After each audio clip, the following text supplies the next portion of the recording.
No, you're on mute. And welcome back, ladies and gentlemen. This is day 4 of the Neuroscience 2022 Summit.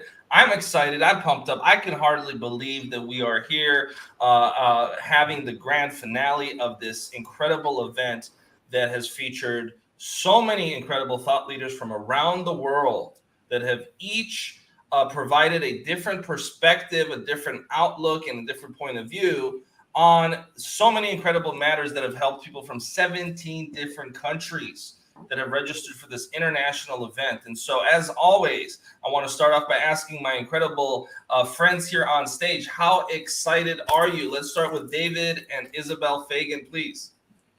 I'm excited. We just took a vote here. We decided we go day 5. I'm just going to throw that out there. We could go day 5. We could just keep this thing going. No? Okay. We'll just make this a last thing. It has to end sometime. No, there's just so much great information that's been coming out of this event that I'm so excited for today, day 4. I wish there was a day 5. I wish there could be. But it's just absolutely amazing. Just seeing all these wonderful speakers coming in, sharing. I love it.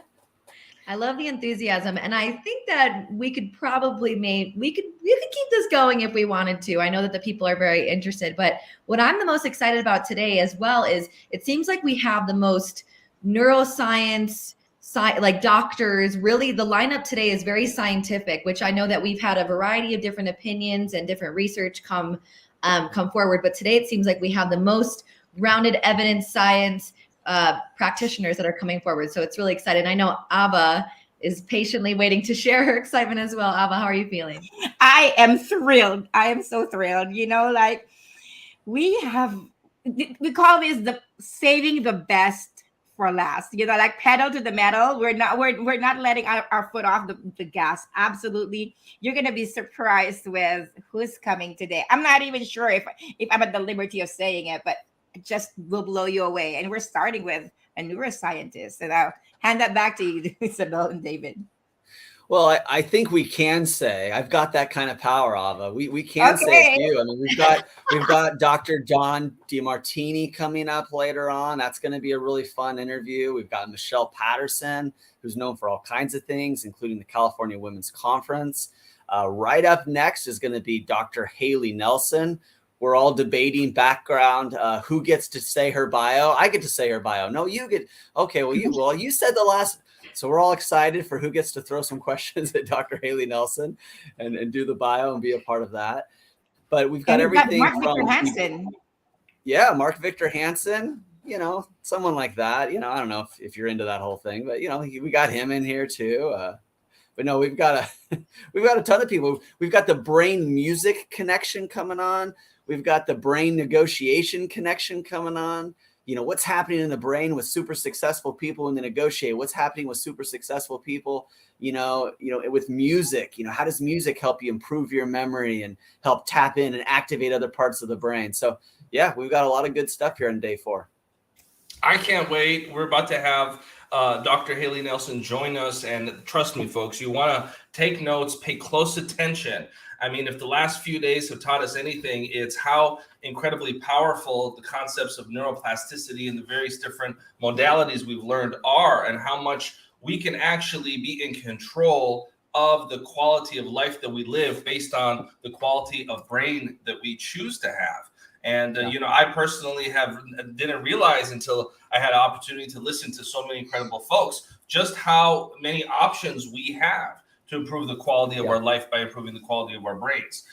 Andy Newberg and Mark Waldman yesterday taught us so many powerful things. I have a stack this thick of notes. And, you know, in between multitasking here, I'm also taking so many notes in the background and having a great time. But as always, before we bring Dr. Hayley Nelson in, I just want to remind folks in the virtual auditorium to let us know what part of the world, what part of the country you're from. If you are somebody from one of the 17 different countries outside of North America, we really want to especially honor you. We want to say hello real quick to our friend in Malaysia. We want to say hello to our friends in the United Kingdom. We want to say hello to Painted Post New York. Thank you for returning. Again, Painted Post New York is now on my bucket list. I didn't know there was such a city. We want to say hello to our friends in New Mexico and all around the world. And of course, a special shout out to our friends in Bangladesh.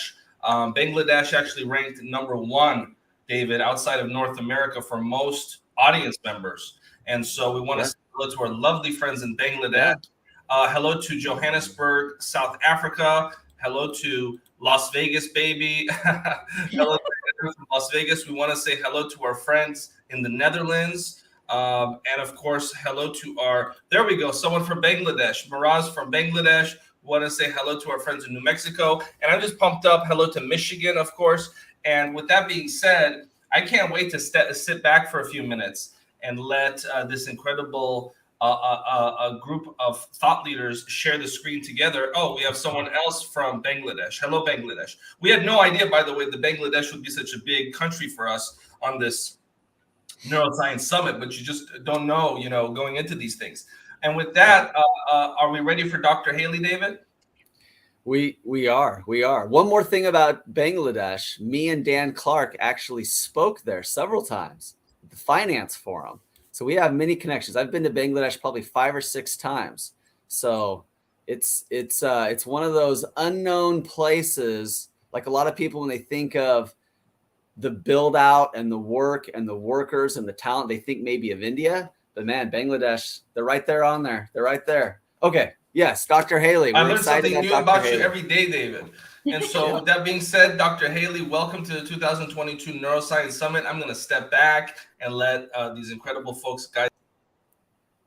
Hi, good morning for you guys. It's afternoon for me. So good morning, good afternoon, wherever everybody is around the world. Thank you for having me. We're actually in Thailand right now, working on another project as well. So it is midnight. It is 12:08 a.m. So if it's a contest, I have you beat. I don't think it is a contest, but if it is, no, that's great. I'm going to introduce you here in a second. I know Chris is going to help with that as well, but I was also looking at just your website, academyofneuro.com. Neuro is Neuro, academyofneuro.com. We'll drop that in the comments. But there's some really great things that your organization is doing. And without further ado, let's get into an official introduction before we're all excited to ask you things, but let's give you a good official introduction. Carissa, did I win that? Did I win or did you win for who gets to do? I thought you won the introduction. Okay. You got to do rock, paper, scissors. Let's do it. Let's do it. I got it right here. So this is Dr. Hayley Nelson. Like I was saying to you before, she has an organization, academyofneuro.com. I would highly suggest you guys check it out. It has some really amazing testimonials on there. But she earned her PhD in psychological and brain sciences from Johns Hopkins University. Probably heard of that little place called Johns Hopkins. She's a tenured professor of psychology in the Philadelphia area and is an international speaker. She has several peer-reviewed research publications and previous research and faculty appointments with the National Institute of Health, the Johns Hopkins University, and the University of Pennsylvania.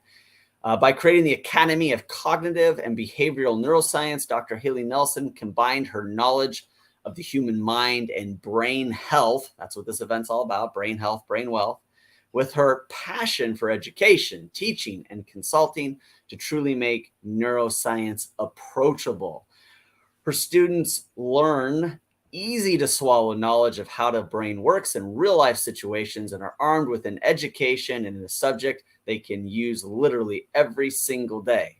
Not only that, they gain the power to serve their clients better and create an environment for their communities to thrive. So welcome, Dr. Hayley Nelson. How did I do? We could have added more. We could have added so much more in there. But that's a pretty good start. Yes, thank you so much. It's a pleasure to be here. And it was, really exciting when I got the invitation to speak. So I'm thrilled to be a part of this. It's been a great summit so far, and I can't wait to continue tuning in for the rest of the day too. Because you do so much, let's start off with this as the first question. what are you spending most of your time on now, or what's kind of the next big thing for you? What I'm spending most of my time on now is raising my 2 kids. I'm a mom. I have a 9-year-old and a 5-year-old, and they take up a lot of time. But I am very fortunate to be a tenured psychology professor. So it's a passion of mine. I love teaching. It's something that I guess I've always wanted to do and always knew that I was meant to do. But then, I tested the waters with industry and focused mainly on research for a while. And I'm like, no, I need to be in front of people and sharing my knowledge in a way that people can understand. And so I have my career in academia. And then over this past year, people have been approaching me and asking me to learn more about a specific client or a patient of theirs, and want to really understand what's going on in the brain, but they don't want to re-enroll in college and take classes at the at a university type setting. And so that's where I created the Academy of Cognitive and Behavioral Neuroscience, to help people who want to really hone their craft so that they can help their clients better by understanding what's going on in the brain. And so I've created a certification program with lots of different modules that really run the gamut from psychological disorders to trauma to addictions to sex, gender, and sexuality. There's so many different topics that we cover, and people leave having that, certification so that they can stand out in their field and say, hey, I'm certified in cognitive and behavioral neuroscience, but truly be able to incorporate it in their own lives as well as in their work. And it's been so much fun. So that's what I've been creating this past year. And now I'm officially launched and just having a blast wearing that entrepreneurial hat and getting it out there and sharing it with the world. Yeah, that's great. That's great. I know Isabel has a question here as well, but we want to get to Carissa and Ava. Isabel, go ahead. So with innovation, you are finding different avenues that it's kind of missing in the marketplace when it comes to diversity, when it comes to specializing in the different nuances that we want to really bring to the forefront. But can you tell us a little bit more about your students' ages and what the majority of the demographic looks like? So really, with the academy or my students in general? Like the students in academy. No, even like the students in school, like what's their majors? Like they're going, if they're coming to a university to get the to take a class like this, I'm curious, are these like pre-med students? Are these students that are going to be psychologists or psychiatrists? Yeah, so I run the gamut. So I teach an intro psych class, which really gets everybody from all walks of life, because it's a general studies course and you can study anything and take it. But my goal at the end of that is, okay, how many people did I convert to the dark side and become psychology majors after taking that intro course?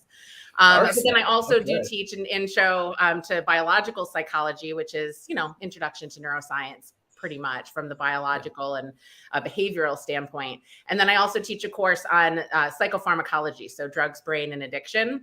And so I get a really wide gamut of people. I have people, let's just look at the addictions course. I have people who maybe they themselves are dealing with their own addictions and want to understand what's going on in the brain and how to help themselves, or it's a family member, or they want to go into a career as a substance abuse counselor. And then I have people who are grandparents and want to come back and audit a class and take courses with me. And then we have really high achieving high school students who are dual enrolled. And so for my intro psych class, for example, I have 15-year-olds and a 65-year-old in the same class talking about their life experiences. And people just want to understand more about the brain and the behavior, and it can span the gamut. I mean, if you want to study and become a business person, understanding how to communicate with people and what some of the baggage people might have going into conversations and negotiations can really be beneficial. Or in HR, how can you motivate your employees to want to be there and want to be productive? There's so many different avenues. And then I come at it from the brain perspective, which I think some people get very intimidated by when they see the word neuroscience. They usually don't picture somebody who looks and talks like me, right? And so when they're like, oh, I'm taking a neuroscience class, this is going to be really hard. And then I say, it doesn't have to be.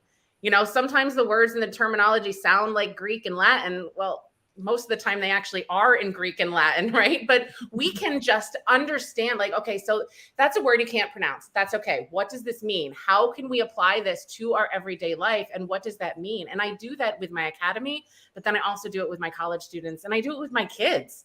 When my 9-year-old asks me, Mom, how do we see? And I'm like, oh my gosh, I can't wait for this conversation. Get your notepad out, right? And it's not just, oh, light comes in. No, I went into, okay, we've got the photoreceptors, and really went into the whole thing. And it's so fun. I just love being able to explain things to all ages and all backgrounds. It takes a lot of experience and knowledge and know-how to make the most complex of things so simple. So you're able to explain not only to your 9-year-old, you're also able to explain it to the 65-year-olds and upwards in your class. I'll pass it over to Ava and Carissa in a second, but it truly just is its own testimonial of how this complexity can truly be simplified if you put in the work, if you put in the refinement, so that way everybody can understand, no matter what degree they're at, no matter what age they're at. So that is absolutely amazing. Yeah. Thank you. Wow. And the next time everybody has kids asking these tough questions, we just send them to you. Yeah. I saw we got Be Well with Wait for the birds and Dr. the bees Hayley. conversation. That's going to be awesome. They haven't quite asked yet. They're getting there, but that's going to be a really fun conversation for me. I'm excited about this segment, and I believe, Dr. Hayley, you do have a presentation prepared for this audience. So we're going to give you the floor for the next 10 to 15 minutes so you can share some of your knowledge with our audience until we start the second half of our time with you, where we'll have you and another professional in discussion about stress. So for the next 15 minutes, Dr. Hayley, the full floor is yours. We're all going to sit back and take notes. So folks, have your number 2 pencils or your pens or your markers ready so we can do it the right way. Dr. Hayley. And then there's going to be a Scantron multiple choice exam at the end. So you have to get 80% or more when we're finished. Just kidding. So when I was asked to give a little keynote or just a discussion, I really just wanted to have a conversation with you, because most of the time when people ask me questions about the brain, it's really, they want that application. What does this mean? What does this mean big picture? And some of the key and some of the main topics that people ask me about are about stress, about trauma, and about addictions. And those are 3 things that I'm passionate about talking about. And so I kind of wanted to have a little conversation with you all about how it's all tied together and how the brain is involved with all of this. And then also just give you some fundamental background knowledge about what's going on in the brain and the body, and some holistic ways in which we can reframe our thinking about some of these concepts and be able to help us heal, right? Individually as well as a community. So when we're talking about big picture, the nervous system in general, right? We have anywhere from 80 to 100 billion neurons just in our brain alone, right? And we also have nerves that go throughout our entire body. But just in the brain, 80 to 100 billion neurons, and each one of those has upwards of 10,000 connections with nearby cells. So I'm not a mathematician. I don't know what that is, gazillion, trillion, whatever it is, but there is basically an infinite amount of possibilities, possible connections that we can make. And I love that. Some people look up into the universe and think about how insignificant we are on this planet, in this galaxy, but we have our own universe in between our 2 ears. And it's so fascinating to me to understand that how I perceive an event can be vastly different. Even if I was a genetically identical twin, my experience, my interpretation, my response to that stimuli in my environment is going to be so different. And it's based on our experiences, what we've encountered in our life, to create these neural pathways and neural connections to make meaningful connections throughout the brain that is in turn going to affect our thinking, our emotions, and our behaviors ongoing throughout our life. So when we're talking about this concept of stress and trauma, I usually kind of present them going hand in hand, because with trauma, the word trauma, it can be one large catastrophic event, or it can be long-term chronic stressors, right? And so if we just look at that term, if we think about it more of just a long-term, not just, but if we look at it as long-term chronic stressors, some things that, first of all, I want to take a step back and think about how we're defining the word stress. I think far too often people will come to me and say, oh, I just have too much stress in my life. Well, it's not that you have too much stress in your life. I mean, you might, but really what I think that they're trying to say is, I have too many stressors in my life. These are the things or the events that are happening around us that are activating our stress response system. And then if we have that activation for too long over these long-term stressful times in our life, that can lead to brain damage, can also lead to changes in our physiology and just our bodies in general that can have really negative consequences. And when we look at brain scans, whether it's one acute large catastrophic event for trauma or these long-term chronic stressful events, the changes in the brain can be very similar. So that's why I kind of talk about them and go hand in hand. Because what can happen is, and I brought up that idea that we have our nervous system that allows us to interact with the world around us and our own internal world as well. And it's based on our perception of what that event means. So let's say we have a difficult task at work that's assigned to us. Person A can look at it and say, well, this is a challenge. I got to, assemble a team around me who's going to be really productive and help us stay on task. And they're really good at X, Y, and Z.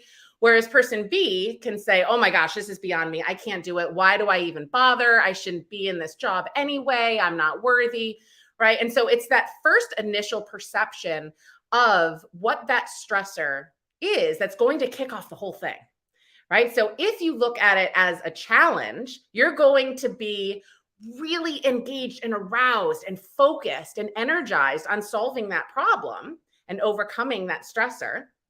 Versus if you look at it as a threat, then you're going to activate your stress response system. So our stress response system has been conserved throughout millions and millions of years of evolution. And we can look at our other vertebrate friends, in our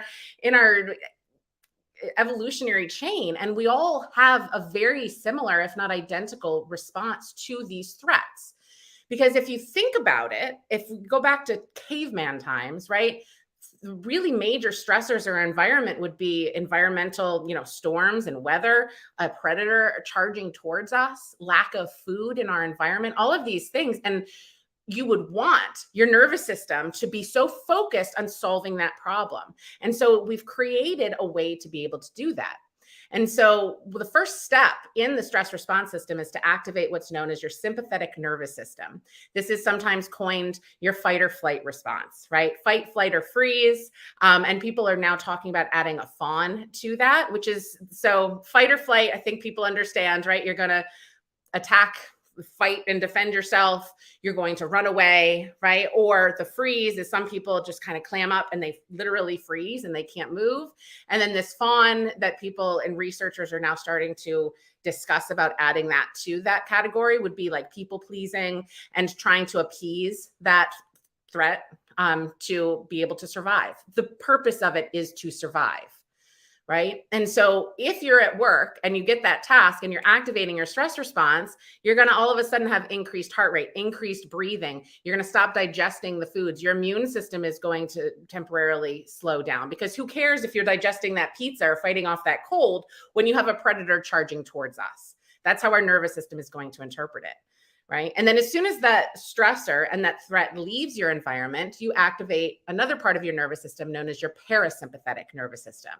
And I like to call this our rest and digest nervous system. This is the state that you want to be in. You want to be able to digest that pizza that you just ate.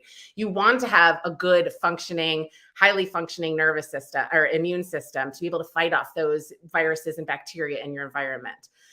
Right? And so we want to stay in that parasympathetic state, but far too often, when these stressors we're encountered, everything goes through that psychological filter, and we as a community and as a society and really as a species are primed to notice the negative in our environment and in all of these stressful situations. And so we automatically, it's easier to just activate that stress response system than it is to think more critically about it using our prefrontal cortex to make it look like a challenge. Right. And so when I mentioned that our nervous system might be primed to notice the negative in our environment, that's also an evolutionary advantage for us. That's something that has been conserved throughout evolution, because we care more about the change and things that are going to be threatening to us for our survival. So we're going to notice those things a lot easier than we're going to notice all the positive, beautiful things that are happening all around us. We're just primed to notice them. And so once you notice them, now your attention's on it, your focus, your thoughts, all of that is going to be viewed with that hat on of looking at it through a negative light. It's just automatic, right? So what we need to do is be able to change that. But our nervous system creates these neural pathways along a path of least resistance. It's not going to, if you imagine your nervous system being like a water flowing down the side of a mountain, it's not going to try to go uphill. It's not going to try to go up over rocks. It's going to just go whichever way is the easiest. And that's how our nervous system is. But now we're trying to say, okay, don't go along the path of least resistance. Let's go with a different way. Let's go uphill. Let's go around the corner and try a different way. Instead of just focusing on the negative and activating our stress response, let's talk about gratitude. Let's talk about all these beautiful positive things in our life, right? And when people notice that they want that change, there's a lot of resistance, right? If you've ever tried to change your habits or change your mindset, you might have all the best intentions, but then you're gonna at some point hit that roadblock where it's going to be really, really challenging. And that's where the motivation and the drive and the grit comes into play. How likely are you to persevere and go through and over that resistance to be able to create meaningful change? And when you understand that that's how the nervous system is set up, because we have all of these neural networks and neuroplasticity in place, the brain has been shaped to be adaptive, to allow you to function and go through things more automatically. Now you're saying, wait, don't do that. I want to be intentional about these things. They're going to say, your nervous system is going to say, hold on a second. I don't want to do that. I want to do what I've always done. I've survived this long. This is what's going to keep me alive. And now you're saying, I don't want to just survive. I want to thrive. Right. And so what can end up, you have that resistance. And so what we're trying to do is now enact neuroplasticity, but go in a different direction. Instead of growing, let's say you lived in a very, early childhood, it was a very chaotic, stressful, maybe an abusive household. And that is the norm. That's what's familiar. That's how your nervous system was shaped. And all of the decisions, everything that you've made, it was under that guise of living in chaos and stress. And now as an adult, you're saying, hold on a second, I don't want to live like that anymore. I don't want to have this debilitating anxiety or depression anymore. I want to make change. So now, knowing that your brain was able to change back then based on repetition, what was around you and in your environment, now you can use that knowledge to change it again, to create new pathways, right? And again, there's going to be resistance, but you can do it. And one of the key things when you're talking about neuroplasticity to be able to help it is, number one, is repetition. You just have to do it over and over and over again until it becomes automatic. So at first you have to be very intentional about it. Again, remembering you're naturally going to be focusing on the negative things in your environment because that's ingrained through evolution to keep you alive. And now if you're trying to find gratitude and, do these different types of things and looking at things from a more positive light, you have to be intentional about it at first until it becomes more automatic. And then so you have that initial just repetition, just do it, right? And then you're going to start believing it, right? Especially if step two, you tie emotion to it. Things with a really strong emotional value, if you can tag an emotion to why you're doing what you do, why are you doing this gratitude journal practice, or why are you doing meditation? Why are you exercising? Why are you doing all these things? And make it more about, less about, I'm exercising because I want to lose weight, but tie that emotion to it. I want to exercise because I want to be there for my kids. I want to be able to, show up at their wedding and dance and, be the life of the party, whatever it is. And how is that going to make you feel when you do that? Right? So if you can tie that emotion to it, so you have repetition and then emotion, that's going to really help with the neuroplasticity. And I mentioned exercise. That's actually a really key one, is incorporating aerobic exercise into your life. Because what happens with aerobic exercise is you release a chemical known as BDNF, which stands for brain-derived neurotrophic factor. I know it's a mouthful. That's why I like the acronym BDNF. But when you have BDNF released, it actually helps prevent apoptosis, which is programmed cell death. So it protects your neurons from dying. And it also helps facilitate neuroplasticity, helps support those new connections. So even if what you're trying to change, that habit or the way you're thinking, has nothing to do with your physical fitness, if you can get out and get your heart rate going and pumping and then release that BDNF, then it's going to just help facilitate that change. It's going to make that path that you're finding that resistance, it's going to help it. It's going to make it less of a resistance so that you're more likely to continue on. And novelty is also really good, incorporating new things into your day. So even if it's as simple as, brushing your teeth with your left hand, if you're right-handed, trying new things, it's going to really wake up your nervous system because it says, oh, this is something different. Why? Why am I all of a sudden using my left hand? Is something wrong with my right hand? Is there a threat or a danger over here? And you're going to start noticing things around you that you never noticed before. And so these are just some key things that you can do to really help facilitate that neuroplasticity, to allow you to make those changes. And, it's some of the questions that I get about that topic. Oh, I have a client who's really resistant to this change. What can I do? And then it has to be individualized, right? What works for them, what's going to be most successful. But a lot of it has to start from within, from your mind. So what I always tell people, what you're feeding your brain facilitates how your mind is going to function. That's another terminology. People say, oh, we're doing this for your brain. It's like, no, that's actually your mind. Your brain is the physical organ. Take care of the organ because that is going to control and facilitate how your mind thinks and perceives things. So when those stressors happen, if your mind is healthy, then it's going to lead to a healthy brain, because now you're not going to activate that stress response system, which can lead to a whole slew of negative things, which we can go into more detail if people are interested in it. But really, we don't want to have that long-lasting stress, because you can actually see changes in the brain, different areas that are less functioning and other areas that are hypervigilant and over-functioning, which can lead to a lot of behavioral and cognitive changes that we don't want.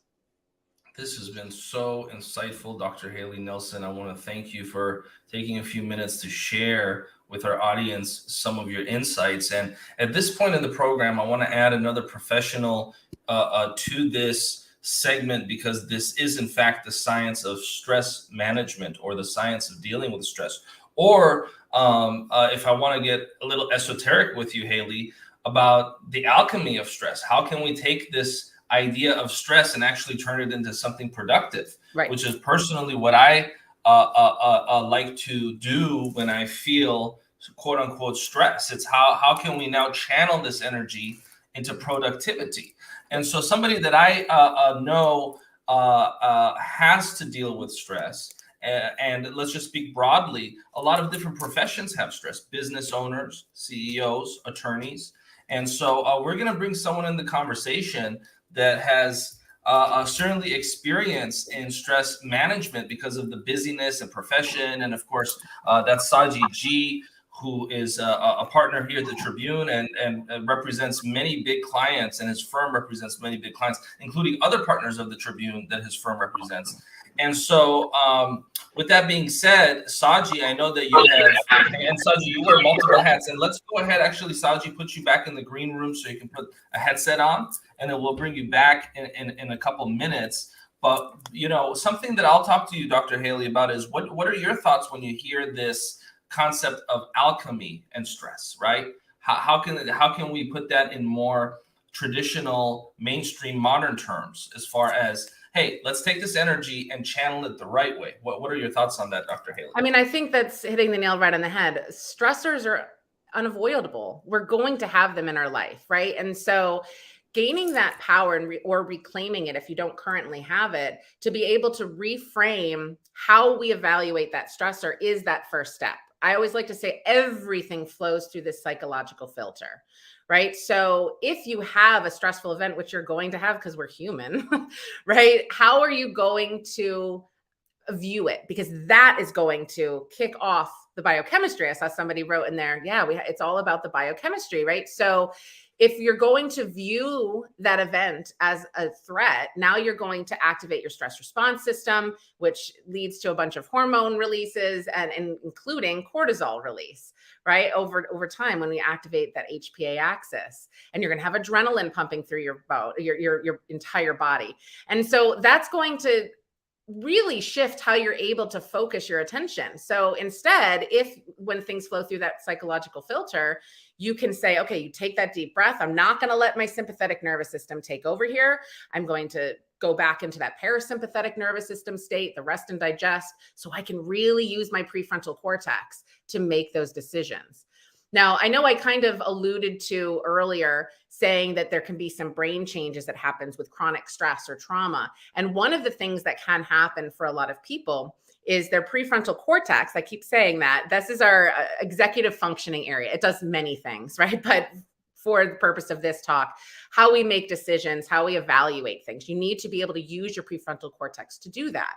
Now, if you have long-term chronic stressors in our life, our amygdala, which is really deep inside our brain, is what is going to recognize those threats in our environment. And if we constantly have those stressors and we're constantly activating that stress response, your amygdala takes over. And so all of your decisions are going to be based on that amygdala functioning instead of your prefrontal cortex. And we don't want that. I mean, sometimes you do. Sometimes you want to be able to guide your decisions based on your emotions, but not when you're in the grocery store picking out what kind of peanut butter to buy, right? We don't need to have that hypervigilance and that overactivation of that emotion center. And so what you need to do through neuroplasticity is kind of switch it, so that your prefrontal cortex is guiding those executive decision and long-term planning, and not your amygdala in some of those cases, especially when we're talking about business and, things. You don't want to always make decisions based on emotions. You want to have that foresight and that thought. And a lot of that has to do with, now you have to change your brain. It has been through neuroplasticity, the path of least resistance was using your amygdala to protect you and keep you alive. Well, when we're not in an actual threatening situation, let's use our prefrontal cortex. How can we do that? We have to practice. We have to do the repetition. We have to be really mindful of it and set those intentions to be able to make that change. And there's a lot of different modalities out there to help you achieve that. Very interesting. And what I know is with recent technology and how we're now able to scan the brain in the last 20, 30 years, it's been discovered that there are actually more neurons going from the mammalian to the frontal lobes than there are from the frontal lobes to the mammalian, which tells me we're still very much in autopilot, more so than people think. I'm going to bring back Saji so we can start this conversation, and welcome to the 2022 Neuroscience Summit. Saji, I'm curious, from a perspective of somebody that is a business owner, a chief strategist, you're not an attorney, you're a businessman with a law degree. And so you have multiple different avenues of stress that you deal with. And if I could get a little personal here, Saji, just to give a little bit of your dogmatic background, you also were raised as a practicing Buddhist. And so I think that it's very fascinating how, and Buddhism famously has a lot of things that naturally have to do with stress management and mindfulness. And I'm curious to get the conversation going as to whether or not that background has helped you with stress management. I'd love to just have you and Dr. Hayley in a free-flowing, natural conversation for the next few minutes. Saji, please. Well, thank you for that amazing introduction, Dr. Hayley. I have to say, first off, thank you for being a part of this program. We are honored to have academia like you, especially Johns Hopkins University. I have some affiliation with that. My father actually taught back in the day over there as well in his academic ladder. So thank you for joining us. Absolutely. Thank you for having me. I would say, it's interesting what Mo's kickoff there was for us in our conversation. For me, though, honestly, I have a temperate background, I'd say, in organizational behavior. And that was my emphasis in the other side of the other coast, which is at Berkeley, for my undergrad studies. And in that, my whole sort of focus at that time was just learning the psychology of the workplace, business matters, how the interplay work together. And this was pre-law school for me. But now as a practicing lawyer, what I'm doing in businesses is kind of what you were saying there at the end of that conversation, which is taking the pulse of business leaders and helping them navigate climates that are really uncertain. And for them, it's double, triple, quadrupled in this economic climate itself. So as I heard you speak, how would you sort of take that on a macro level, at an organizational level, and apply for business leaders? How do they navigate the stresses that their organization feels? Now, leave apart their own, but they have to also be responsible for the organization's financial condition, their health overall, right? So what types of advice would you give to organizational leaders, both small businesses and large scaling businesses, for how to approach controlling stress, managing stress, and leading through stressful environments? Yeah. So I think the first step is being aware that this happens, right? And that's where the education piece comes in, which is where I come in, teaching people about what's actually going on and why it's important to prevent it from leading to the long-term disadvantages and unhealthy patterns that can happen from the top level all the way down to the employees and the clients. They're going to feel that stress as well. So it's really important to eliminate it as much as you can. So if you can avoid some stressors, go for it, do it. But most stressors in our life are unavoidable. And so understanding how to prepare yourself when those stressors happen. And, you mentioned with your Buddhist background, I'm sure you practiced, I shouldn't assume, but a lot of meditation practices and breathing exercises and things like that can be really helpful tools for when you start recognizing that you are responding and reacting to those stressors in a maladaptive way, to kind of just stop yourself and say, okay, wait, stop. The first step is recognition. But I always love to encourage people to have many tools in their tool belt, right? A lot of people love to be able to say, okay, I'm experiencing this stress. Let's go out for a run. Let's go out and get some fresh air and, just reframe my thinking. But what happens when it's raining? Or what happens if you break your leg and you can't go for a run, right? You can't use only one modality to help you to relieve some of those stress and mitigate some of those negative consequences. So having a slew of solutions, and then the key is practicing them when you're not in that activated state, so that when you need it, that's the automatic thing. It's like, okay, I need something. Okay, I'm going to do some box breathing. And you're able to do that really quick. Or I'm going to go outside and get some fresh air. Or I'm going to go be with nature. I'm going to go call my grandma, or whatever it is that's going to help you calm that nervous system down into that parasympathetic state, so that you can make more rational decisions that are going to affect your entire organization, instead of just reacting and responding because you've activated that stress response system. So I think it's important, again, number one is being able to recognize it, but then having multiple tools on your tool belt that are there and ready to go. And the only way to be able to make them ready to go is by practicing them when you're not in that heightened state, so that when you need it, they're there. And then that'll get you into that more relaxed state, so you can think about things more clearly from a big picture, from that higher level. That's really well said.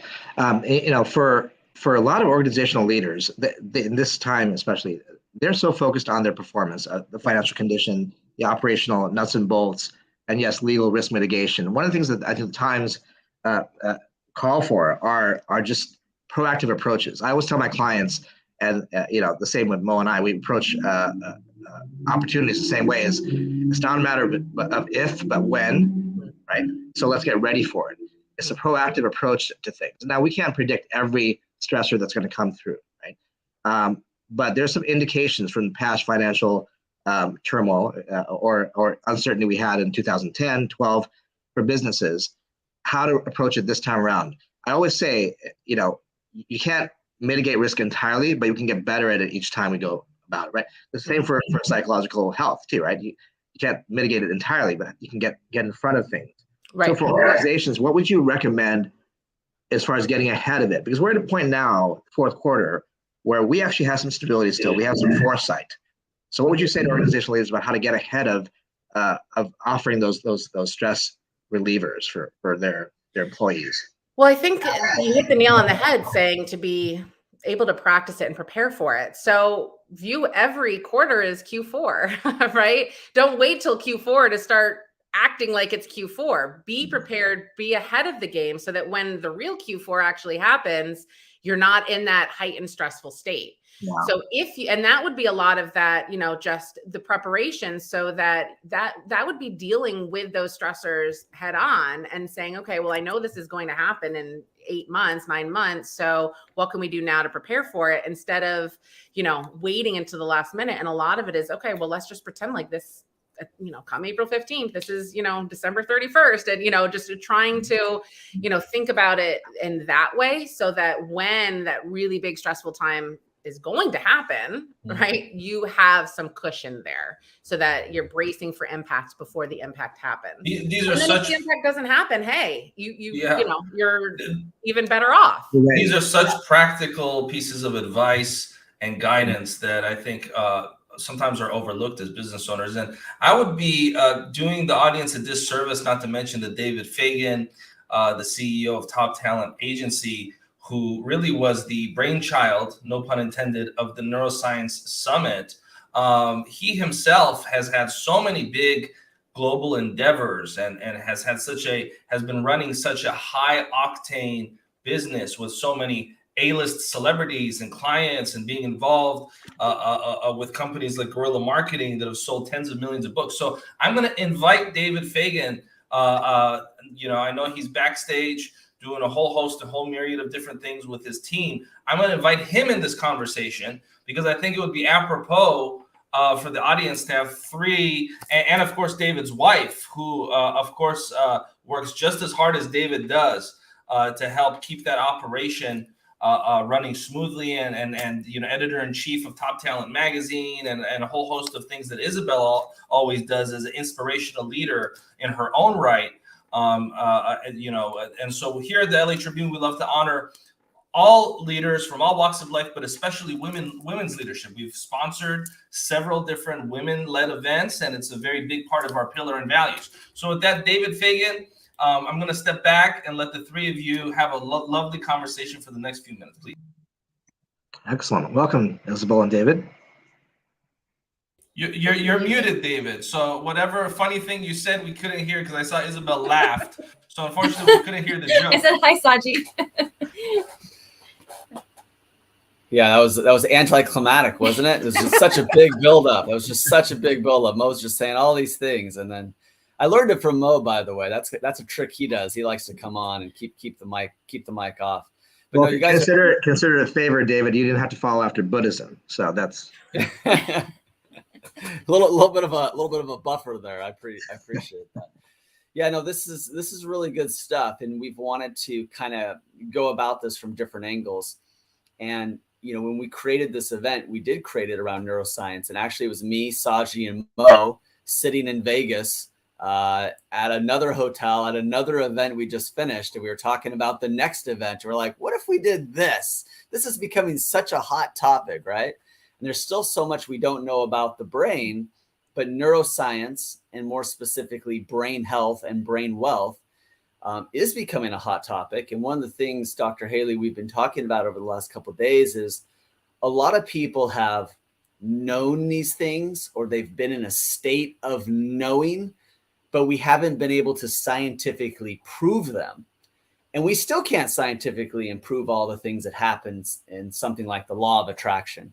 But what's interesting is the science, or the proof, or the documentation, the research is starting to kind of catch up with, what we already know. And so I'm kind of curious for you, Dr. Hayley, kind of somebody on the cutting edge.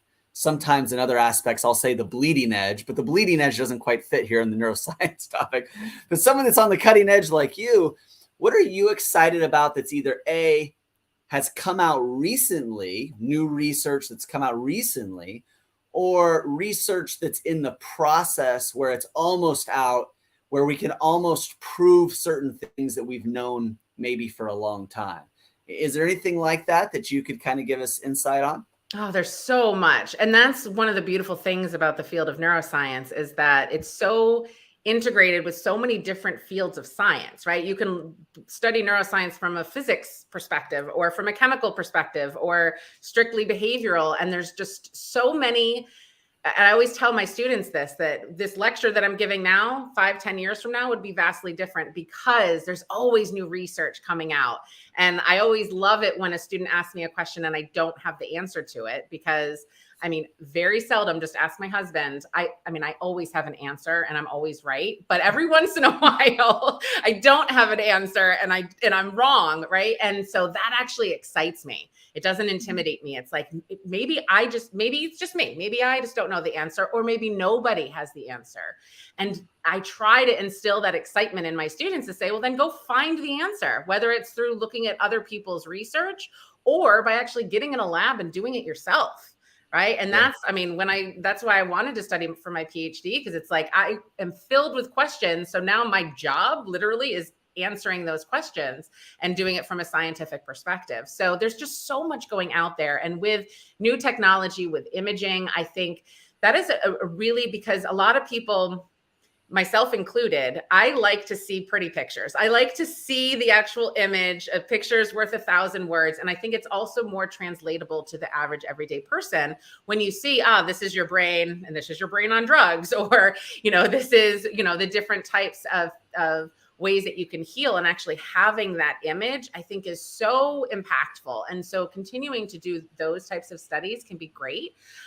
Me as a, behavioral neuroscientist, I love actually looking at the behaviors and how different chemicals can influence. I think, on the forefront, looking at different psychedelics and treating different mental health conditions, I think is really important, and it's cutting edge. There's a lot of, political and a lot of things that are preventing a lot of this work from being able to happen. However, I think that people are getting more open-minded about really just letting the scientists do the science, get the work, so that we can then make an educated decision about what is working and what isn't. And there's just, again, so much exciting stuff going out there. And it's a really exciting time for the field of neuroscience, the fields of neuroscience. So one thing then would be the research in psychedelics that you could kind of point to. That might be one new area. And it's not even new. I mean, we've been looking at it forever, but now I think that there's, you guys are live in California, and now it's legal and people can start, using cannabis more recreationally. And, there's some of the restrictions are starting to lessen in some areas. And then people are starting to ask those questions and be able to actually test them experimentally. The questions have been out there and they've been used for thousands of years, right? But then actually having that scientific backing is one potential. And I'm not saying that I'm totally advocating everybody go out and get high and now you're going to be a better person. I'm not advocating that. But what I'm advocating for is let's get the research so we can actually see what works. Yeah, if getting high is research, that's been going on for a long time. It has. That research. There's a lot of people. They just totally reframe that story in their head. Yeah, I know. That's why I had to say, wait a second. Yeah, they haven't been potheads for decades. They've been on the cutting edge. Cutting edge of neuroscience research. Yeah, absolutely. Neuroscience research. Okay, good. I love the aspect that you said about just. Yeah, that's funny what David said. That is true. There's a lot of research going on in California, Dr. Hayley. There's go out and get the answer. Just go out and get the answer. That's I wish there's a way to capsulate the science of proactivity and do it. But when you have it, you have it. Like, it's infectious to listening to you talk about the science of it, but the idea of the aspiration of going out and just getting the answer. Yeah. But then also recognizing what's holding you back too. And I think, for me, Oregon, there's a lot of research happening there too. Yeah, there is a lot of research happening in Oregon too. But procrastination, for example, what's holding you back? And some of these maladaptive behaviors, again, when we're talking about neuroplasticity and flowing along the path of least resistance, if you're used to chaos and stress in your life, you're unintentionally going to be welcoming that in your current and your future. So procrastination can actually be quite addictive, because what happens, one of the neurochemicals that's released when we activate our stress response are opiates. And so now all of a sudden it's like, because if you think about it, stress is painful. And we have this natural painkiller in our body that whether we break a leg or we suffer a breakup or whatever it is, we're going to release this opiate. and to alleviate that pain. So, hey, if you're in a stressful situation and you're finding yourself constantly in a stressful situation, look back and say, is this something that I'm doing to myself and preventing me from being able to explore different avenues and be productive and be proactive on some of these things, and saying, hey, I have a tendency to do this. What are some ways that I can stop myself, but also still feel good, right? I mean, it feels good when you procrastinate and you get those things done and you get that opiate release and you get the dopamine, and it's, you know, it's a natural way of getting high, really, so to speak, but it can become very addictive. And so looking at some of those natural behaviors that we do, not even talking about psychedelics or any kind of drug or getting high, what are we doing that we're tricking our biochemistry into keeping us doing maladaptive things? And how can we stop that and allow us to be more productive? And this can be from the higher organizational level all the way up at the CEOs down to the telephone operators. I mean, it doesn't matter. Anybody in that situation, to be able to give them the healthy brain so that they can lead to brain wealth and actual wealth, right? To be able to tie it all in together, to be more productive and not be so, held back on that stress response. Yeah. Isabel wrote a book called Finishing is Happiness. And she shares that from time, but it's really true. You know, we're talking about getting things done. You know, if you want to be happier, finish that website you started. You want to be happier, finish the book you started. You want to be happier, finish. And it's interesting. Sometimes I'm staying up late at night or maybe even through the night to just finish something. And then you get done. You'd think you'd be so tired, but instead you have this rush of energy, right? Yeah. It's 3 a.m., it's 4 a.m., but you're done. So you feel so good. Like, I'm ready to go to the gym. I'm ready for the next big thing here, right? But then some people do have, like ADHD, for example, and it's very challenging for people to be able to finish things that they start. So ideally, absolutely. But then just keep in mind that some people have additional challenges to be able to get it done. So then finding people, finding those coaches, finding that support network to help you finish, to help you stay motivated so that you can get there, because the end is beautiful, right? Yeah, what you said there, David, about Isabel, it's interesting, because I actually had her in mind when I talked about the proactivity and sort of that infectious nature. So Dr. Nelson, the Tribune has gone on tour, and we've had the opportunity to watch David and Isabel essentially inspire their client base as well. But Isabel goes on to a certain strategic time in the midway through and just galvanizes the sport. And you can kind of tell when people have the pre-programming, if you will, of being proactive, of having that energy. And the hardest thing for me is to be able to encapsulate that and teach that to people, business leaders as well. But Isabel, writing about it too, you just have it. Thank you. And actually, not a lot of people know this about me as well, but I have ADHD and dyslexia. And so it's not just about doing the big wins, but even just making your bed, having breakfast, going to the gym. It's the little wins that help. Reading signs the right way, just the little things. Just reading the sign correctly. Reading signs right. Sometimes I forget that English is my first language. And here in Bangkok, things are done by kilometers. And I kept saying kilograms over and over again. And so instead of saying kilometers, I said kilometers. And I said it so confidently. And David's like, okay, I need to stop you before you hurt yourself. But it's keeping a positive attitude and looking at the great potential of things. Mm-hmm. Not just, I have this massive project that I just gave myself. I gave myself a deadline.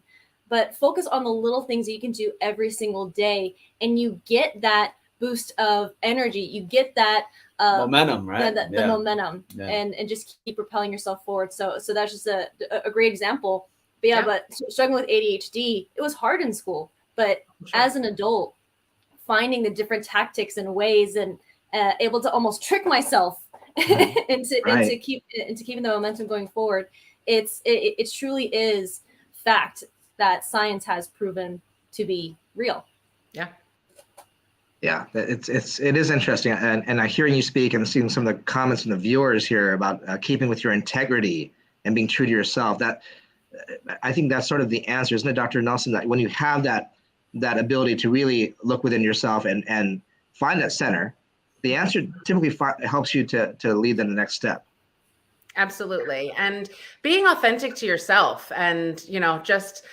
Don't do things because you think that that's what other people want you to do. Do things and finish things that are really true to who you are. And that's what's going to help you stay motivated and allow you to finish and to complete things, and be more productive, because nobody wants to be stuck in a job where they're just doing things that somebody told them to do and they're just making money. It's not a great way to live, right? And it's fine for a while. It pays the bills, and, everybody has their own reasons. And, I'm definitely coming from a place of privilege. I understand that, right? That I'm very fortunate that I've never had to do that.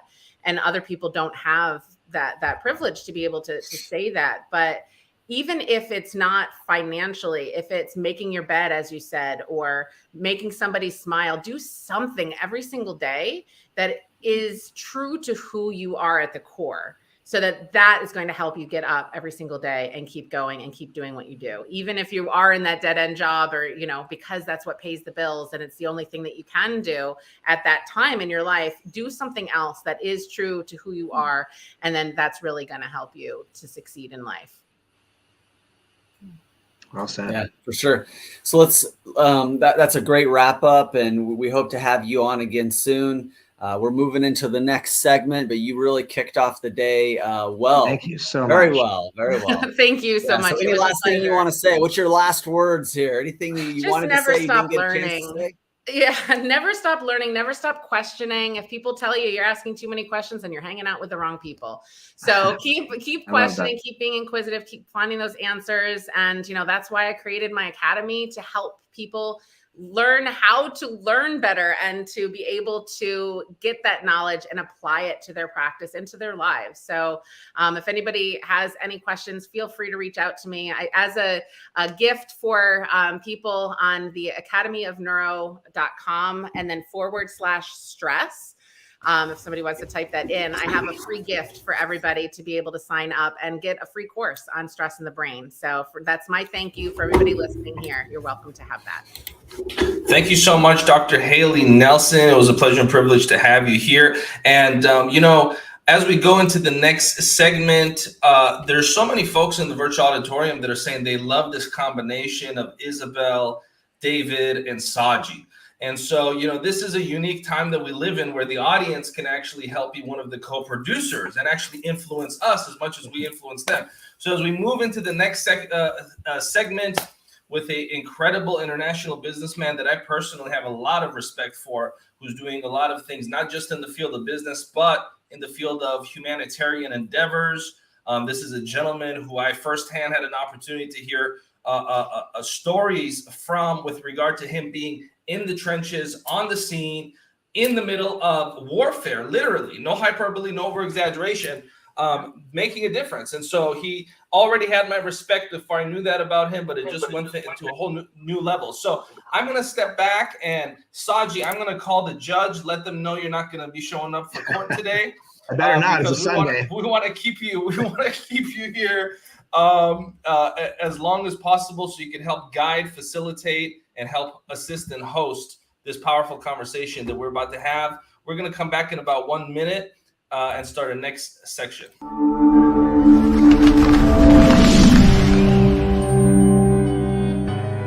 Welcome to the Los Angeles Tribune page.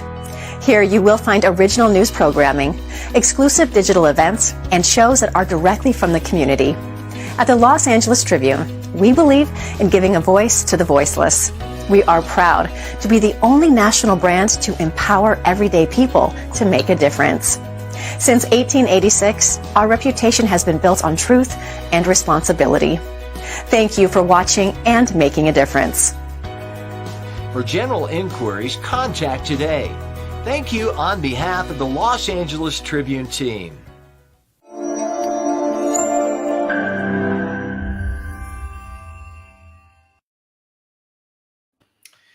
And welcome back. And as I step back, David, I would love for you to just speak for a couple minutes about our next guest, Frank, who, of course, is doing incredible things. And Yes. With that being said, I know that he'll probably be joining us in about 10 minutes, 5 to 10 minutes. I know that you also, before we get Frank on, have a few things that you want to share with the audience. And so I'm going to step back, and I think Saji will also step back with me while we give you the floor for a few minutes. And when you're ready to start the next section, please let us know. David Fagan. Yeah, Frank is waiting in the wings there, so I'm going to move quickly to get him on here. But thank you, Moss. Thank you. I do look forward to sharing, and you start listening to everybody. You get all these ideas, and it's like, oh, it makes me want to say this. Oh, it makes me want to share this. Oh, does everybody? So yeah, I'm sure just like everybody else at home in the comments and everybody else, backstage, pistons are firing and ideas are going left and right. Let's get Frank up because I know that he is in another part of the world, Poland actually right now. So Frank is currently managing about 100 million in committed capital to pursue buyouts, partnerships with, and or building highly profitable businesses in what he calls unsexy markets. We might just ask him about that. Frank increases enterprise value by implementing large, sustainable, competitive advantages into businesses. He helps them increase operating sophistication. He's pursuing different types of strategic acquisitions or partnerships. He works with some really big organizations, but he also works with some organizations that are about to become really big. Additionally, Frank currently works as a confidential advisor to businesses with at least 10 million in revenue. He's done everything from advising professional athletes to politicians. He's worked at a place called Excel KKR. And some of you are going, Excel KKR. You say that, David, like we should know that place. Well, look them up. They manage some of the biggest companies in the world. And he helped manage a $4 billion fund by completing buyouts and growth equity investments. What do you think? What do you think, Mo? Maybe we should have him back for the money forum in February. But he's contributed capital to High Jump, Zinc, Page Up, which sold for an undisclosed amount, which is code for a lot of freaking money. But Mo, yes, you have had the chance to meet Frank. And Frank, you have been in the Ukraine for years and years and years until you had to be evacuated, which was a pretty amazing story. Right now you're in Poland. You went back to Ukraine. You went back to Poland. I'm not even sure all the things we're allowed to say that you were doing over there under extreme conditions, but welcome to this program. It's an honor and privilege to have you. I'd like to see how many stamps Frank has in his passport. Too many. Glad to see everyone again. Yeah, good to see you. I saw you just recently at the film festival. So you're making the rounds. What film festival was that? You were walking the red carpet, the tux and everything there. What was that? Yeah, it was the Venice Film Festival. It was we were invited to go see the premiere of the movie called Blondie. It's that biography of Marilyn Monroe that Netflix made. So right, yeah, Blonde. Right. Yeah, that movie's too intense. Yeah, it's not. Yes, not for the faint of heart. Not for the faint of heart. That's exactly what I was trying to say. But Frank, one of the reasons why we wanted to have you on, I mean, this is a brain event. We're talking neuroscience, but one of the reasons why we wanted to have you on is because you are around a lot of wildly successful people. You've been considered to be one of those wildly successful people. You talk about the percent of the percent of the percent. You have a really cool story of kind of coming out of school, going from Walmart to Wall Street. There's several articles in Forbes on you. One of them is about how you went from spending the night hiding out in Walmart to actually, ending up on Wall Street doing all these big things. We've had a lot of fun working with you. I mean, Netflix is interested in a movie, Amazon, all these people, these stories, these books that we're working on with you. You've been around some really intelligent people who maybe do dumb things at times, but some really intelligent people. Yeah. So we wanted to kind of pick your brain about, what do you see as somebody who's super successful? How would you define that? What makes them unique?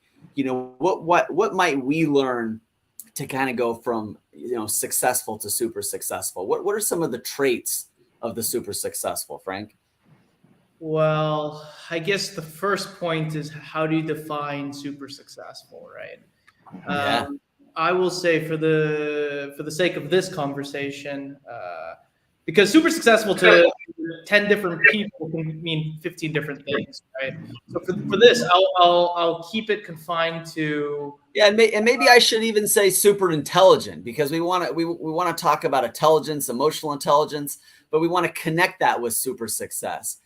And let me just give you a definition so we can go fast. Sure. I'm talking about the people who end up in places where very few people can get. Very few people can be an A-list actress or actor. Very few people, can be in that top percentage where they're dealing with hundreds of millions of dollars. So I'm talking about a very small group of people. I mean, you could be successful raising a family at home and all of your kids getting into college. That could be how you define super success. But what I want to talk about is like the percent of the percent that I know you deal with. Yeah. Give us insight to that. I would say the most important thing is probably the ability to learn. That is probably the most important skill set, because most things in life, especially things that seem very complicated, like programming, for example, if you know how to learn different things, everything is pretty much learnable. It's actually one of the most surprising things. And I think the thing that makes super successful people so super successful is that, especially in this new economy, you can't be a single expert at anything right now. In fact, to be super successful, you kind of have to have an edge in like 2 or 3 things. So for example, if you're just a really good scientist, yeah, okay, you could be a really great scientist. But if you're a really great scientist and programmer, that's very dangerous, right? If you're a very good businessman and very good at sales, okay, that's one thing. But if you're a good businessman and you know medicine really well, those 2 double, triple threats are like really important. And in order to be a double or triple threat in different fields and at least be into the intermediate or advanced level in it, you really have to be able to have a very flexible brain and be able to learn multiple topics, because, especially when you learn multiple topics, you start to pattern recognize. And it's really hard to notice patterns if you don't know, you see multiple things, right? Like that's why when you play even just a sport, right? If you play multiple games, you gain a lot of experience. But now if you play multiple different types of sports, you start to take different practices and best practices you can plant from one sport to another. And the same thing applies to different businesses, right? If you study, I love, when I was a teenager, I love a business. I probably watched every documentary on every businessman, on every major corporation before it was popular.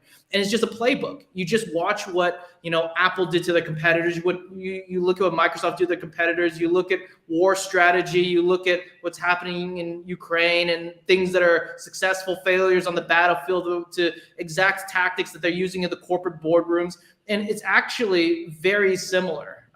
So hence that old, everyone always wants to make popular the book Art of War, but like, I remember when I first read it when I was 17 years old, it's like, what is this crap? Like, this book is just theoretical, like concepts. I don't even know how to apply this to my life. Then as I got older, I said, wow, this book is genius. But it was only after I saw so many different things and pattern recognized that I was like, okay, well, now I can really apply this. And it became the most valuable book. So something like that. Yeah. No, that's very interesting. I think there's a lot of people here that want to hear the story of Ukraine and you leaving, and I don't know if we're going to have time for that. But Saji, I want to go over to you for a second, and then if we got time, maybe we'll have Frank give us some insights since he has some views into the situation of the Ukraine. Like we're all watching it on the news, and I'm always curious, like how true is this, and how much of a filter are we getting?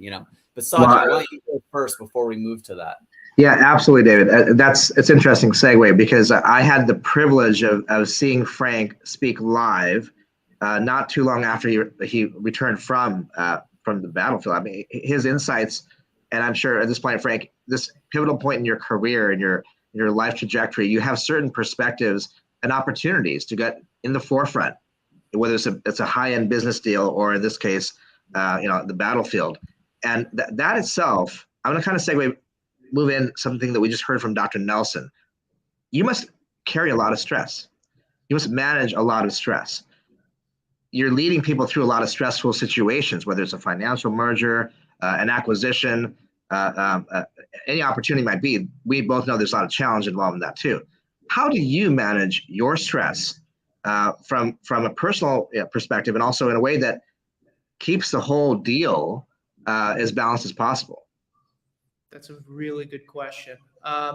Stress management is probably one of the most underappreciated topics in performance management, right?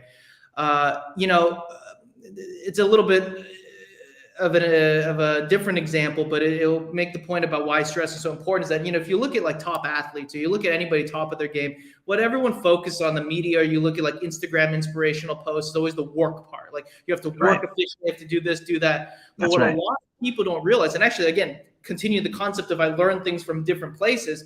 At one point in my life, I was really into building muscle efficiently. So I Googled how to build muscle efficiently. It was about strength training. And then, you know, everything you read on the beginner levels about how to do lifts, how to do compounded lifts, how to eat more chicken, how to do all this stuff. And then when you start reading the advanced material, they start talking about how do you sleep properly? That's right. Because you can't lift heavier unless you rest. And I was like, rest? What is this concept of rest? I don't even know what this word meant, you know? And actually, it was through weightlifting that I realized that I had to rest. It sounded really funny, but I didn't even consider that concept ever before. I just even if you don't think about it, your body will tell you too. So yeah. And I didn't listen to it. And my strategy was always like, there's a wall, there's my head, and let's see how far we can go through that wall with this head, and let's not stop, right? Like that was just my only strategy. And then so once I did this weightlifting thing, and your body forces you, like if you're lifting like 315, 3x5 squats, like your body shuts down. It says like no more. We can't add more weight to that bar.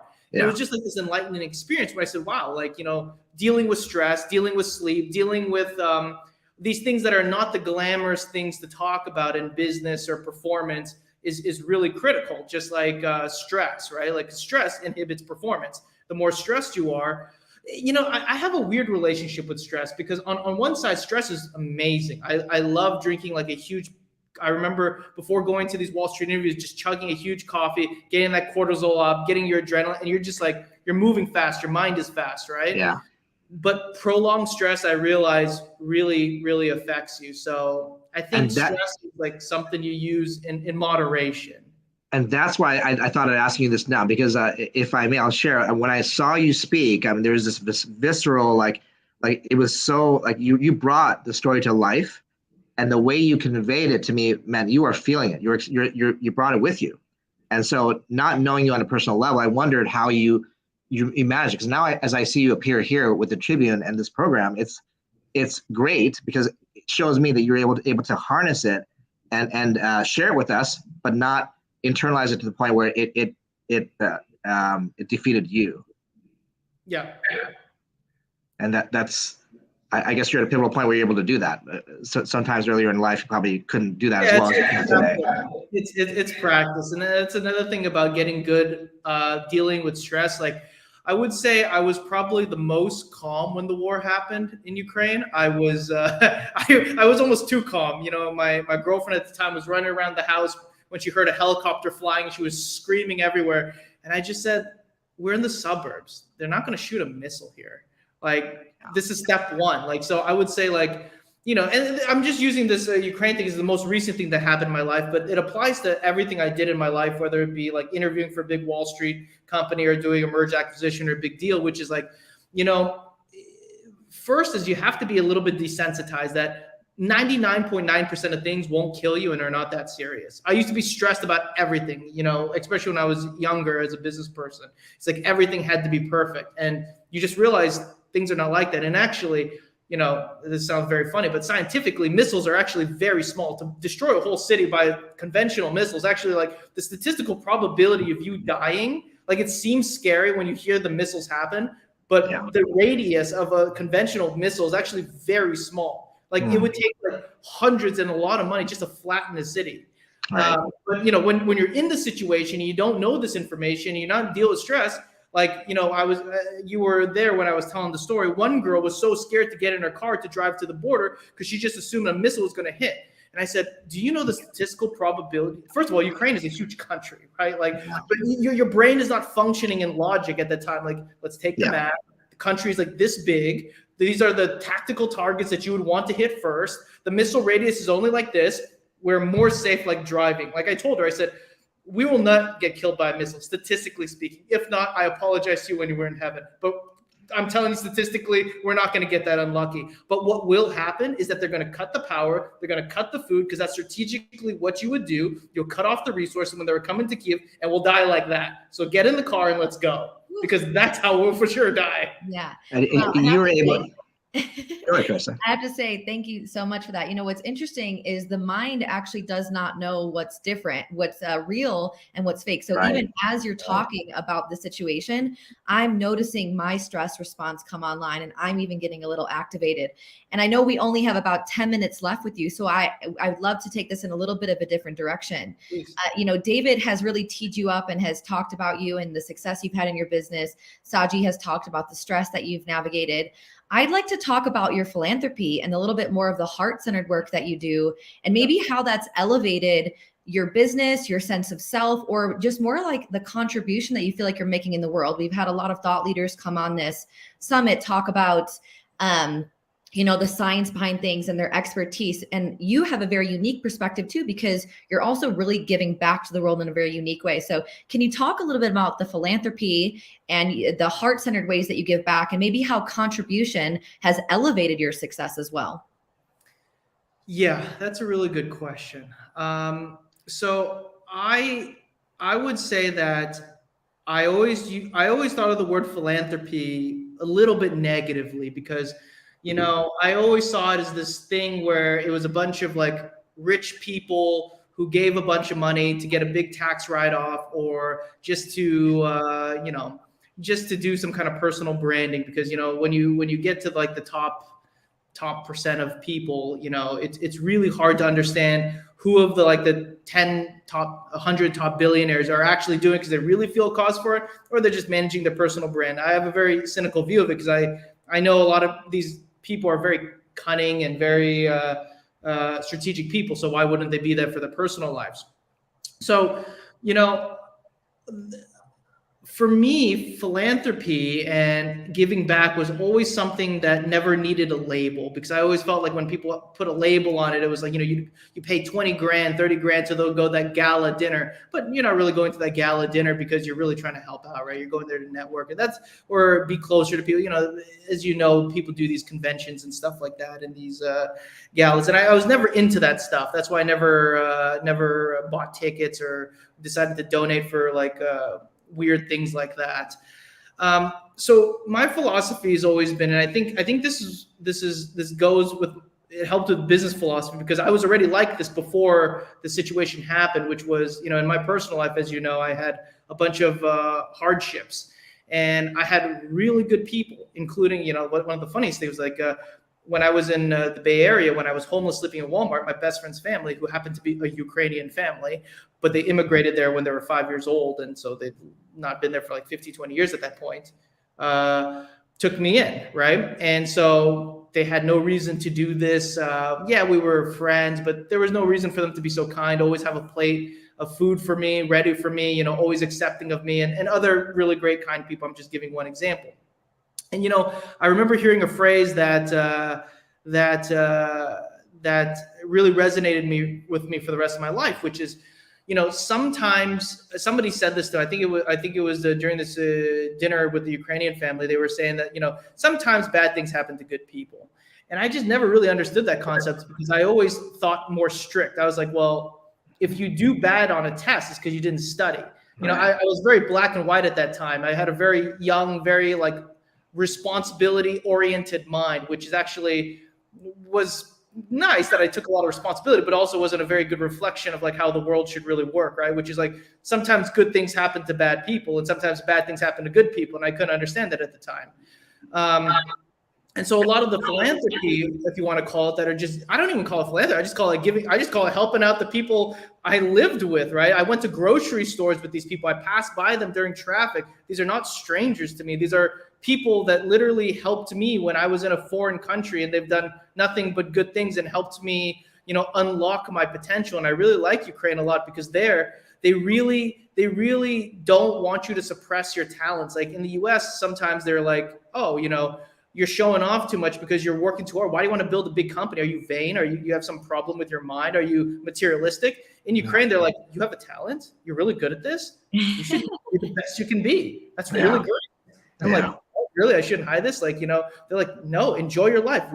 My best friend in Ukraine always says to me, go live your beautiful life. Like, if you have the ability, go do it. Like, why wouldn't you do it? You know? So relating it to the last part of your question, how does it help me in business? Which is, that's kind of what a good company is, actually. It's a bunch of really random individuals who are coming from different places in life. You're not related by blood. You have no other purpose to know each other except you're coming together as a team. And if you have really good people who understand that this company is not a 9 to 5, where at 5 p.m. magically the world ends, and that we're just a team. And when I interview people, I say, we're just a group of people who understand the world is really hard. It's really tough. It's really ruthless. There's a lot of people who there's a lot of pain in this earth, and we're just trying to work together to protect each other, right? Sometimes that has to happen at 5:30 p.m. Sometimes that happens on a Saturday, right? Sometimes I have an employee who has a mental breakdown because they have some problem in their personal life, and I have to be a therapist because I have more life experience. That's life, right? Like, I can't say, well, you're at work right now, like, why are you bringing your personal problems into the office? It's like, well, no, like, I can kind of understand if you have, a hard personal relationship and you're a little depressed, that you probably aren't at your peak efficiency, right? So I really think being kind to each other and really understanding and understand that sometimes bad things happen to good people, and just being supportive all around of each other. And this only works if it's vice versa. So I'm very lucky that in all of my companies, all of our team members, it's vice versa. It's not like they have some loyalty to me because there needs to be. It's because I also extend the same efforts and gratitude and support to them. Like, all of my team members in Ukraine, all my top team members, including my bodyguard and my head of security, he's been fighting in the world. He's one of the best snipers in Ukraine. I've been paying his full salary without stop, and we haven't in February, and we're almost in November right now. I would have not seen him for almost a year, and I'm paying his full salary, and all my team members, right? And because I know we're gonna get through this okay, and that's and I told him, and he says thank you all the time. I said, well, if I can do it, I will do it. You know what I mean? Like, don't get me wrong. He's like, no, you don't have to do that. I say, well, if I can, I want to help, right? If I can't, I'll let you know, but I can right now. Everything's okay with business. We just made on Inc. 5000, fastest growing company list. Like, bro, I want to help you. It's okay. It's fine. Yeah. Wow. Right. And then through that, we have the same. That's an extreme example, right? Like, I'm obviously all my team members in the U.S. are not shipping off to war and something like that. So take that level and take it to reasonable degrees. Like, sometimes somebody has a bad relationship, right? And they have some problem or some sickness in the family. Of course, to a reasonable degree, we support them. Like, we're not like, oh, well, you need to show up to work. Like, that's not my problem. Like, do it outside of work hours. We're like, all right, we get it. Like, just do what you got to do, and we'll support you. And then through that, they support you. And that's how I see philanthropy. I'm supporting my community, and a business is just a community, except a little bit more tangible because these people. Yeah. I really love how you made it seem as though philanthropy is just how you are in the world. It's not even I really appreciate there was it's not this label. It's just what I want to do. And this was said yesterday, I think, by Adora and Forbes Riley around, I think I wrote it down. It was consciousness through contribution, right? We're raising the consciousness through our contribution. And so thank you so much for standing as a leader who naturally wants to give back. And I know it's going to be really interesting because in February, we're going to be talking about money and the money forum. And for you, it seems like money just makes you more of who you already are. You're a person who wants to give back naturally. So the money that you've been able to acquire in your endeavors has just made you more of who you already are. So thank you so much for standing for that and for sharing that example. Even though it was extreme, it just speaks to the quality of the leader that you are and why your endeavors are so successful, because there's heart behind it. So I know we have just about 2 minutes left, and then we're going to have David come up and introduce our next guest and our next segment here, but I want to give you just another opportunity to share with us anything in the last minute that you'd like to say about neuroscience, the brain, or any last words. Frank. No, I think the most important thing when I think about neuroscience and I think about the brain is just learning.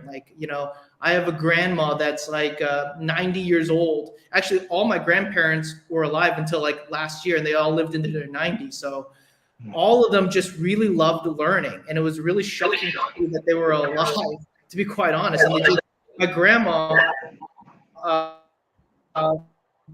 for my entire life, since I was born until even now, she sits there knitting. She likes knitting a lot. She can do all these intricate designs, and she's always on YouTube studying how to do different patterns. And she has this whole paper, and she's designing it and stuff. So it keeps you healthy. I definitely didn't appreciate all the health benefits to learning and keeping your mind sharp. And I would say that's a long term. In the short term, if we talk about performance being successful, back to learning, right? Like if you want to be very successful in business, because at least I can speak to that one specifically very well. You know, especially in this day and age, being able to learn and solve problems, no matter the topic, is probably the most valuable skill set in this new economy. Wow, perfect. Thank you so much for being here, Frank, and this amazing conversation that you had with Saji. I'm going to bring David back up so he can say goodbye to you as well. I know that you two have a great relationship as well. So thank you so much for being here. We look forward to having you back again soon. No problem. Thanks for having me. You're muted. Never happened till Mo did it. Once Mo started doing it, I don't know what's going on over here. But yes, thank you, Frank. Yeah, we just booked Frank for NASDAQ. He's going to be doing some interviews on NASDAQ and Fox coming up here, Bloomberg. So a lot of big stuff coming for Frank. So it's an honor to have you on here, Frank. Thank you. Thanks for having me. Yeah. Yeah, when you've got the talent, it's just a matter of, connecting, right? It's just, when you can do something well, now it's just kind of getting that light on you. It's getting that camera in front of you. And so it's a lot of fun for us here in the media, behind the scenes, talent management, what you guys all do.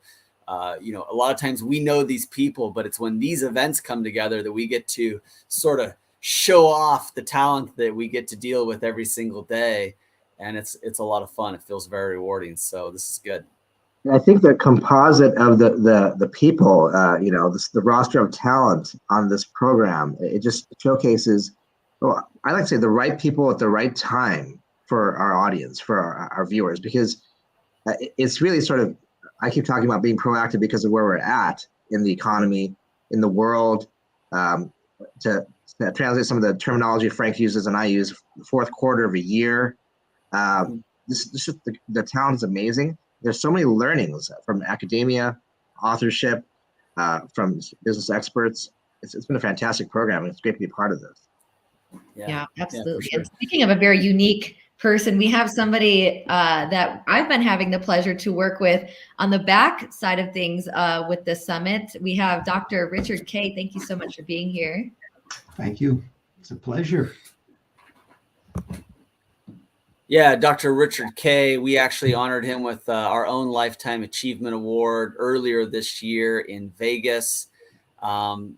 He's somebody who has not only been a doctor, someone that's had a successful practice in chiropractic world, but has since come out and spent another 20, 30 years as really just an entrepreneur. And he has been affiliated with some very successful organizations like CEO Space. Some people here know Bernie Dorman. Richard was a really big part of that. He also has his own course on negotiation, which is probably one of the more celebrated and attended courses on negotiation that I've seen, in the last few years alone, if not the last decade. So Richard is a very well-connected individual, very successful, a confidant. I would call him a leader's leader, a coach's coach. Earlier in the year, I actually reached out to Richard and I just said, Richard, I need a sounding board. I don't have a mentor right now for this particular thing. I want to fly you out and I want to get on the whiteboard and I want to just show you what I'm up to. And I want to get your thoughts. And Richard did that. So that's why I would call him a leader's leader or a coach's coach. But this is somebody that I would go to and say, Richard, this is my crazy idea. You've been around a lot of crazy ideas with some super successful people. What do you think? So if that gives you any idea of the caliber of Richard, that's who he is. Yeah, Richard, I've seen him also sort of, he's very understated. I guess I'm quiet, but he's understated. He's a powerhouse too. And good to have you back here, Richard. Thank you. So just so you understand, one day David called me. He says, what are you doing with the rest of your life? And I said, let me get away from the computer. That's not where I want to sit when we talk about this. So we had a delightful conversation. And as David said, he flew Angel, my wife, and me out. And here we are on an incredible adventure. And I want to thank you guys for just, David, I don't know what hour it is there. It's the middle of the morning for you, and you're still at it, and you're still smiling. Congratulations. Yeah.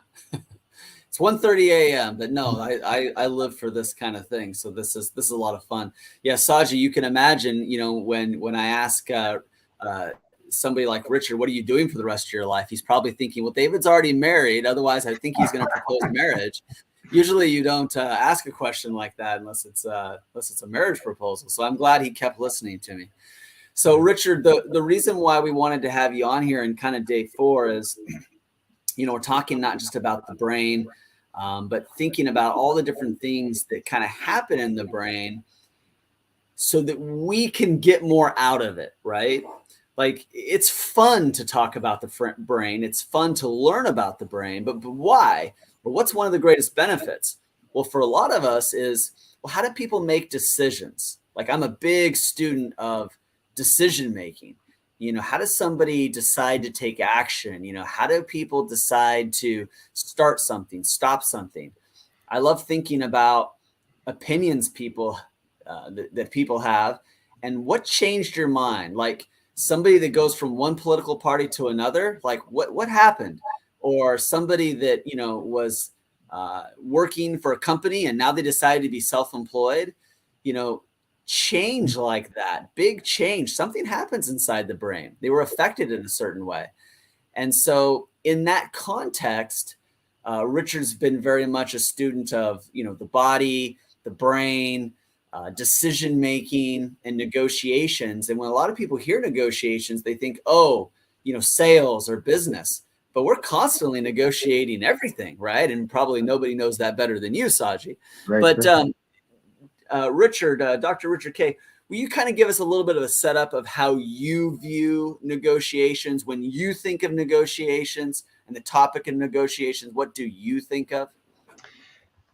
One of the things I look at first is, what does the other person want?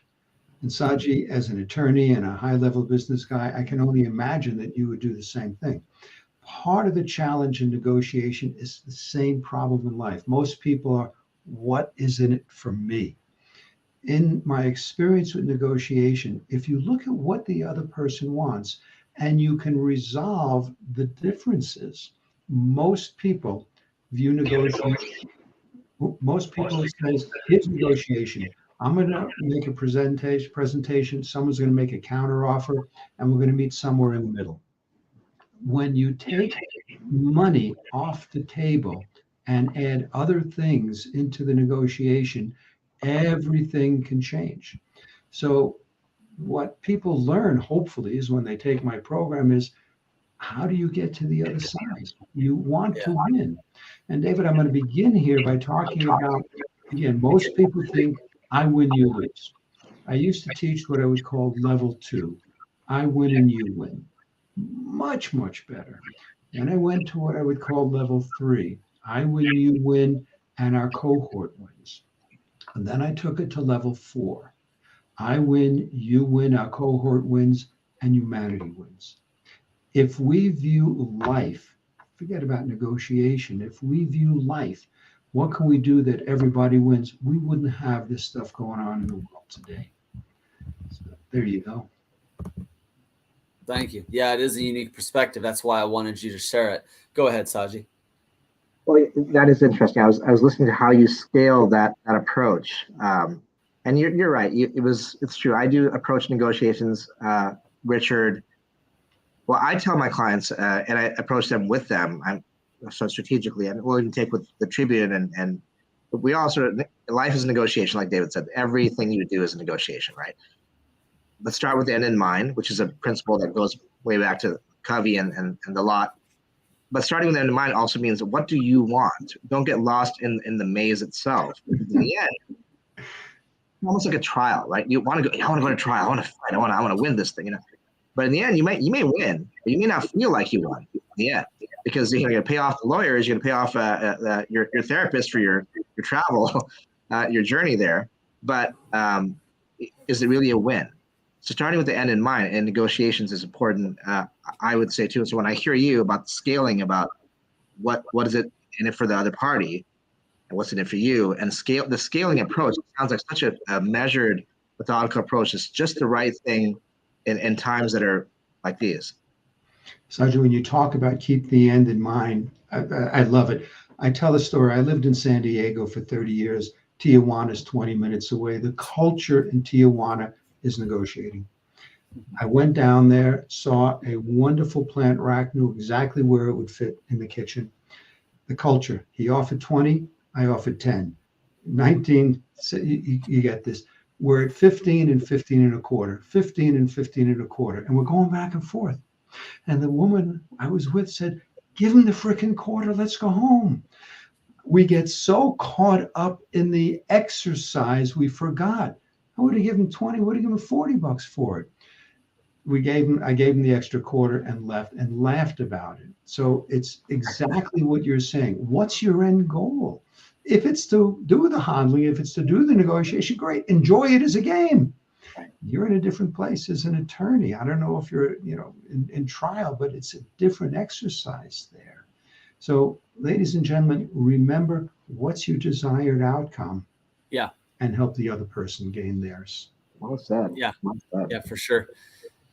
So what I'll add to this is we all learn different things from different places, and then it kind of makes up our belief system, right? So our brain's constantly pulling in all these different types of things, and then we're thinking about what's worked well for us, what we believe will work well, and a lot of times, us just believing it will work well, makes it work well. But one of the things that makes up my training is I actually took a course at Harvard on negotiations. And one of the things they teach at Harvard on negotiations is they teach negotiating personality types. Mm-hmm. And they teach you how to recognize the different negotiating personality types, because depending on that personality type, you want to approach them a little bit differently, right? So there's what they call like the winner. They just got to win at everything. So you want to help them feel like they're winning. There's what they call the avoider, right? They want to avoid conflict at all costs. And sometimes they end up getting a really good deal because they're just trying to avoid conflict. And people think, oh, you're being a tough negotiator. And they're just trying to, go slow and avoid conflict. And the list goes on and on. There's kind of like the accountant or engineer has to kind of all add up for them. There's the other type of negotiator where it's all about the relationship. Like if you have a really good relationship with them, if they really like you, they don't really care as much about the feelings of winning or losing as long as the relationship is intact.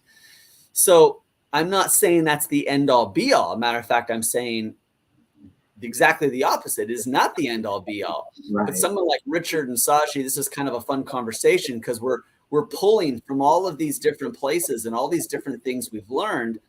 And then we can kind of roll up to Dr. Richard's K negotiating style, which, instead of 101, it's more like 404, right?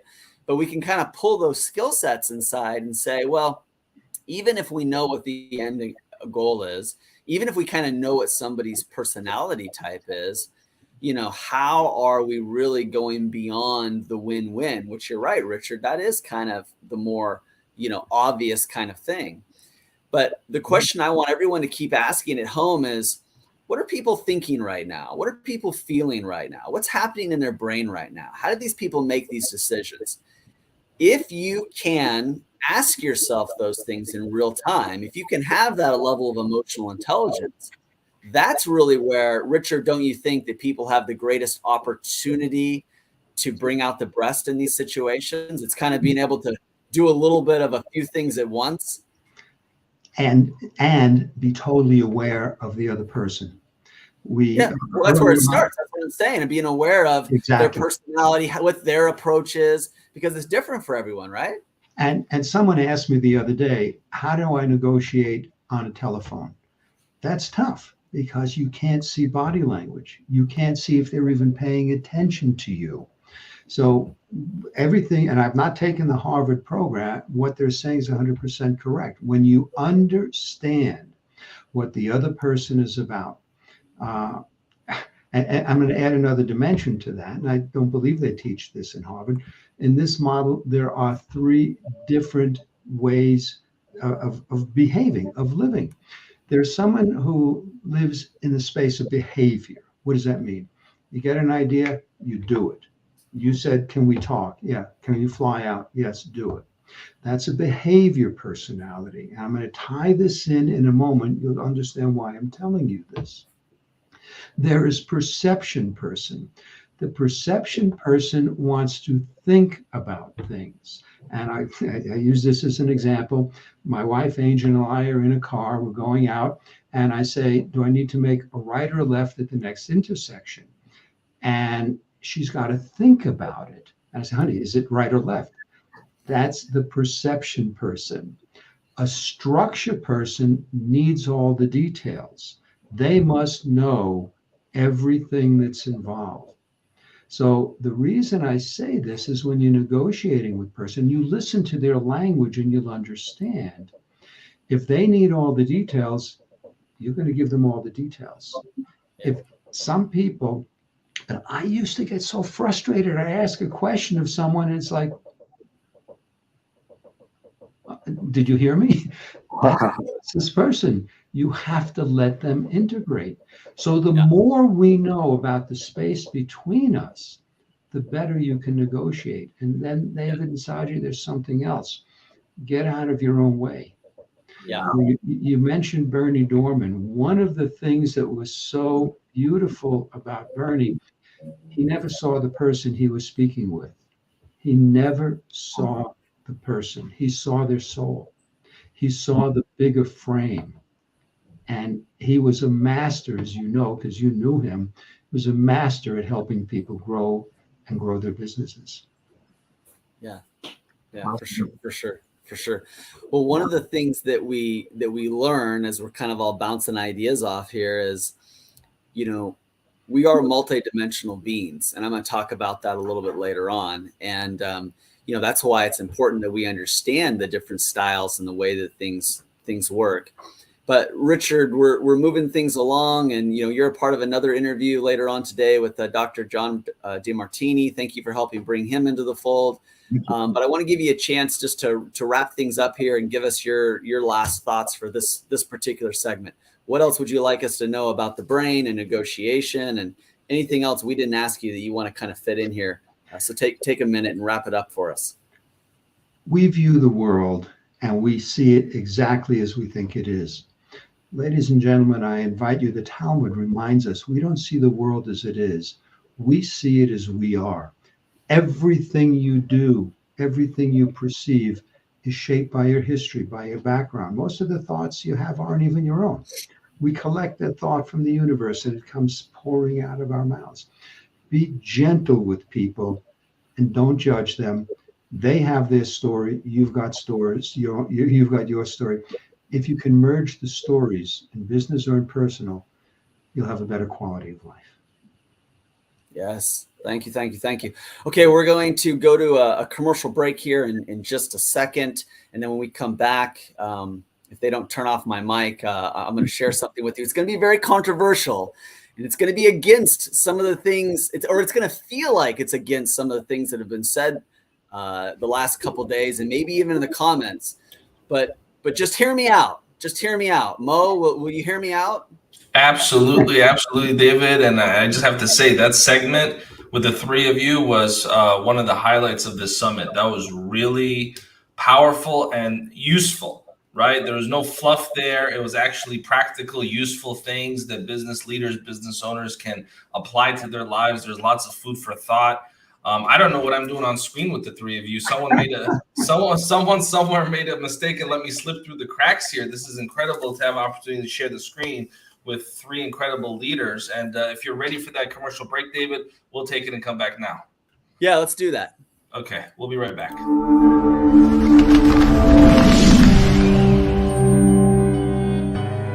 Welcome to the Los Angeles Tribune page. Here you will find original news programming, exclusive digital events, and shows that are directly from the community. At the Los Angeles Tribune, we believe in giving a voice to the voiceless.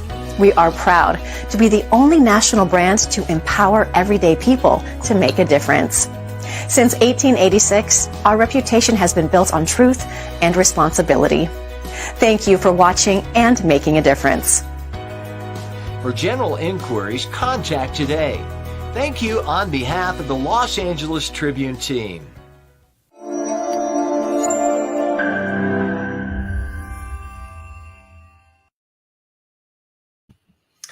And so, David, I know that we're now going to go ahead and shift gears. You've got some things that you want to speak about, you want to announce. Yeah. And so I'm going to go ahead and step back and just give you the full floor. And, I'm running out of pencils and pens because I'm taking so many notes. So I'm going down to markers now. I'm just trying to find ink. You're going to want to write this down. So I'm going to step back. Yeah. We love your guys' comments, by the way, and we love your questions as well. Please do so. The Tribune's been amazing and fun, kind of rewarding people and, spotlighting others in the audience. So yeah, let us know where you're from. Let us know what you're thinking.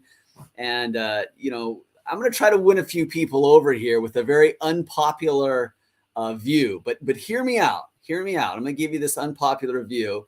It's going to be a little bit controversial, but tell me what you think in the comments. I'm going to try to win you over here. I'm going to try to go the Saji route here. I'm going to present some evidence, some case studies, maybe some testimonials. You guys are the judge and jury, and I probably won't get everyone. But on day 4, when we're really trying to go high level here, right? We've built some things. This is a very sophisticated audience. I think you're ready for this. And here's how I'm going to start it off. Some of the worst advice you could ever give or you could ever receive is to just be yourself. Just be yourself. Just be yourself. Immediately what happens to most people is they think, well, what self? Well, what do they mean? Well, who am I? Right? We get really tripped up. Well, who am I? Who am I right now? What self could I be? And what you need to know is you're a multidimensional being. You're a multidimensional being. I believe this with every fiber of my being, right? And inside of you, inside of your brain, inside of your body, there are different versions of you. And that's why some of the better advice might be to who do I need to be right now? Sometimes I need to show up as dad. Dad's a little different than workplace boss, right? Workplace leader. Sometimes I need to show up as husband. Husband's a little bit different than business partner, right? So think about that. Imagine putting on a hat. Sometimes I'm even working with clients and I'll say, you know what? As your publicist, as your publisher, here's some advice for you. But as your friend, let me tell you this. Let me just put on the friend hat for a second here. And it helps people shift and take your advice in different ways. It also helps you show up in different ways. So think about the different selves that exist inside of you. Think about the different selves that exist inside of you and think about who you need to be in these different situations. You might need to show up to negotiate. You might need to show up to learn something new.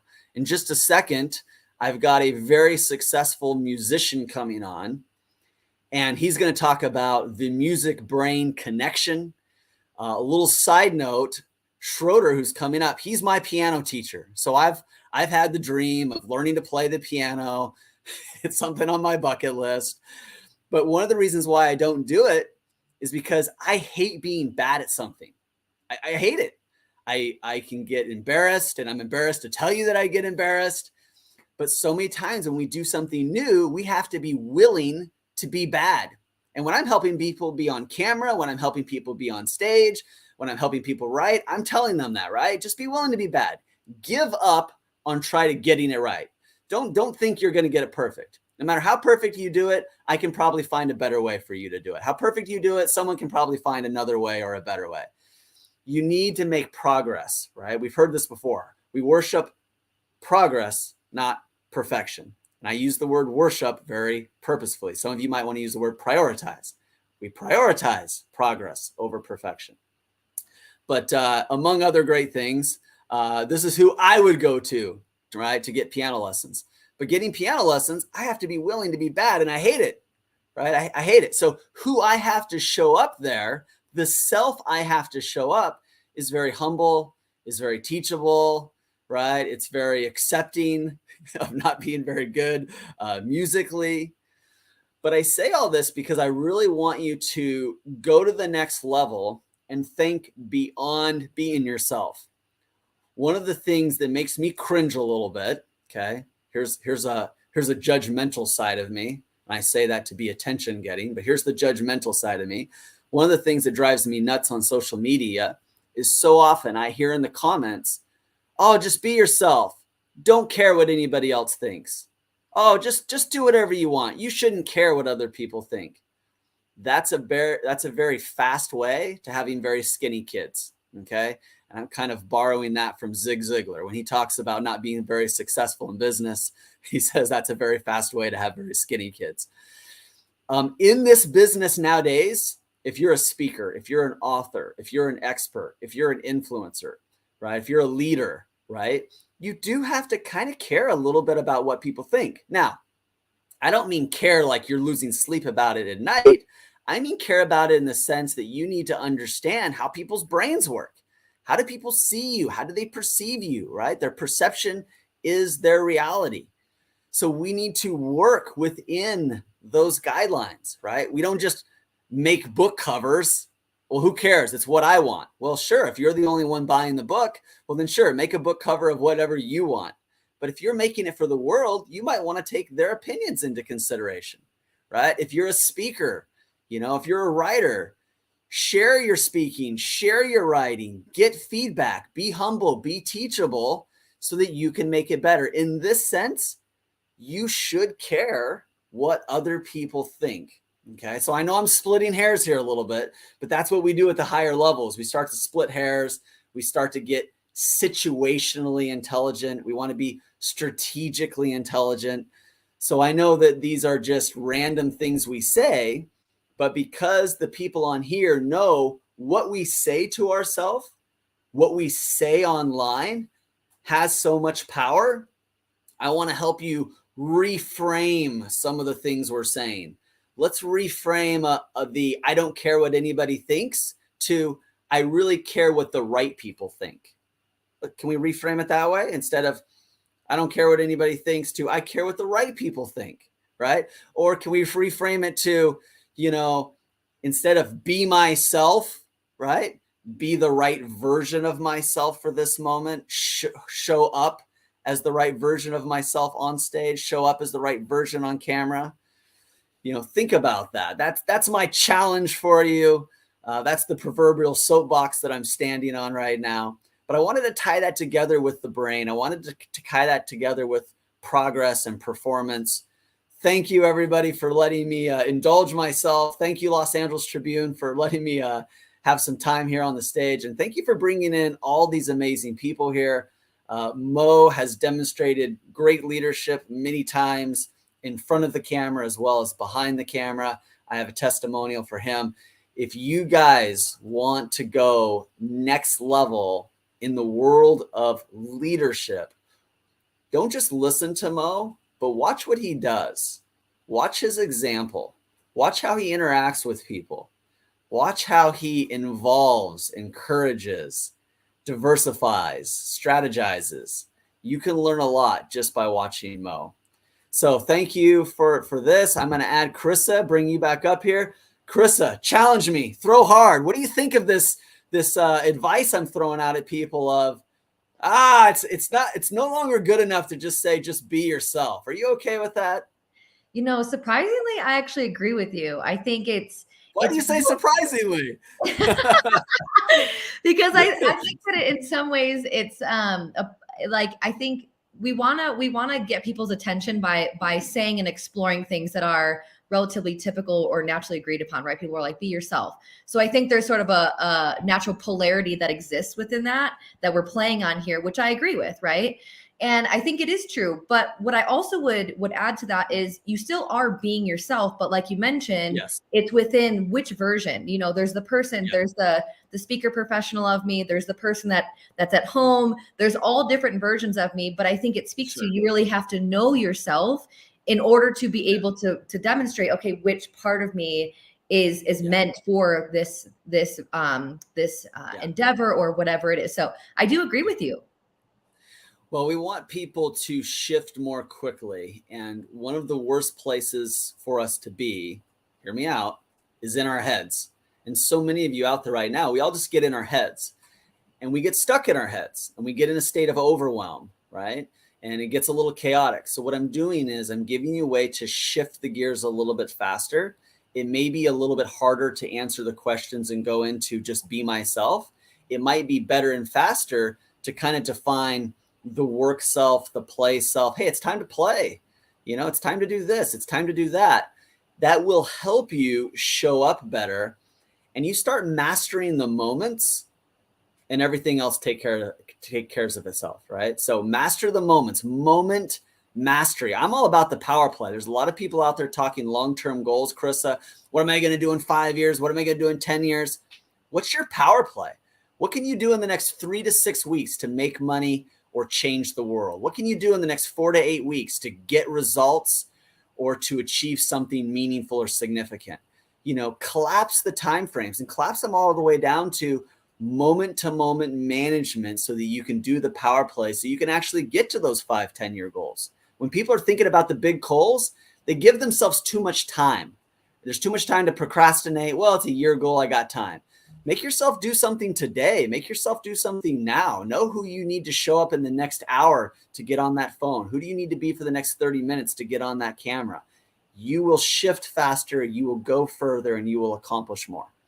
Wow, I love that. And I think something that I would just add to that too is we're talking about the ability to be present as well, so that you can really pay attention to what's best for this moment. And if you're stressed out, if you're in your mind or you're in your head over analyzing, you're not really able to pay attention and have this social awareness that sort of invites, okay, who's meant to be here right now? What are the goals that I'm setting? How am I staying aligned with that? So there's a lot of different dynamics that people don't necessarily realize that are at the forefront here in every single moment. Nice. All right. I'm bringing up Schroeder here. Schroeder, thanks for coming on. We wanted to approach this from a lot of different angles. And, music makes up so much of our life. We've had Jim Poole on here, a lot of other people on here talking vibrations and frequencies. Well, nothing conveys vibrations and frequencies better than music, right? Music helps us learn. Music can help improve the memory. Music can just do so many things for us, uplifting our moods, getting us in the right frame of mind. But let me show this a little bit for a second here. Schroeder has done everything from not just teaching music, but actually composing music. You want a song for your podcast, you want a song for your show, you want your own theme song, that's something Schroeder could do for you. You want to learn to play an instrument at a very high level, even if you're a beginner. If you want to create music with somebody and you want someone that understands lots of different instruments and lots of different formulas for creating music, that is something that Schroeder can do. So Schroeder, thank you for joining us here today, my friend. Thought I'd give you a little background music to that lovely intro. Thank you, David. Yes. So real quick, give us a little bit more. Okay, because I was going to say you already summed up my whole talk already. It makes you learn better. I did sum it up. They're going to want some details. But before we get into that, why don't you give them just a real short, more of like the amount of time or maybe a little more of the actual background, quantify your background in terms of music, instruments you play, how long you've been playing, how many students you've had. Quantify it for us a little bit. Sure. I mean, people often say, oh, you're so talented. And I go, yeah, 40 years will do that to you. 40 years of, sitting by the piano, right? And so some comes naturally. Some of us are more gifted than others. I don't consider myself in any more or less gifted. It's the time you put in to the skill that you develop. And we're all capable of amazing things. We're all capable of, you think of the most incredible in any arena, not just music. You think of the most incredible athlete, the most incredible, singer, piano player, conductor. Yeah, you're talking about like the 10,000 hours, huh? Getting in the time. We all have. I'm a big proponent for the human potential, and it's a big driving force of what it is that I do in my work. Beneath the surface or the umbrella of the work that I do is this idea that we all share incredible potential. And so music in relation to the brain, and that's why I'm super glad and grateful you had me on the summit. We can share with some of the listeners to help become a little more aware of the power that we all have available to us. And so let's take it away. Should we? I don't know if this is now. You mentioned, and I wasn't sure if we were allowed to say that we're working together, learning the piano. I think that's fantastic, David. Yeah, it should probably be top secret, but I didn't know, right? I didn't know if that's going to be divulged or not. Look at. So I wanted to ask you if you feel smarter. Do you feel smarter now? Actually, I do. No, I mean, I really do, and I love listening to music to get myself into the right frame of mind. I never thought playing music would be so therapeutic as well. And, in no way am I a good player yet, but in just a few short months, Schroeder has, definitely helped me excel. Just don't tell them the songs you're teaching me to learn. They could be, I'm not prepared for that level of judgment. Yeah. We'll do a concert in like a year.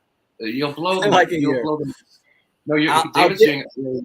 I'm actually really impressed, and especially just this idea of neuroplasticity that has been discussed here at length. Yeah.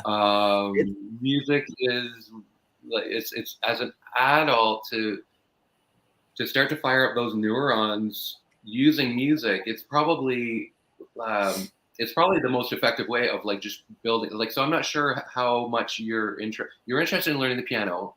Okay, obviously. But how much of it is a tool, because it is, for really building your brain, building those neural networks. Let me get everybody more involved here too, because I'm curious about this. How many of you play an instrument? Go in the comments. Tell me what instruments you guys play. And if you don't currently play an instrument, I want to know what instrument you would love to master out of anything. Like if you could play any instrument really well, what instrument would you play? So tell me what you play in the comments, or tell me what you would love to play in the comments. Handpan. What the heck? Handpan? Yes, I am obsessed with the handpan. Handpan is a really beautiful instrument. And when we're talking about frequencies, okay, so do you want to describe, Carissa, the handpan? It's such a gorgeous, and anyone can play it because you just kind of tap it, right? You could probably do a way better job of describing it than I could, but it is a beautiful instrument. Beautiful instrument. Well, I mean, I don't know. I don't have one. I don't play one. I have a friend who does, and it just emanates these frequencies that are otherworldly. Like I love, David, that you mentioned before. We're all multidimensional people, and I love that, because the segue or whatever is music. Music is a multidimensional discipline. As in it operates on so many levels. So like the handpan, for example. Oh my gosh. And singing, so frequencies that are not only pleasing to hear but are healing. Okay, are literally healing because we are frequency in motion, and so when we absorb, and so there's a saying that we don't listen to music, we absorb music. Right? Okay, as in the frequency. So then those frequencies become us. Like you eat food becomes you. It's literally like that. Yeah. So the music, right? The music you listen to literally becomes you, and so on a vibrational level. So handpan is a gorgeous. So and anybody can tap. If you can, you just tap. Right? Is that correct, Carissa? You play one? It's like a big metal contraption. You have these different, these little spots. You can just play it. I mean, obviously there's a technique to it, but you can just tap your finger on it. But I'm kind of curious, if you're open to exploring with me for a moment, is what is happening to the brain when you're learning something new, like an instrument? I mean, can you talk a little bit about why it might have contributed to David feeling smarter as he's sitting over here cheesing a little bit? I mean, obviously he got vulnerable saying that he doesn't like to be bad at something. And I also agree with that. But, I don't want to persuade or convince anyone to take on a handpan habit or indulge in that. But what I am curious about is what is happening in the brain that makes something like this more worthwhile than just knowing the instrument and learning the instrument. Sure. Great. Wonderful question. Where do you begin with that? So because when we listen to music, and they've shown this in research there's lots of research around this. How when we listen to music, the brain fires up in ways that no other activity does. All areas of the brain start to fire up. Neurons are just kind of going haywire, because what happens is, and I'll get to your question, because all of this is going to blow up. Because so what happens is, the neural pathways are because what? Okay, so when we're listening to music, you're sitting, you're listening to music, and what's happening is your brain is disassembling.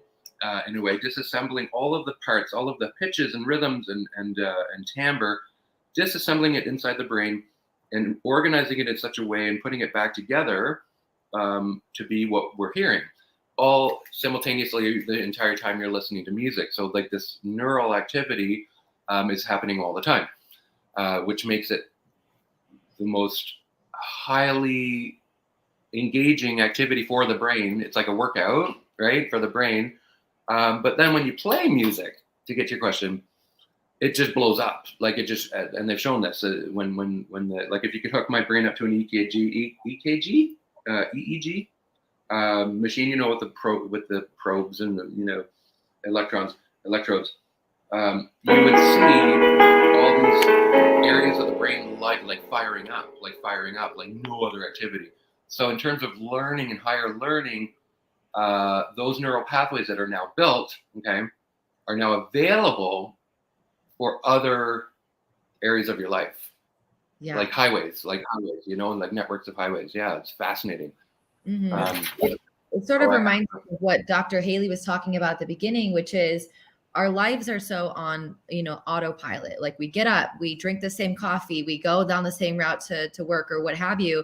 And when we start to do things differently, when we brush our teeth with our left hand, it not only can cultivate a deeper sense of confidence with ourselves that I can learn new things, but neurologically, different synapses and things are firing in a way that's creating new pathways and things that that might not have been activated or that muscle have been used before. Yeah, for sure. Correct. For sure. I want to talk a little bit about kind of getting out of our heads, which is funny because a lot of times when we're getting out of our heads is when we're really activating the brain the most. This is what we're learning. Yes. That's kind of why I like, that's kind of the reason why I like playing an instrument, is because when I'm playing an instrument, and there's other things too, shooting pool, playing basketball, there's things where I'm just getting out of my head, where I'm thinking about a billion, all these things I need to do, all these things I need to remember, all these things I want to be, and I'm just focusing on that. It's activating my brain in such a way that I can really be present. And I think it's hard to be still, right? But and there's an art to that, and there's a reward to that. And the closest thing to being still, that still has that similar power, I think in some ways is playing an instrument, because it doesn't involve the body quite as much. It's not like out running, let's say, but you're doing these things and you're doing them, through the brain and through these motor functions, and you can just be really present in that moment. And it's a good rest, I think from the rest of the world. So and music. So it disrupts your time, your sense of the temporal plane in that way, as in like what you're just saying, right? And it makes it really powerful because you can basically, and disrupts in a good way. Like how you lose track of time, right? When you're playing an instrument. Sure. is and similar to playing. I like pool as well for that. Like it's you're hyper focused. And so disrupting the time, your sense of time in a beautiful way, where you kind of, you would know, David, from practicing, you sort of look up and go, wow, was that an hour already? Like,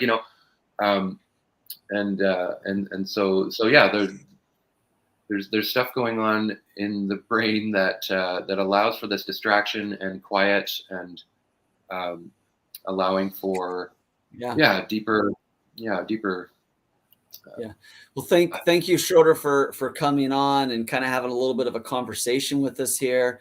I want to give you a minute or two just to kind of wrap up and kind of have the last word, and anything that you wanted to share with us in the topic of the brain music or music brain connection, your belief. Go ahead and do that. We're just kind of bringing up expert after expert, and you're a great person to mix in and kind of take it from a whole different perspective. So feel free to share here as we wrap up. Sure. Well, and thank you so much for having me. It's really an honor to be, included in this summit of other experts and luminaries sharing their brilliance upon us, as in how to access more of our potential, right? As humans, I feel like we're at a tipping point where we've just been using, and we even know this, like 10% of our brain, where we're about to maybe take a quantum leap. And I know music is a huge part of that. And so I would wrap up by encouraging people to, there's a couple of things. So I probably don't have enough time, but really to take an active role in listening to music, because of what I was saying with the disassembling. So basically taking music out of the backseat, taking it from something that you just kind of have on the background, which is fine. And it's still doing all the neurological stuff that we're talking about. But to put it in the front seat as well, putting more of an emphasis on focusing on the music, taking an active role in active listening, where you're just simply paying closer attention to the music, knowing what it's doing in your brain. I think that will have a lot of impact on a lot of people if you're hearing this, because it's this awareness. So I share this awareness as in using it as a tool, not just something you have on in the background, using it as a real tool for learning and for healing, that it actually is, right? Yeah. And so to participate with the music, engage with the music, knowing that it's making you smarter, man. It's making you smarter. Yeah. Wow, I love that. Yeah, there's actually something called thank you, Schroeder. And there's actually something called the Mozart effect, right? And you can look that up. The Mozart effect is that idea of classical music, especially Mozart, but other classical music, studying while listening to that music, I work with a lot of writers, writing articles, writing books, things like that. It can really help with writing, listening to classical music. I also love soundtrack music, right? All this crescendo moments and these big buildups and, and kind of wandering. I love just, even like, you can be listening to the soundtrack music of Jurassic Park or Batman, or, it's just such a wide, but Hans Zimmer, like, you want to get the neurons firing, get some Hans Zimmer in there, maybe some Elfman. Danny Elfman. I've written music that people are like, "Well, you're the next Elfman." I don't want to toot my own horn. I do have. Play something for us. Everybody's saying, people in the play something for us. Get our brains firing here. Play us out, Schroeder. Play us out. Well, sure. I mean, so I have this. So there's no time to get into it. The sacred geometry of music, and how music is intrinsically at the core of creation. And so the tool I have that I've made is this portal, I call it. And so if I put this in front of me, and we talk about writing music, this is I call it the portal, because it's literally a gateway to. So sure, I'll play you guys out. And so it's sacred like geometry. You're like hiding all this stuff. We're like wrapping up, and you're like, oh, by the way, I've got this like secret image, and I know sacred geometry. All right, go ahead. Do I lead with the Doctor Strange shape? I don't know. Do I lead with that? I don't know. Yeah. So let me see here. So let's see if I start on D. So the beautiful thing, I start in a certain place, and it's like a map. Okay, so let's go somewhere else.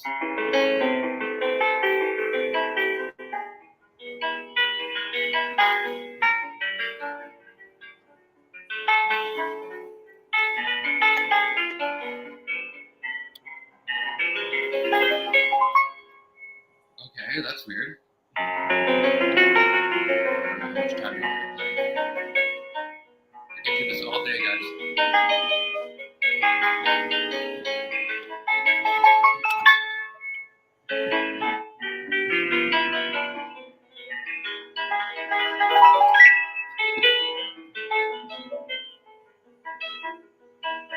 Sacred geometry.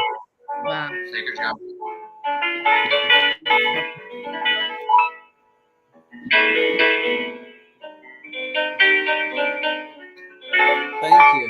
Thank you for that. Okay, now just real quick, play something really upbeat because you made everybody too relaxed. Now you got to play something really upbeat. How about if we have a sing along? Do you guys want to do a little sing along? I think this could get the neurons firing. I think we all know with a little help from my friends. So you can just sing. If you don't know the words, you just mama mama until you know some words. You know what I mean? And just it'll sound stupid because of the internet lag and all that. But let's have some fun. What do I think if I sang out of tune? Would you stand up and walk it on me?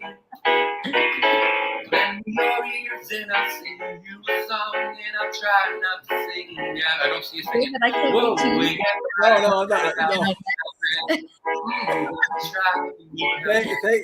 Thank you, Schroeder. Thank you so much, Schroeder.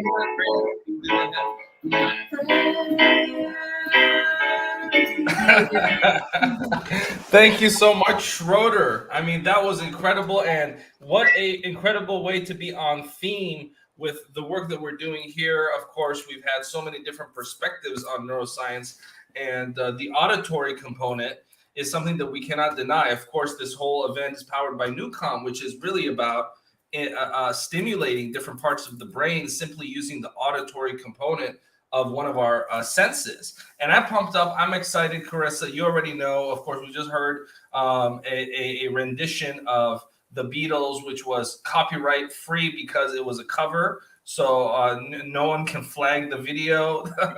And, the next 20 minutes or so, we're going to have someone take the stage and speak. And I'm personally really excited to hear this individual because she, if you've ever appreciated the work that the Community Outreach Division of the LA Tribune has been able to do over the last few years, you got to give a lot of credit to Dr. Natalie Forrest for helping make it possible. So we're about to bring her on, give her a few minutes for her to help explain, guide, facilitate, and teach some principles from her best-selling book and some principles that I think will simply help elevate a person's life and a person's business with the science of compassion, the science of heart-centered leadership, which is the segment that we're going to go into now. So Dr. Natalie, hopefully you'll be ready in a few seconds. We're going to pull you up, give you the screen. Carissa will hang out with you just for the first couple minutes, but then we're going to have you take the full screen and spend about 10, 15 minutes to educate our audience. With that being said, Dr. Natalie Forrest, go ahead. I'm stepping back. Carissa. Dr. Natalie Forrest, I feel so privileged that I get to spend some more time with you. I will definitely be listening and taking notes this time instead of interviewing you, but I'm just so glad that you're here. Thank you so much for your presence. I'm looking forward to learning more about your work, and I feel every time that we connect, I learn more about what you do. You are like Pandora's box. Whenever the box, it's like, oh, she does this thing and this thing and this thing. So it's really cool speaking to the multidimensional self that David was mentioning. You certainly are gifted in many different realms. And I know that you also help the Los Angeles Tribune as well. So thank you so much for being a part of that. So I'm excited to have you and learn from you. So thank you so much for being here. Thank you, Carissa. Don't go anywhere. It's like everything that Mo just said. I'm like, hold on, compassion. How am I now going to all roll this into one? So, but thank you, Carissa. And right back at you. I love being on screen with you. You do so much, and I know there's a spiritual connection. So really appreciate everything that you're doing. And I think you being part of this event, inside, outside, back, and front, is really a testament to all that you do as well and how you enrich the world. So thank you for that. Oh, what a true leader right there, right? So beautiful for that reflection. Thank you. But thank you. And thank you, David. Thank you, Mo. Thank you, Abba. This has been amazing. There's David, see? And the reason why I'm a little late, David, today is, by the way, because you know how it is. You've written a book on parenting. So I actually had to take care of my girl first. Yeah, don't ever do that, by the way. Is it too late to stop the book on parenting? No. You don't ever want to write a parenting book. The universe says, oh, you think you know something about parenting? Oh, okay. Yeah, yes. My parenting got a lot harder after writing a book on it. I think the universe kind of laughed at me. Probably, but the way that you talk to the universe delivers. You point out how to do things differently, and guess what's going to happen? Yeah, let me show you all the things I know about parenting. The universe, like, oh yeah, okay. Let me show you all the things you don't know about parenting. Anyways, I'm sorry. Go ahead. No, it's all good. It's all good. Thank you. I so appreciate everything that's been going on. And I've been in and out a little bit, but there are like 2 or 3 things that I've noticed. I love words. So I was really inspired, and I see a lot of people being really inspired these 3.5, 4 days. I couldn't help myself, but I looked up the word inspire. So inspire is from Latin, and it really means to breathe in. So I think we've been breathing in a lot of really, really important information, insights, experiences. And now that we've been breathing them in, the question is, what are we going to do with them? Right? So we've been breathing them in. So now how do we breathe them out, I think, is part of the question. Whether we go with David and music, which is so important, or sacred geometry, whether we go with Marie Diamond and we're thinking about, okay, how can we put some of the law of attraction into place with Joe Vitale, or using Moss. There are so many different ways in which we can now breathe out. And yet, before we breathe out, we have to figure out what works for us. And that's the other thing that I think has come through so hugely. And I've been a big proponent of that forever. There is no one size fits all. There just isn't. And even Newcomb, of course, says the same thing. It's like, yes, these are the tips, but this is, in the end, you have to decide. Mm-hmm. So I want to encourage everybody in the audience to really breathe in, then start reflecting, and then think about, how do I breathe out? Mm-hmm. And the other thing that I want to mention is, we've been hearing a lot of information, and Carissa was just so kind. She didn't even ask me a question. You haven't yet either, but in the interview style, we ask questions, right? Mm-hmm. So we keep asking questions to get more information. And one thing that maybe I missed it, that I don't think we've addressed that much yet, is, how does the brain really work? Yes, we've addressed that, I know. But one big part of how the brain really works, it reacts beautifully to questions. Mm-hmm. We've talked about affirmations, we've talked about asking and receiving, but when we talk to ourselves, how about we start questioning, interviewing ourselves? Because that's when those neurons start firing. When you're saying, why am I? Or how come? That's the other avenue that I just want to invite people to also think about. For some people, affirmations work. For me, I don't know really if they work so well. I like affirmations. I like asking myself questions, because then it starts going. And before that, I think we have to give ourselves permission to actually engage in that. But yes, jump in, David. And you're like, well, no, because you're saying so many great things. I mean, if you think about it, children ask a lot of questions. Yes. Who learns the most? Children. If you'd like to get back that childlike learning ability, you start being curious, right? You start being curious, you start asking questions. There's something called copywriting or persuasive writing. For those of people who understand what that is, you have to get people's attention. You have to be very attention getting. One of the best things you can do is ask questions. Now, you can't just ask questions all day long, but it's a good way to start a conversation. Even if you're getting on stage as a speaker, sometimes you just start with a question. And questions there's an art to it, right? You ask a question that's too easy. Duh, everybody knows the answer. I don't want to answer. You ask a question that's too hard. People can't answer. So a lot of thought can go into, the questioning process of, how do I even ask questions? So here's a question for you, right? I'll see if I can apply everything I'm talking about here. All right. There is the state of flow. There is the state of inspiration.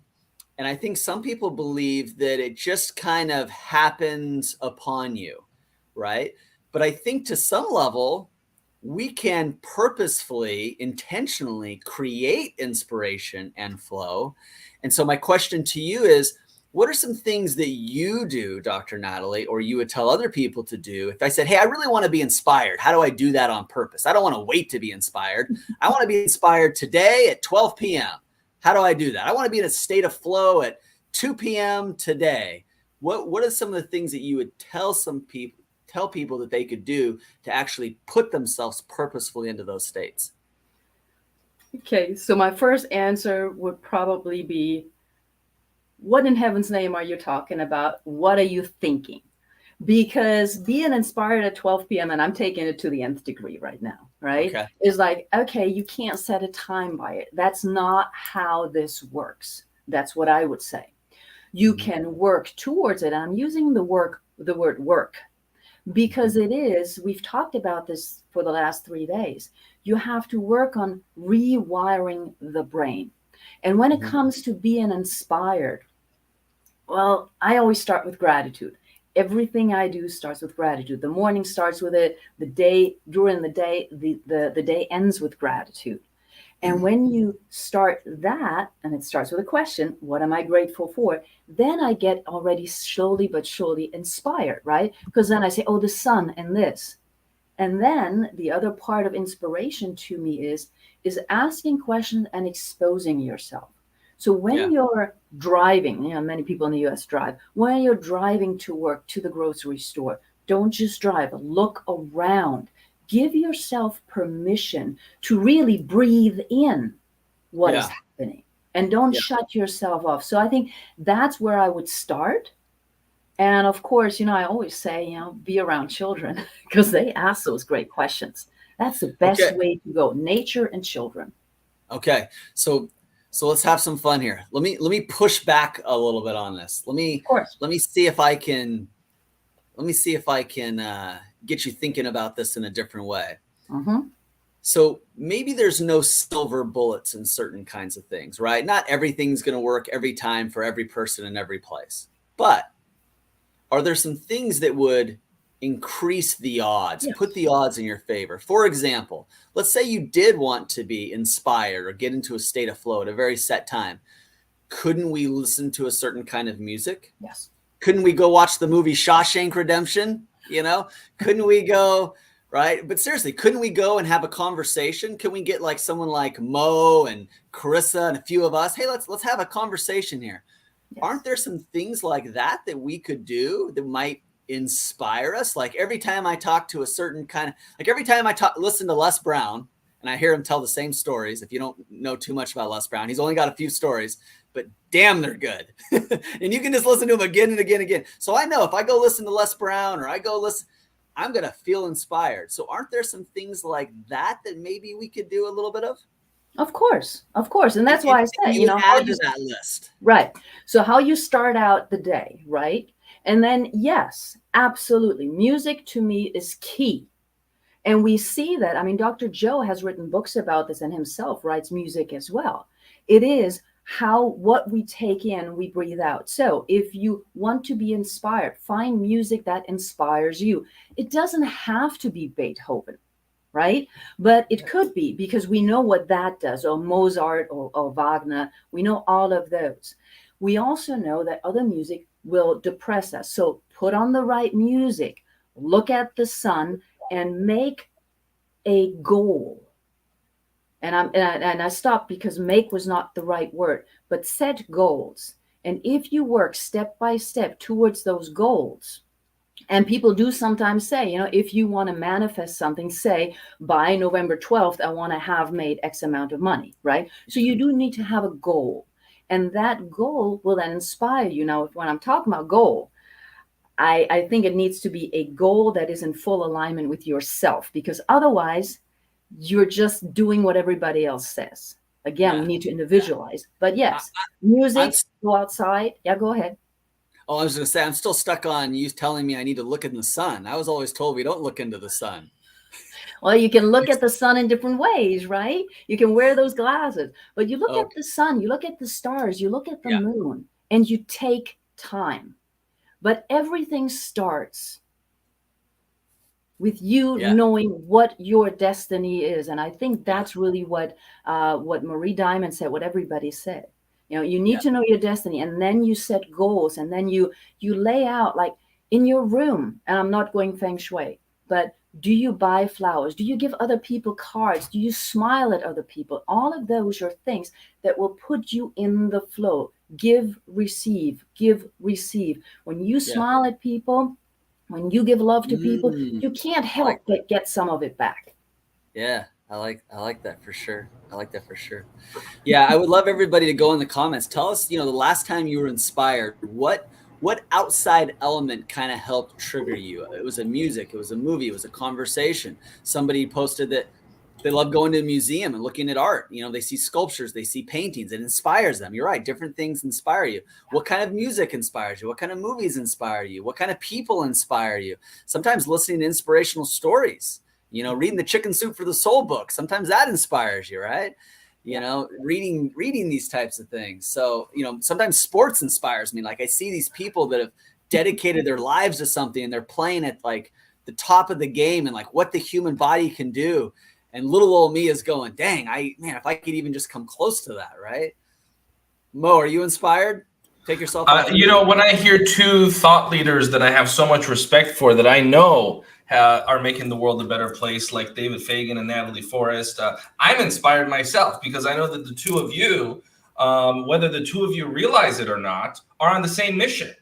Now, both of you do very different things, but you're on the same mission, and I don't even think you two realize it. Because both of you are making the world a better place by impacting people's lives directly and indirectly. And so, again, thank you, David, for your earlier comments you made. I appreciated that. And these two incredible leaders have done so much to help expand the reach and uplift this community and help make the world a better place by creating reverberation. Because when we're gone, when the man upstairs calls me, I know I'll be ready, because I know that I've done my job here. And the reverberation effect lasts forever, right? We're here and we're gone. But then our reverberation stays and sticks around. And that's the key to immortality.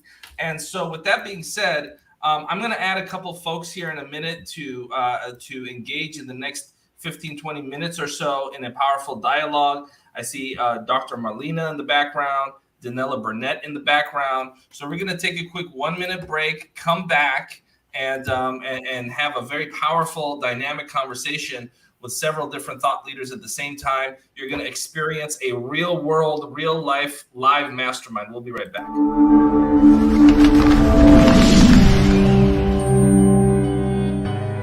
Welcome to the Los Angeles Tribune page. Here you will find original news programming, exclusive digital events, and shows that are directly from the community. At the Los Angeles Tribune, we believe in giving a voice to the voiceless. We are proud to be the only national brand to empower everyday people to make a difference. Since 1886, our reputation has been built on truth and responsibility. Thank you for watching and making a difference. For general inquiries, contact today. Thank you on behalf of the Los Angeles Tribune team.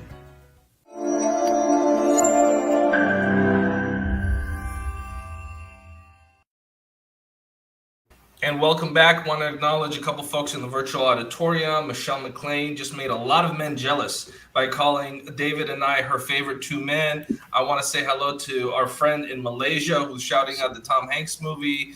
We've got so many incredible folks from all around the world, Australia, Malaysia. We want to give a shout out to our international community. Tons and tons of people from Bangladesh. So we're humbled and honored to have the country of Bangladesh support this summit. I'm going to bring up now Dr. Marlena. And Dr. Marlena, welcome. We're going to bring up Danella Burnett.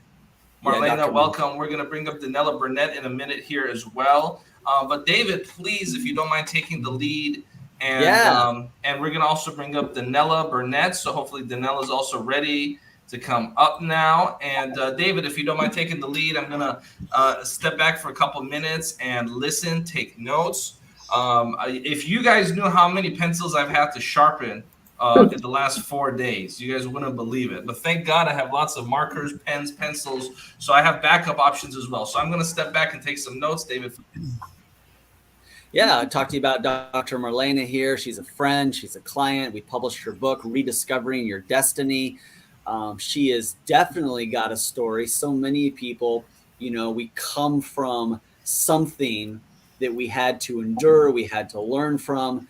Dr. Marlene, I'm not going to steal her thunder, but she's got quite a story herself. And that story has been turned into kind of that turn your pain into your power kind of thing, turn your mess into your message kind of thing. Yeah. Well, I don't know if she ever really had a mess, but Dr. Marlene has done both the corporate world as well as the entrepreneurial world. She's worked with people internationally. She's a best-selling author. She's up to keynote and be a part of a big New Year's Eve gala here in LA.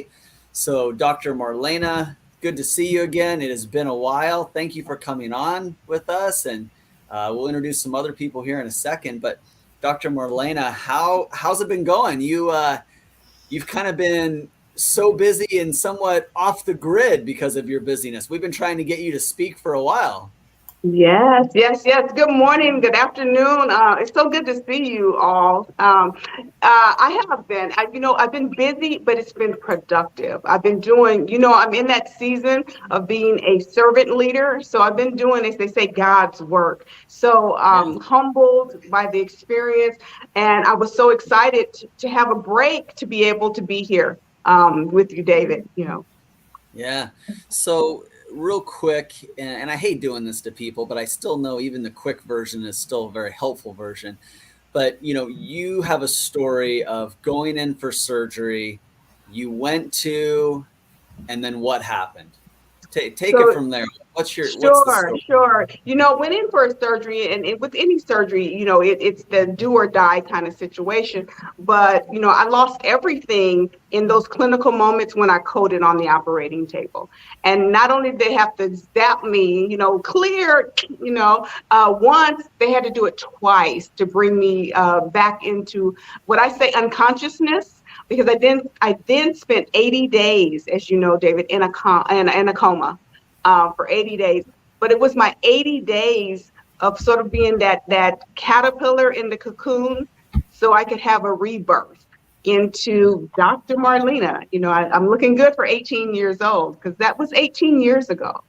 And I have been on that destiny journey ever since, I got that sweet opportunity to come back into consciousness and into the world. And I really have been on a journey to discover, and that's how I had the pleasure of meeting you. Why me? Why am I still here? Why was I any different than someone else? And God gifted me with rediscovering your destiny, the power of possibilities, and how to reinvent the inevitable. And I really truly have been on that journey ever since. Yeah, went out and got your doctorate, went out and started helping people, worked at a company for a lot of years where you literally ran HR with, close to 3,000 employees. I say all this because I like to quantify people's background, and I like to kind of give people an idea of their path and their journey. And it's been a lot for you. And people might be somewhat surprised by that. Don't go anywhere. I'm going to introduce somebody else, and we're going to have a little bit more of a conversation. So just sit tight. Danella, you're looking young and spry.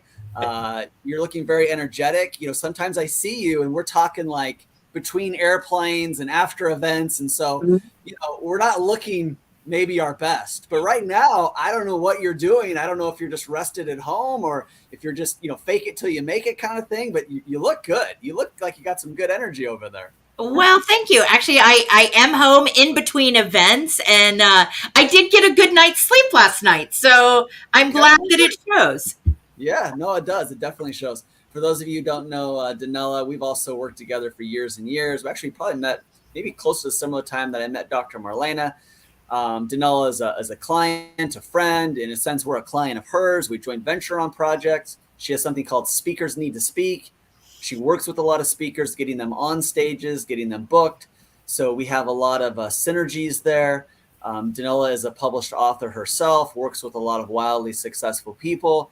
And a big part of what she needs to do is help people kind of, get out of their own way. And a lot of times we're in our own way because of what's happening in the brain. And this is the Neuroscience Summit. We're talking about brain health and brain wealth. So you can see why we've assembled people like Dr. Natalie and Dr. Marlene. Danella, we're the only two doctors not here. We got 50% doctors, 50% non-doctors here. I was feeling a little left out till we brought you in. So that's good. Well, I'm so glad I could help validate you today. Yeah, us mere mortals. But Nella, give us a little bit of your story. And I kind of want to touch on something you don't touch too much on, but you had some years that, you weren't able to make, or it was very difficult for you to make good decisions because something else kind of ruled and controlled your life that you had to break free from. Why don't you kind of give us the short version of that as well, like Marlena did? Yeah. Many of us, I think, that have powerful stories took enough left turns to kind of get back to the straight and narrow. And that's how I look at my life is, I'm just grateful that I lived long enough to make enough left turns, because I almost did not. I'm a recovering alcoholic and drug addict in the restaurant space. I've been in restaurants and hospitality for a long time. And not that caused my alcoholism or addiction, but it certainly put me in an environment where it was a little bit more socially acceptable. And then I went beyond all social acceptability and really fell deeply into depths of depression, suicide, drug addiction. And so grateful. For me, it's been 21 years since there's been a turnaround from that time. And since then, so grateful that personal development and rewiring some of those things that were in me before, I've had the opportunity to really make a change for myself and others. I have to tell you something really funny, and don't worry, nobody's listening right now.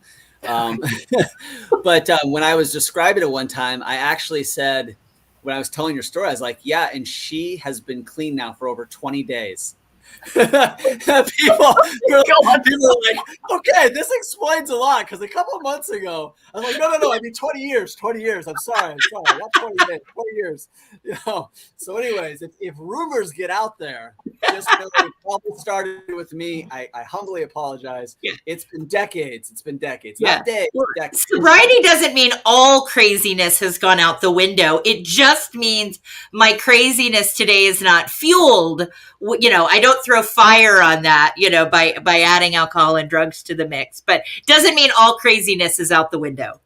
Okay, well, good. Well, we've got quite the mastermind here with Dr. Natalie in Germany. We must have Danella over there in Atlanta and Dr. Marlena in California. So we've spanned the globe in time zones. I'm actually in Thailand right now. So, I'm about 14 hours ahead. I'm guessing, Dr. Natalie, you're about 10 hours ahead of Pacific time zone? 9. About 10 roughly, and then you're about 3. Okay, so we've got some good diversity here as well at the amount of sun that's out there. So let's do this. I wanted to kind of maybe ask a question that everybody could kind of answer a little bit. So it's probably a little bit toughest for the person who goes first. And if it gets too easy, they handle it too well, maybe we'll have to change it up here at the end. But in terms of, brain health, really, being at the top of your game, helping you be clear, thinking clear, really being able to make good decisions. Let's tie brain health to good decision making. Dr. Natalie, we'll start with you. What are some things you do to stay sharp? What are some things you do in the day to get up, get going? If you're going to be interviewed, like maybe you're going to go on stage, maybe you're going to go into a big appointment. Is there anything that you do ritual wise, routine wise, that really helps you stay sharp and focused? Absolutely. Thank you, David. And it sort of continues the conversation that we had about, inspiration, because I do have a ritual. I get up early in the morning, 40 minutes before I need to get everybody else up. I journal, I meditate, and I do yoga. And then after my first round of taking care of everybody, I meditate again. And meditation, by the way, doesn't have to mean you sit in the lotus position, don't move for 40 minutes or so. Meditation can be done in multiple ways. Now, my second meditation is like that. The other thing that I do is I use, and Dame Doria, thank you for that, I use the Ho'oponopono prayer pretty much wherever I go, and some other affirmations and afformations. So when I go to a meeting, I have my affirmations, I have my affirmations, and of course I use the breath of life, because that is what calms me down, what gets me focused within 10 seconds. Those are the things I do ritually, not to mention release and clear in the mornings and in the evenings, whether that's with Reiki or with the gratitude journal. Yeah, for sure. Yeah, sometimes our most Sunday mornings, which we just had here, I just like to stay silent in the morning, for as long as I possibly can. So you talk about different types of meditation. It doesn't probably seem like meditation, but I wake up, I just stay still and quiet as much as and I'm not trying to do that. I'm just naturally that state, and I just kind of lean into that and kind of just kind of go with that flow. But you're right. It's sometimes meditation and reflection and pondering isn't what always people think. We're not always there, we're not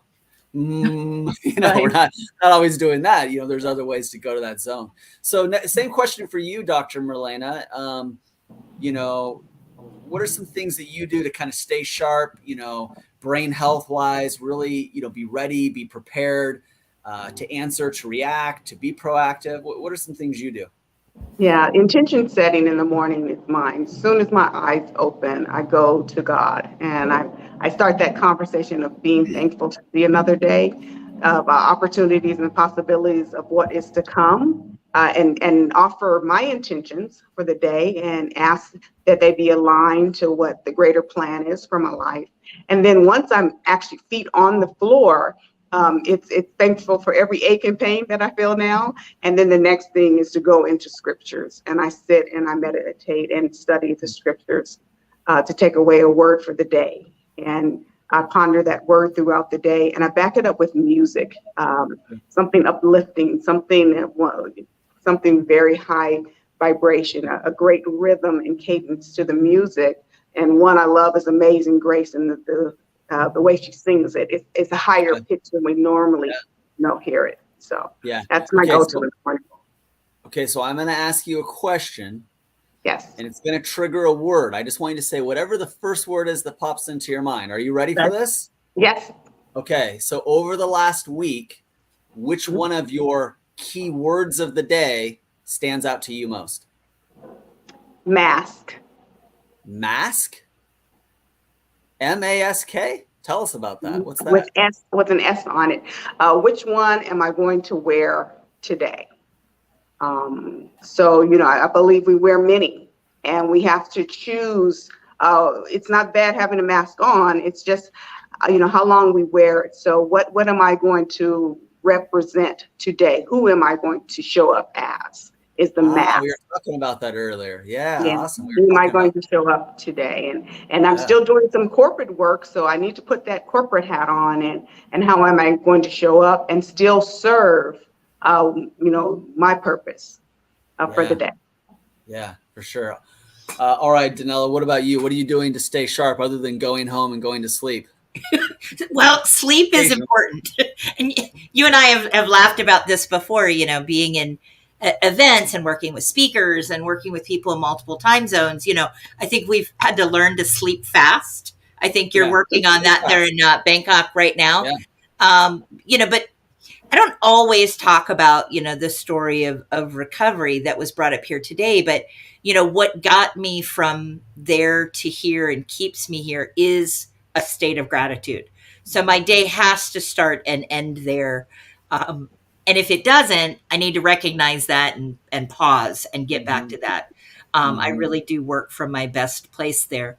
Currently, hypnosis tapes. I've been doing quite a bit of hypnosis myself lately, working with different masters. And so that's what I'm listening to currently every morning to just put me back in that state, get rid of some limiting beliefs, and moving towards the next evolution. But getting outside of myself and not being the only voice I listen to is important. Yeah. Okay, so next question for everyone. Love your guys' comments there too. How would you guys answer these questions, right? So as I'm asking them the question, I want you to put your answer inside the comments here as well.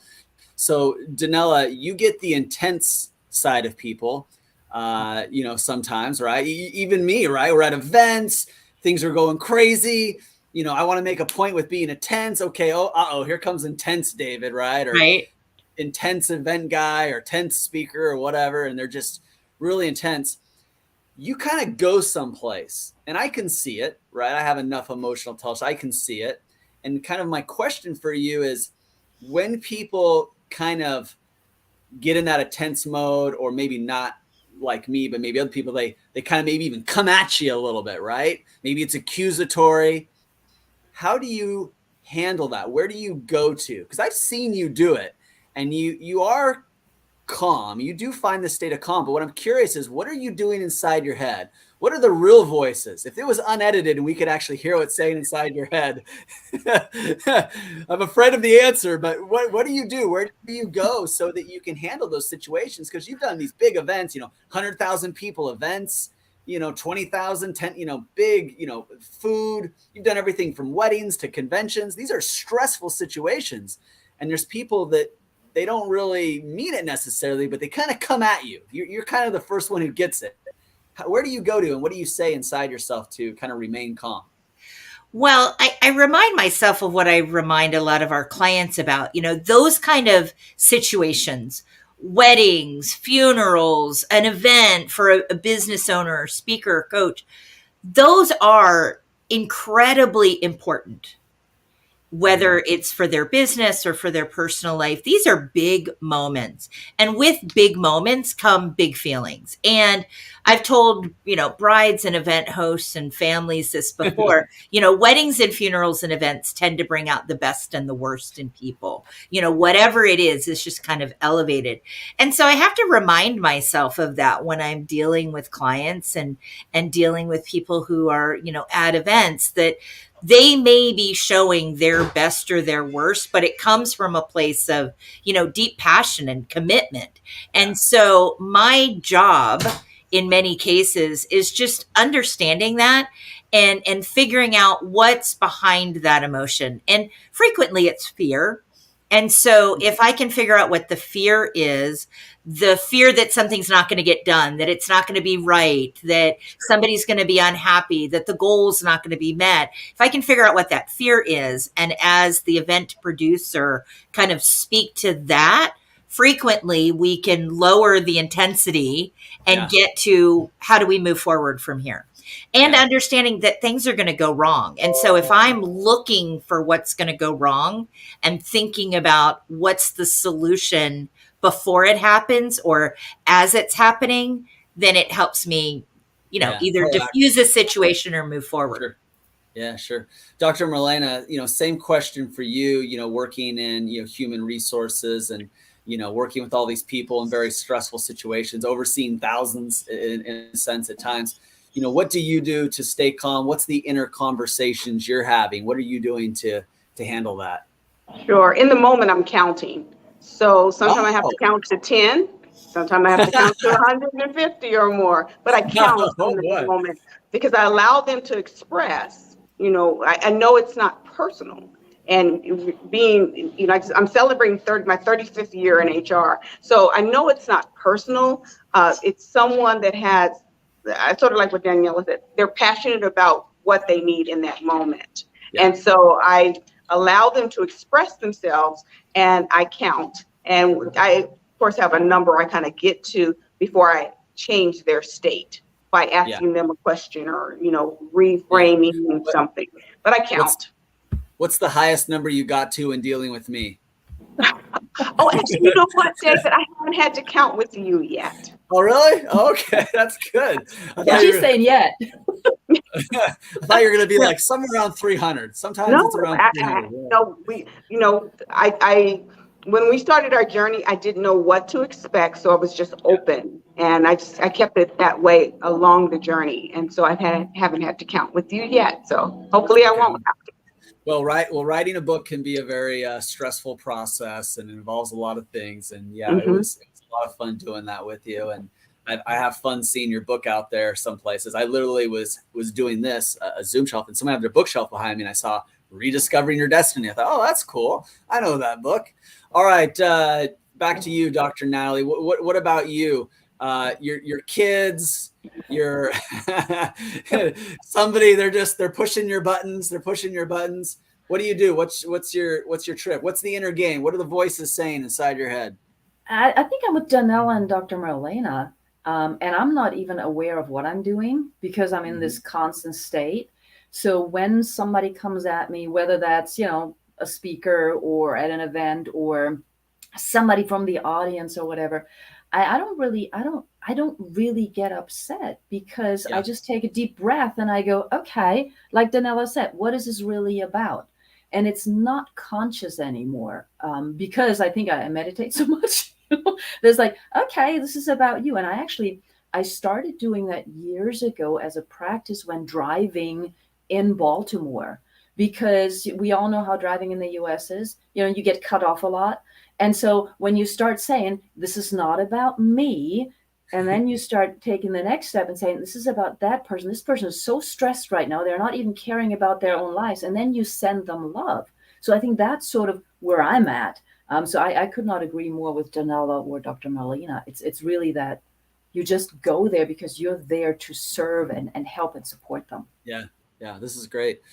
So we're at the top of the hour. We're going to be bringing in some other people here, shortly. But I think it's important I give you each a chance just to kind of wrap up and give kind of a final thought. And I would love like your best tip, your best piece of advice, for kind of that brain health, to think clearly, to do things well. What's the thought process? What's the strategy? What's the pro tip? Maybe getting out of chaos, maybe getting out of overwhelm, maybe it's remaining calm in difficult situations, performance wise. But let's go back around and let's do this. So Dr. Natalie, your last thoughts and best tip. That is easier said than done. My last thought and best tip. Well, one, breathe. It's really important to breathe. And number two, also, I think pretty simple, journal. Write a journal to release every day and every morning. And last, this is a favorite question of mine that has been upsetting my mentees for, 20 years now. The question is, and you need to ask this yourself because then your neurons are firing, how is this working for you? And when you ask yourself, how is this working for you? It relates to your health, to your brain, to your well-being, to your stress level. How is this working for you? And then journal, breathe, and usually that works. I like it. All right, Dr. Marlena, what do you got for us? What did I have for you? So I think finding the sweet spot of where purpose and passion meets is not so much getting to the destination, but enjoying the journey, the destiny journey that we're on. Enjoy the day by day, the play by play. Don't take yourself so serious. Have some time. Take some time to laugh and in that moment. Be okay with looking stupid or feeling stupid. In that moment, because we learn from those tiny little steps. Just slow it down and don't be in a hurry. Life's happening. Yeah. Slow it down. Yeah, I say that to myself a lot. Slow down. All right, Danella, last one. All right. So my first comment might put some of the folks here a little bit on edge because we're talking about, the brain and being limitless. And the reality is we do have certain limitations. There are 24 hours in a day. We can only focus on so many things at one time. And so focus on the things that you're really good at and what your purpose is and what your goals are, and get support. Get support to do the things that are a little more challenging for you or aren't the best use of your time. And be okay with asking for help. And, I say this to you as I say this to myself, I need to remind myself that I can't do anything. Remind yourself and be okay with asking for help. Do the things that you do really well and often, and get help and support for the things that you don't need to focus on. Yeah, I like it. All right, Mo, back to you. Thank you, David. And that was an incredible mastermind session that we just engaged here with. And thank you, David, for really bringing the best out of these incredible folks. I don't know why Dr. Natalie left. We're not finished. Dr. Natalie Forrest, we would love to have you here still. And So what we want to do next for the next 15 minutes or so is actually go back and bring someone that this community is familiar with back on the air. And this time we want to shine some light in how his mind works when it comes to the guidance, the strategy of business. And we're going to talk about the science of strategic business. And in particular and specifically, this gentleman guides so many big brands and does so many things behind the scenes that we're not gonna get into all of his accolades. We're just gonna go straight into the strategy, because we're all about meat and potatoes on this program, not broth, right? Everyone here has a long list of credentials, so we don't want to take too much time to go into that. We're just gonna go straight into it, Dr. Natalie, and that's of course Saji, who this community had a chance to listen to not too long ago. So I'm going to ask you, Natalie. I mean, one thing I will say about you, Natalie, you also have a very wide understanding of strategy. And I think sometimes when people have a certain personality type, or people that might be healers, or people that might be dedicated to a esoteric mission, like I look behind you, I see Eastern wisdom on one hand, I see all these beautiful books on the other hand. People neglect that doesn't necessarily make someone not strategic, right? It doesn't. I think that there are some stereotypes that people have with those in the spiritual community, that perhaps if someone's in the spiritual community, that they might be Pollyanna, or something along those, or naive, or naivete, or something like that. And nothing wrong with being Pollyanna, but and so I think that what I'd like to do, Natalie, is have you facilitate, and David and I will take a break, because we've been going several hours strong, unless David wants to come in, and just have you pick Saji's mind on the strategies of business. So please, Dr. Natalie Forrest. Thank you, Saji. Good to see you again. And you're on mute right now, so I'm just giving you a heads up. So you want to unmute yourself when we see you again. But Saji, it's such an honor to see you again, because what Mo just said, that you do so many things, usually behind the scenes. And I think that's a strength, to be able to do things behind the scenes and not always wanting the limelight. You deal with a lot of different clients. So I want to go a little bit of a different version here, because when it comes to strategy, I think one of the important things is that we apply discernment. Oh, so yes. What are some of the things that you do to figure out whose case, who you want to work with and who you don't want to work with? Oh, wow. I was just taken for a second when you used the word discernment, because I think that there's certain resonance, and to borrow from what the program was showcasing earlier today about frequencies, that word has such depth but simplicity to it. Mm-hmm.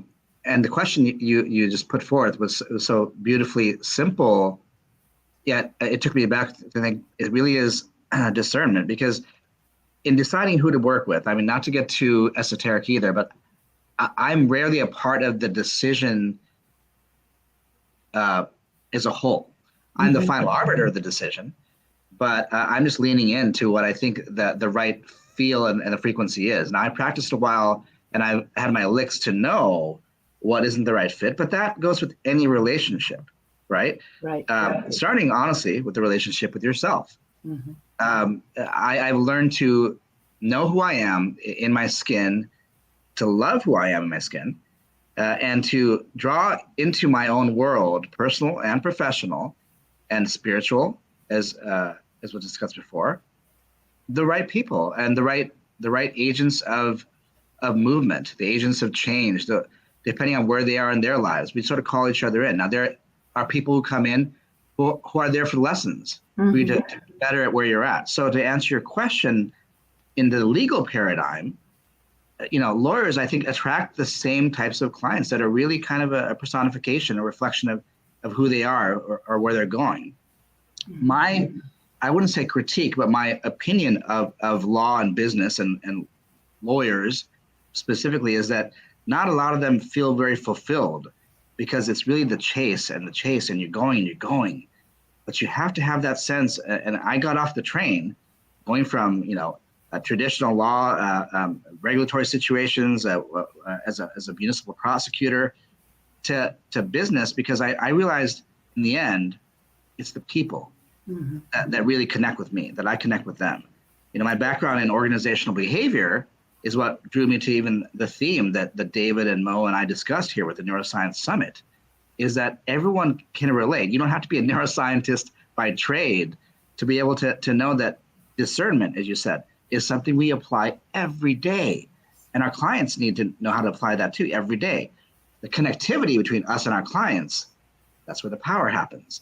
And so for me, to answer your question, I don't really pick the clients as much as they lean in, and I decide who is right at the right calibration for me at that time. Fascinating. And I love how you brought it all together, because it is usually not one thing. Now, when it comes to strategy, there are a number of ways in which we can use strategy.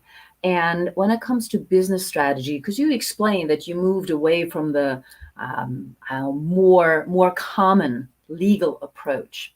So when it comes to strategy, how do you think you work? And what I mean by that is, because you just said the connection is everything, and every client is a little bit different. So there has to be, in some ways, a neuroscientific approach to it. You have to understand how they work and where they're going to go.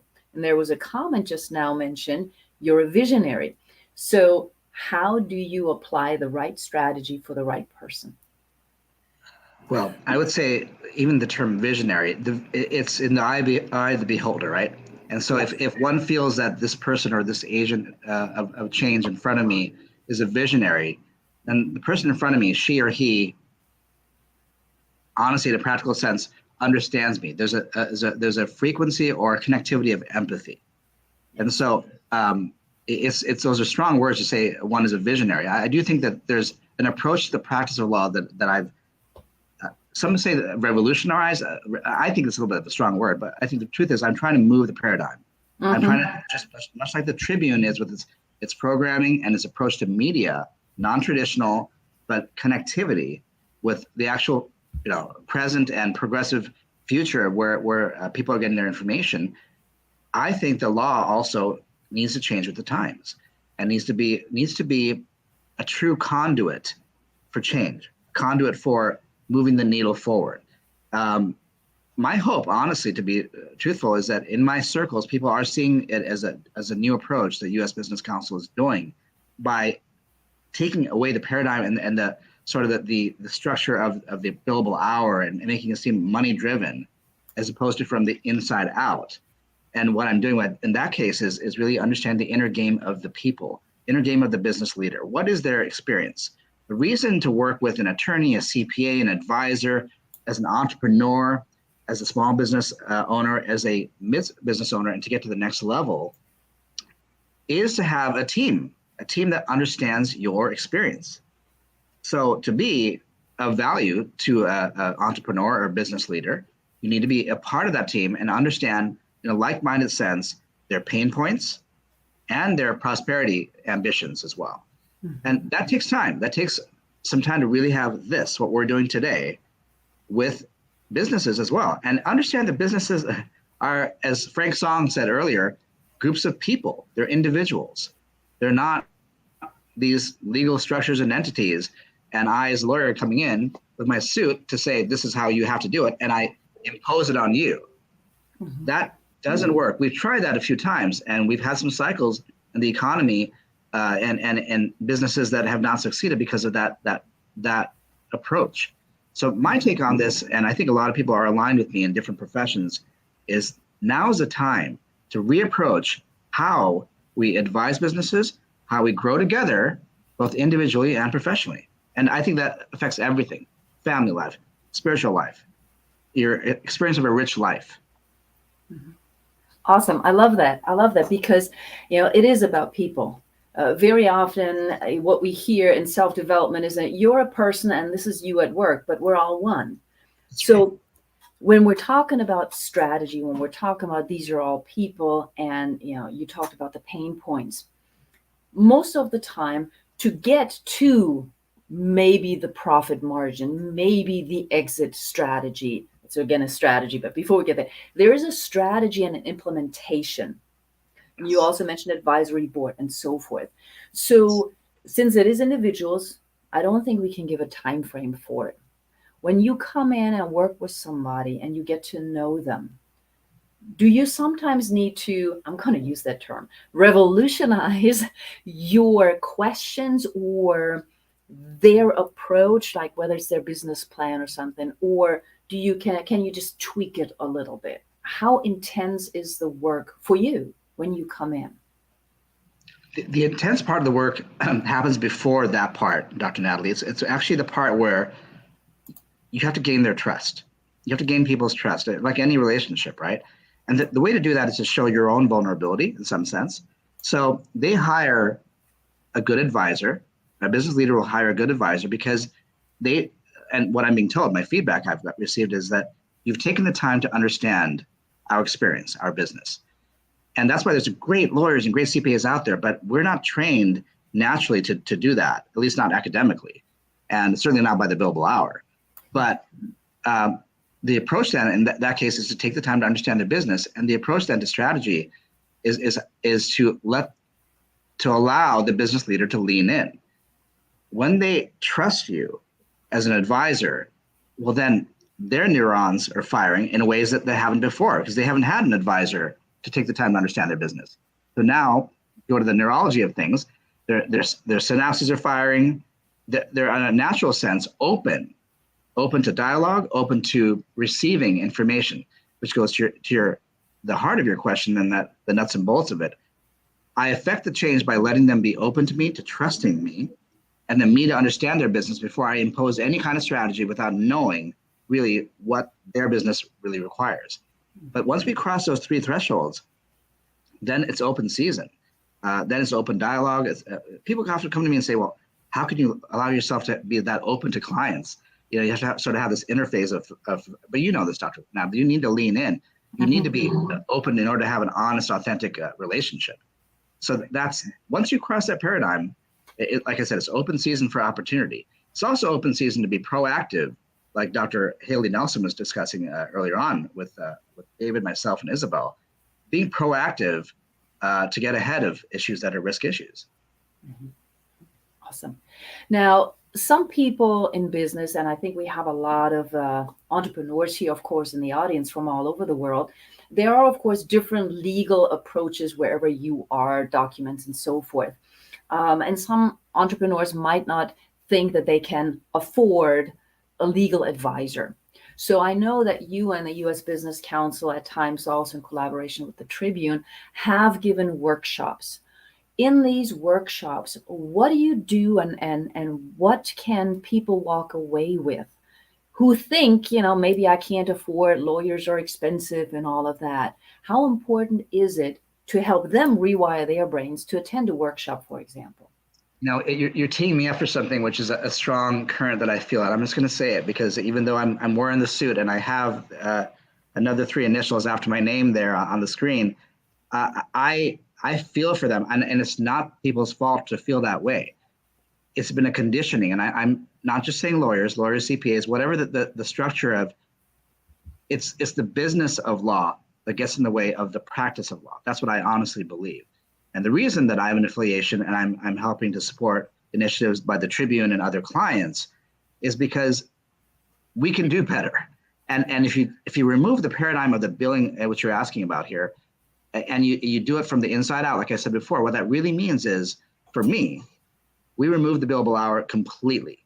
Mm-hmm. Because the one thing you think about with lawyers is, yeah, sure, their experience, a lot of bells and whistles, but also, am I paying for all of this that they have, right? And the answer is that it shouldn't be that, because eventually there's no relationship to be had there. It will erode. You will not call that lawyer because you're thinking about the X number of hours you're going to be billing. CPA, health professional, whatever it is, counselor even.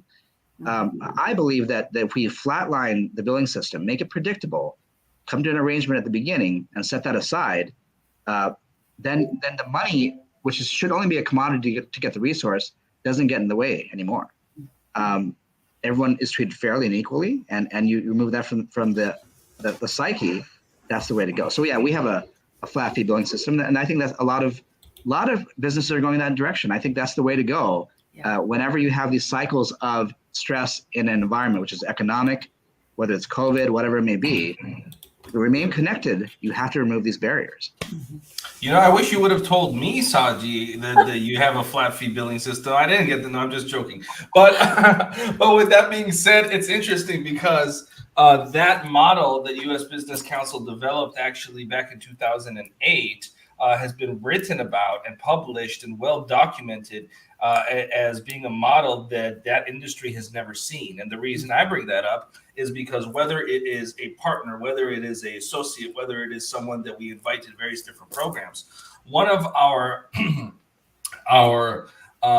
pillars, and specifically and especially when it comes to business relationships, is individuals that we consider to be thought leaders, individuals that are forward thinking, people that have a different perspective on business. And so if you are changing the status quo of whatever field of endeavor you're participating in, that is what attribute and characteristic we look for when it comes to who do we partner with, who do we conduct business with, and who is formally part of our community and team here. And so changing the status quo, that's something that I'm so passionate about, changing the status quo. And if you're an entrepreneur and if you're in business and you're not thinking in terms of changing the status quo, in my opinion, you're wasting your time. Now that's harsh, but I've never been accused of being too sensitive. So with that being said, we want to keep the two of you here with us, but now we're going to switch the hats and we're going to have Saji play the role more of a interviewer along with you, Dr. Natalie Forrest, while we welcome in Kirthi, and I think David is also going to be joining us here. Let me get a thumbs up, David, if that's the case in the green room. No? Okay, wonderful. So we'll bring back David Fagan and Kirthi Thunder. And with that, I'm going to give it back to you, David. Thank you. And you're on mute. We decided everybody has to give a cup when they're on mute. I finally figured out the key to what's happening here.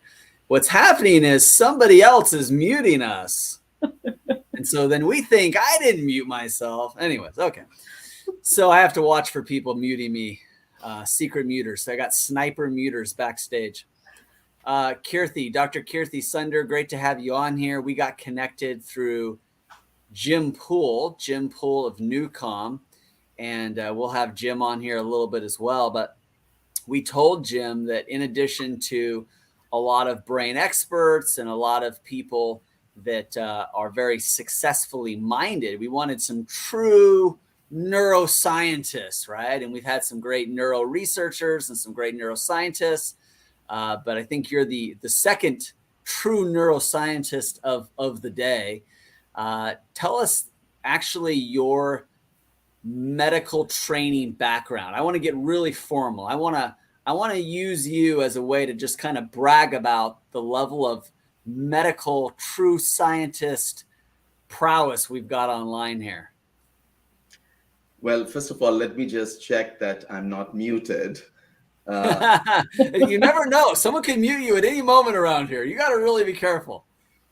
But thank you indeed, all of you. I've just had such a wonderful time listening to each one of you, and what a lovely concluding comments from Saji about the entire component of business law, and Dr. Natalie for asking those piercing questions. My goodness gracious, remarkable. Piercing questions, wow. Honestly, that was stressing me out. So when it comes down to, true neuroscience, I'm not entirely sure, because I think you covered the breadth and, depth of it all. Throughout this morning session, everyone was just outstanding. Dr. Hayley, good. David, and so just outstanding. You've covered it all. So I think I should just do 5 minutes and say namaste. And oh, not a chance. Not a chance. Not a chance. You're not getting off that easy. Well, I'll just give a tiny one. I'm very grateful to all of you and to Jim Poole. I'm an integrative psychiatrist. I started my career as an OBGYN, and it really was my mother's own postpartum depression that inspired me to get into medicine and to do OB, and thereafter to actually be involved in perinatal and reproductive mood disorder research, which is pregnancy, postpartum, perimenopause, and so forth, because women disproportionately suffer more from anxiety as well as mood disorders.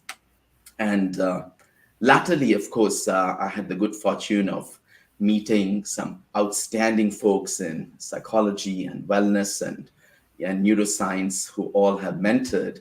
And we have, moved on to develop an integrative practice which combines a lot of mindfulness approaches, psychotherapy, med management, but more importantly, more cutting edge neurotechnology, and which includes Newcomb, neurofeedback, TMS, and so forth for serious and persistent mental illnesses, but also for wellness. So we cover a spectrum from wellness to illness, if you like. And I think I'd love to, discuss that. You feel free to,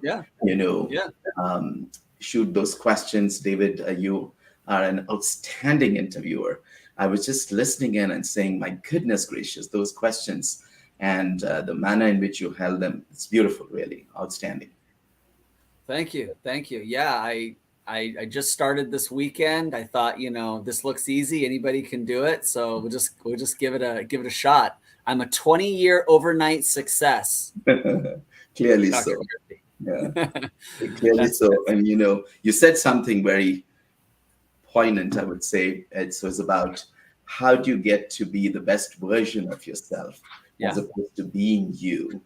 And I think part of what we have also done, because when you look at, the epigenetics of, mental illnesses, and dare I say even mental wellness, we are now learning that a lot of this also begins prenatally, So some of the research that we did was the use of various interventions to influence stress in pregnancy, because there is some data to show that if a mother is extremely stressed in pregnancy, then fast forward, the children have a greater, potential to develop anxiety disorders, ADHD, and so on and so forth.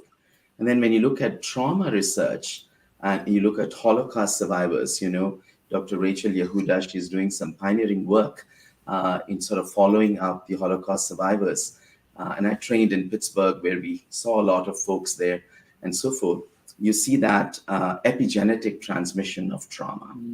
So, if you recall, Dr. Hayley was mentioning that one of the things that you see in making personal transformation is that the mind can sometimes resist, right? So it's the rewiring of the brain, if you like, neuroplasticity, improving your BDNF and so forth. You will come across, conditioned patterns. And so those things can actually get epigenetically transmitted over into the next generation, and so forth. So some of what we have started to do, both in our clinical practice and in terms of our research, is to use some of the advances in neurotechnology, including wearable devices and so forth, to assist that process. So all day today, we heard about, how do you, do the self-talk? How do you manage to be in mindful state? How do you manage to shift your state from, the negative thoughts to, affirmation that you can use and so forth? And yet you might come across resistance, and then the limitations that we have. So some of the technology that we're using is facilitating that and so forth. I don't want to sort of take over the entire conversation. No, this is good. This is what we've been asking for, and people have covered it in different ways, but we've wanted to get more research and more on the medical side and, what people are learning from these studies. I mean, I've heard things like what you're saying, but to have somebody like you say, hey, this is what's happening prenatal, and hey, here's what research is showing later on with kids. And, the mental illness side of it, we haven't talked about at all. So I'm really glad you're bringing these things up. This is what we know. And one of the things that I like to say is, sure, maybe we kind of know these things, and maybe we've even known them for a while, But what I'm excited about is now science is kind of catching up, right? Science is starting to prove what we kind of already knew is true, but science is also revealing things that we never thought about before. So you are the key to a whole nother world for us to kind of know what that evidence looks like. And some of us want to talk about this more, but we don't want it to just be our opinion. So, you know, we want to be able to quote somebody like you, or we want to be able to refer to somebody like you. So thank you. No, thank you indeed. Absolutely. Thank you for hosting the summit that brings about, you know, the ability for everyone. It's one of those things where it should be universal, as Dr. Natalie was saying. Everyone should have access to this information, and there should be no secret to it. And, you know, it's one of those that, you know, everyone can put that into practice and then learn that this might be the reason, and therefore we need to seek professional help. I'll give you a quick example. Before you do, real quick, where is your camera at? Look into your camera. Where's your camera? Show me. Oh, there you are. So now you're looking at us. Just so you know, if it's okay, if you can look into here, that's where we're seeing you. I don't know. Okay. Yeah. Now we're looking at each other. There you go. I know it's a little bit weird, but if you can. Yeah. I know this is a little bit new to you. Thank you. No, thank you very much. That's you know, I've been told this, but looking at the human faces, basically, it's. I know. We gotta line you up here a little bit, but it's okay. But I was just going to say, you know, that some of the work that we do is with veterans with PTSD. You know, and so these are folks, as you know, who are sort of really brave, and they often don't do, you know, very well in talk therapy. They have a lot of information that they're carrying, and so on and so forth, and their brain waves have changed over a period of time. So, you know, to this point, what we have started to do now, recognizing that, you know, trauma is ubiquitous, and a lot of them might have had early trauma before they went into the war zones, and now it's compounded by the war, and then they come back in the civilian society. So what's happening is what Dr. Hayley was mentioning, is that the body has been hijacked, right? It's been hijacked with cortisol going up, and, you know, your sympathetic nervous system is more active. So even if we want to medicate them or talk to them, right? How do you get to heal the brain? You can talk to the brain, which is counseling, psychotherapy. You can medicate the brain, like with meds like Prozac and so forth, or you can modulate the brain, right? And you can modulate, that means you can basically sort of balance the entire nervous system, right? So how do you modulate it? You could use meditation approaches, and you could also use technology, and you can stimulate the brain with, you know, FDA-approved devices like transcranial magnetic stimulation. So when you look at meditation, like you had mentioned, you know, how do you go and sit under a tree sort of a thing and then do it for 30, 40 minutes? Imagining getting someone who's got severe PTSD to sit down and meditate. It's impossible, you know? So this is where you need to balance the nervous system. Technology such as Newcomb comes in to actually meditate the brain for you, so to say. You see what I'm saying? So basically what happens is that the sympathetic nervous system that has taken over has to be put back into what we call as the parasympathetic balance, you know, vagal balance. It has to calm down. Once it calms down, then we can basically go back and do talk therapy. They're more receptive. So in our intensive outpatient programs, we started to say, you know, there's no point in doing talk therapy when the person is stressed out, the cortisol is up, the nervous system is all over the place, the heart rate is up. You want to calm it down. And we would use the rescue protocols of Newcomb to calm the nervous system down. Then they become receptive to the therapeutic work. We do that very slowly and confidentially. And if we then need to stimulate the brain, then the brain is ready to be stimulated, you know? So it's a very systematic way in illness paradigms to actually shift the brain from the physiological effects to normalizing it. Yeah. Thank you for that. And you mentioned Newcomb. So if we understand this right, you're actually using Newcomb as a part of the actual treatment. So when people see somebody like you for professional help, Newcomb is actually a part of the process? Correct. Yeah, correct. Yeah. So one of the things we started to realize is, neuroscience is advancing, but we don't have very many medications that can calm your nervous system down. You all might have heard of Xanax and Valium and so on and so forth. These are powerful medications that can be used in emergency settings when a person is panicking and so forth. But when used on a regular routine basis, it can cause dependence and it can disrupt your sleep-wake cycles and your circadian rhythms and so forth. So what do? We have to use other methods such as mindfulness, meditation, talk therapy, and self-regulation and so forth. But sometimes they're not effective when you have serious problems and so forth, right? Where the brain has undergone organic changes, structural changes. This is where you have to see there's physiology and there's structure. So you do physiological changes, which is you calm the nervous system down.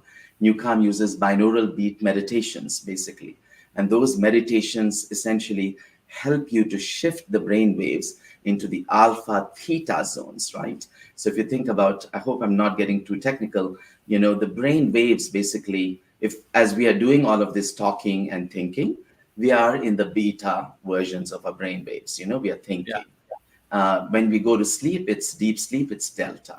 Alpha and theta is when you're meditating, you're in calm states, you've got a calm awareness and so forth. So you want to try and capture those. And I think, Dr. Holloway and the scientists who came up with Newcomb after 30 years of research and FDA approvals for stress regulation, they are able to basically get you with the help of these meditation, focused, app related, tunes into those alpha theta states relatively quickly in 10 or 15 minutes. Yeah. So even in serious situations, we use it, then we get them into the zone to have therapy and stimulation. We're going to give some other people a chance to ask some questions. Dr. Natalie, she's working on her next piercing question right now, I can tell.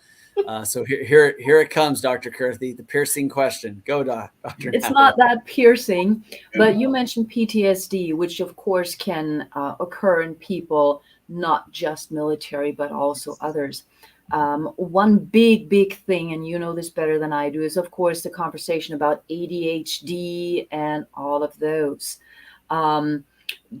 How would you work with that, for example? Because I know that a lot of kids, young kids, adults, and even anybody nowadays who is not sitting still all the time is usually being accused of having ADHD or something of that sort. So how can we work with them, since it may be prenatal and other ways? I'd love to hear. Thank you. This is such an important question, and particularly in the post-COVID times, and also basically considering that we have now become more aware of the diagnosis, as a result of which more and more children, adolescents, and adults are being diagnosed with attention deficit issues.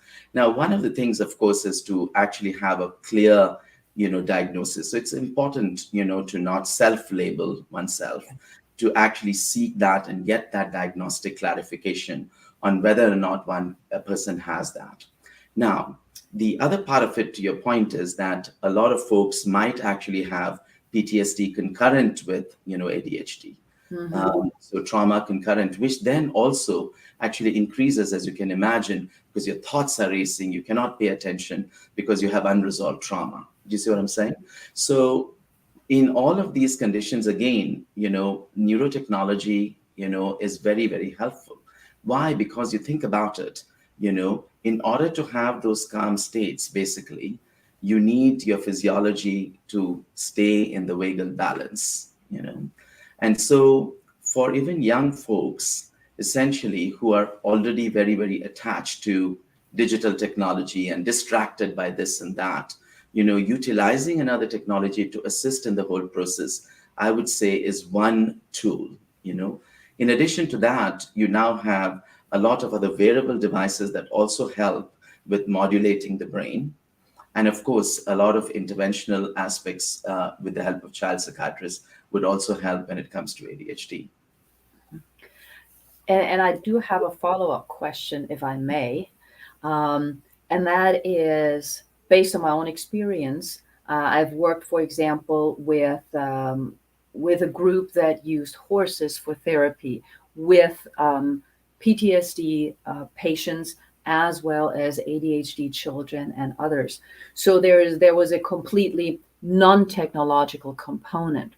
How do you see those working together, for example? Since I know, I mean, we've used horses, and all of a sudden the military person could actually stand up longer, or the child was no longer supposedly ADHD. So how do those work together, I think is my question. It's an outstanding question. You know, in PTSD work, what we are now understanding clearly is that the entire brain is dysregulated. Mm-hmm. You know, a lot of the parts of the brain that are associated with our identity, that are associated with staying still, for example, the insula that gives you the sense of identity, gets dysregulated. Therefore, many things, including several evidence-based therapies like EMDR, somatic therapy, you know, neurofeedback. We use a lot of neurofeedback, in particular infralow neurofeedback and other forms of neurofeedback help the brain wave activity to be regulated, the alpha theta protocols. Mm-hmm. To talk about equine therapy, and we have known this, you know, through many years of research, and many forward-thinking addiction rehab centers actually have equine therapy as part of their protocols, even during the detoxification and rehabilitation phases.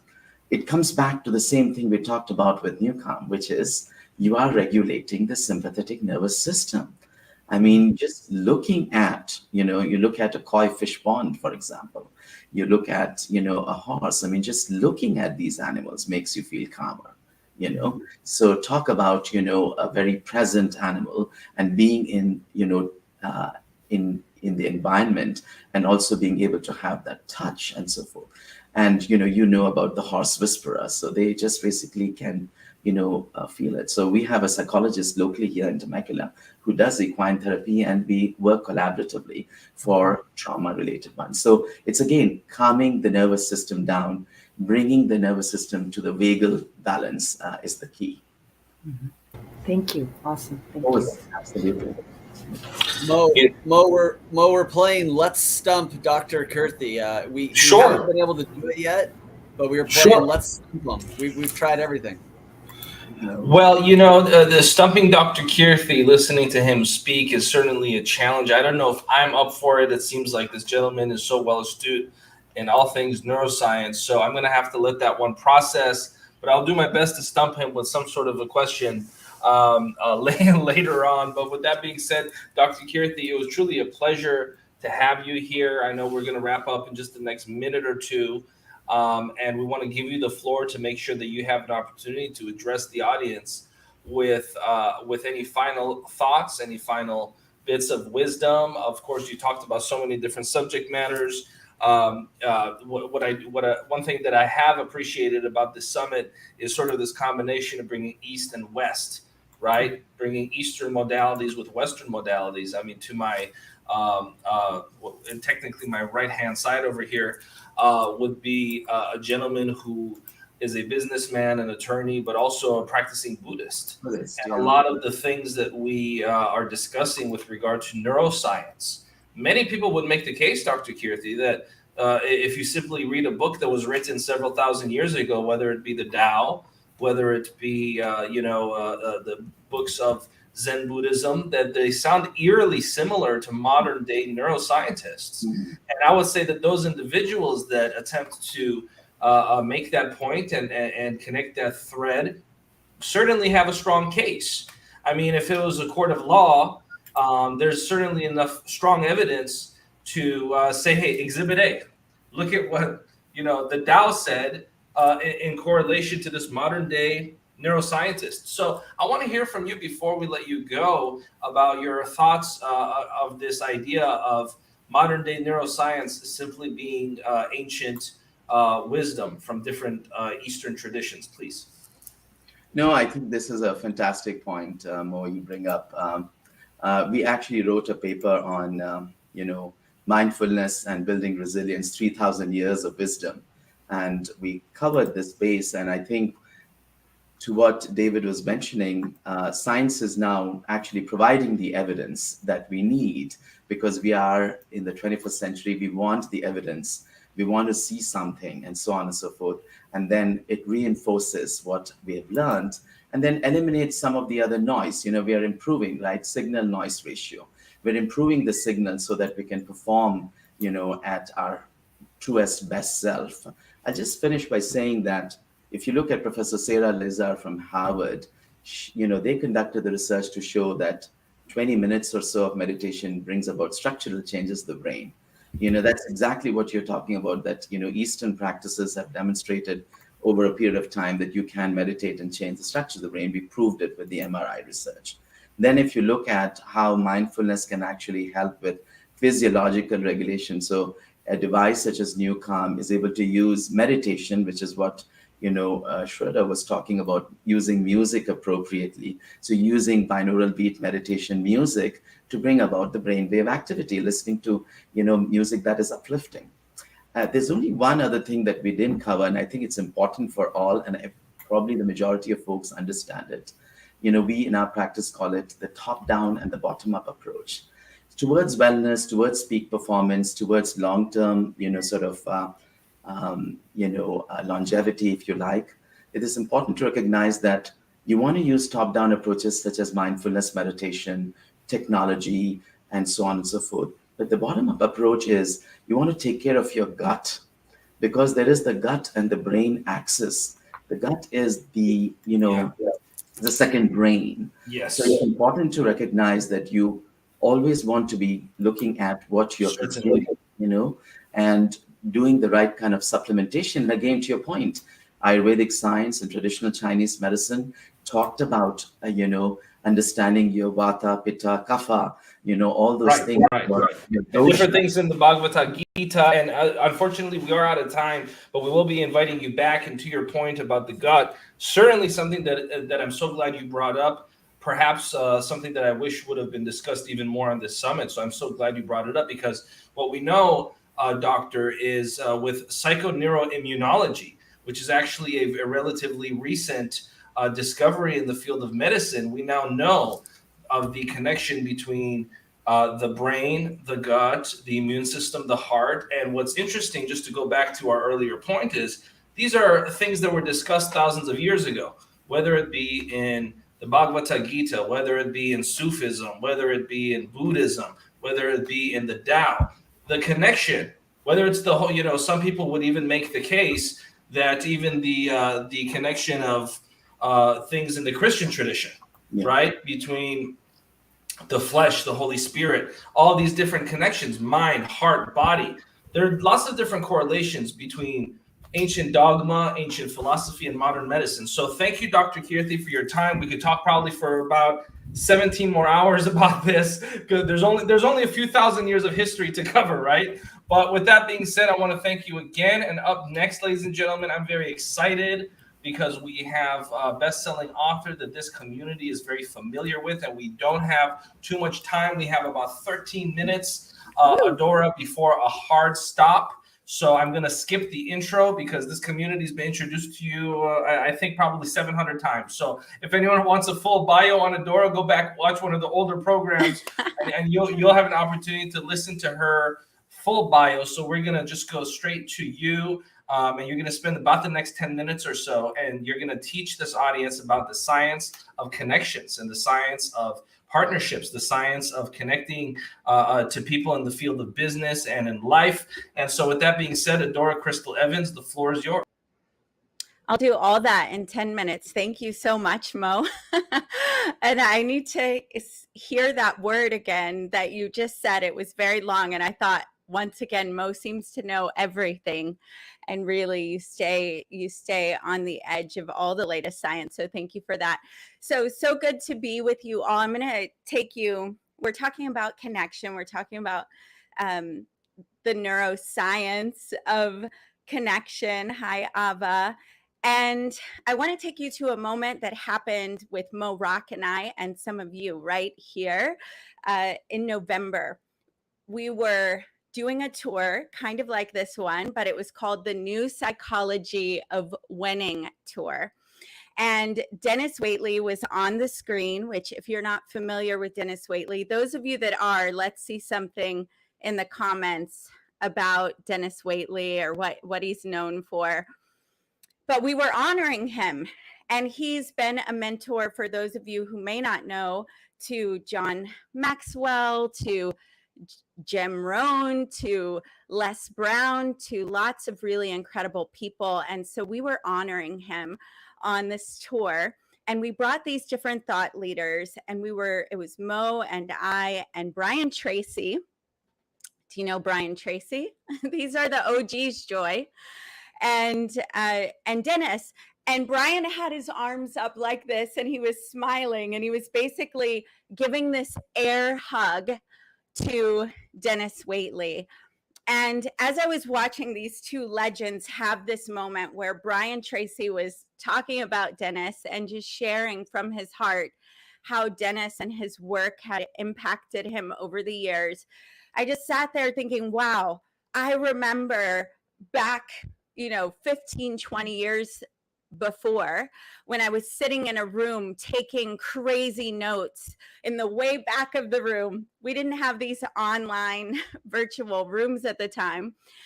So I was sitting in the back of the room thinking, my life was in shambles, and, I was ready for this new direction. And I had all this optimism inside of me. And I thought, one day I'm going to impact people the way they're impacting me right now. These leaders like Dennis Waitley, Jim Rohn, Brian Tracy even, and to be sitting, virtually in this auditorium and to see Brian beaming and Dennis beaming and my mentor and friend receiving this love and appreciation, I realized not only have I been able to impact people? I've written books and done different things and coached different people. But now I'm here getting to impact the people that have impacted me with this moment of love and connection. And wow, it was really, really very tremendous. And so that's how you feel right now, Ebony? Yeah. And so one of the things that I also realized is that 20 years prior, 18 years prior, I met Dennis Waitley through one connection. I aligned myself with somebody named Pat Summerall. And if you're a sports fan, you might know who Pat Summerall is. I didn't know who Pat Summerall was. He's a famous newscaster or NFL football caster. Maybe a year ago, I might have said basketball even. That tells you how into sports I am. But I got to align with him, and I got to co-produce these shows with him on the Discovery Channel. There's a reason I'm telling you these things, because before I aligned with him, I was, going to all the workshops, doing all the things, learning about the power of influence, reading books like Dale Carnegie, How to Win Friends and Influence People. I was, learning leadership skills and money skills and all these things. And yet it was really challenging to get people to listen to me. I was working the numbers.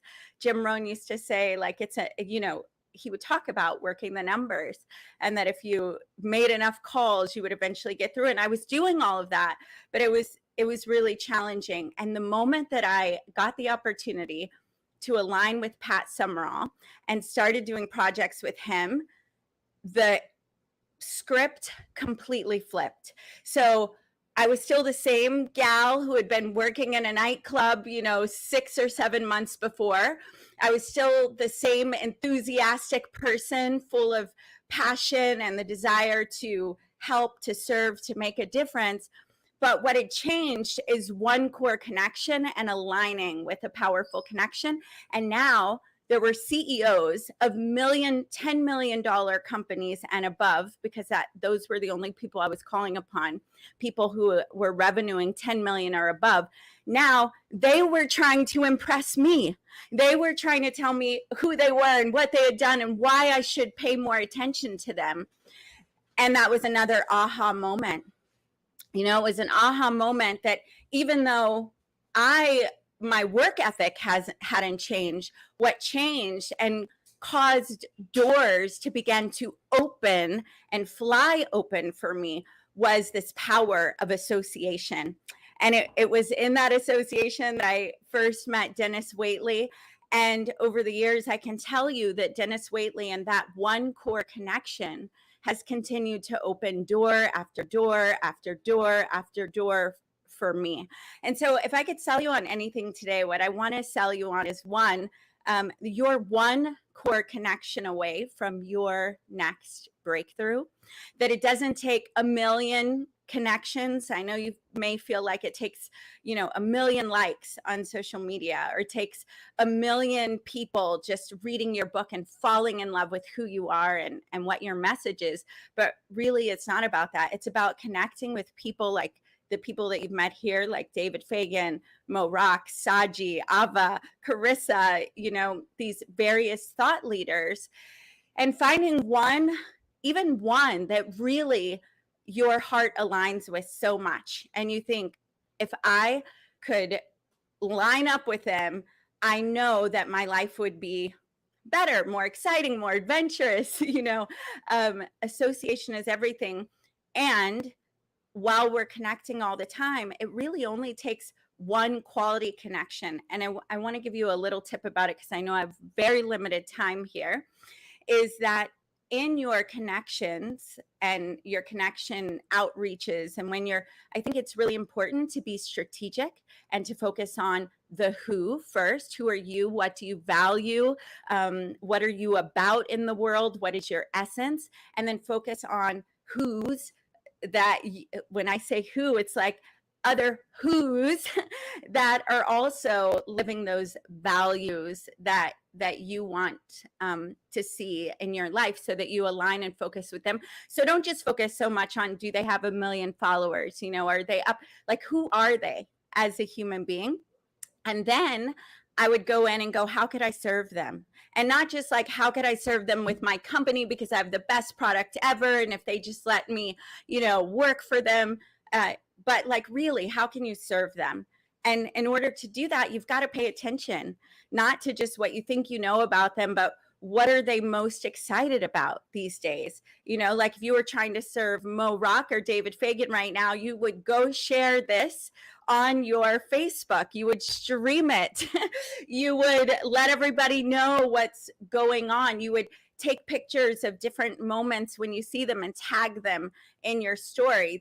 That's one way. Another way might be that you become a client of Saji's. You go become a client of Newcomb. You see they're putting their expertise, their time, their energy into a project.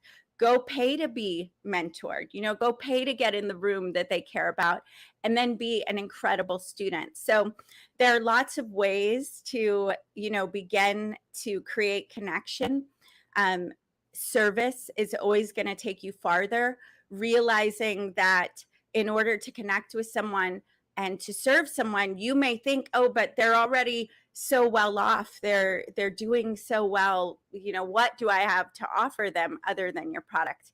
That's not the way to go. If you're talking to the sales maverick or the sales genius, he might tell you something different. But the way that I would say it is, go look at what's going on in their world and what they care about, and see, like, how can you serve? Can you give them more clients? Can you shout out their book? Can you get them on a platform or on a stage? Can you give them a connection? And really, if you think in an abundant way, there are ways for you to serve. And through service, you'll begin to create a relationship. And with the right who will begin to see how you're showing up and how you're serving, and will do what Dennis Waitley did to me when I was serving him, is he started to say, well, Dora, what can I do for you?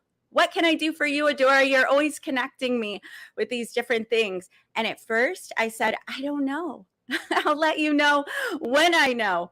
But so I know we have limited time here. What I want to say is whether you're looking to increase your authority, learn to invest better, learn to date better, learn to have a healthier body, a healthier brain, you're going to go there faster with core alliances, with strategic connections. And so Dame Doria talks about, access. Our friend Sharon Lecter talks about the power of association. Start there. Who are you connected to? And are you really spending your time in rooms with people that have the version of life that really feels juicy to you and feels like you're next level? And if not, then get in that room. And when it comes to connection, you don't have to be just trying to connect with everybody everywhere, saying, that can become a full-time job.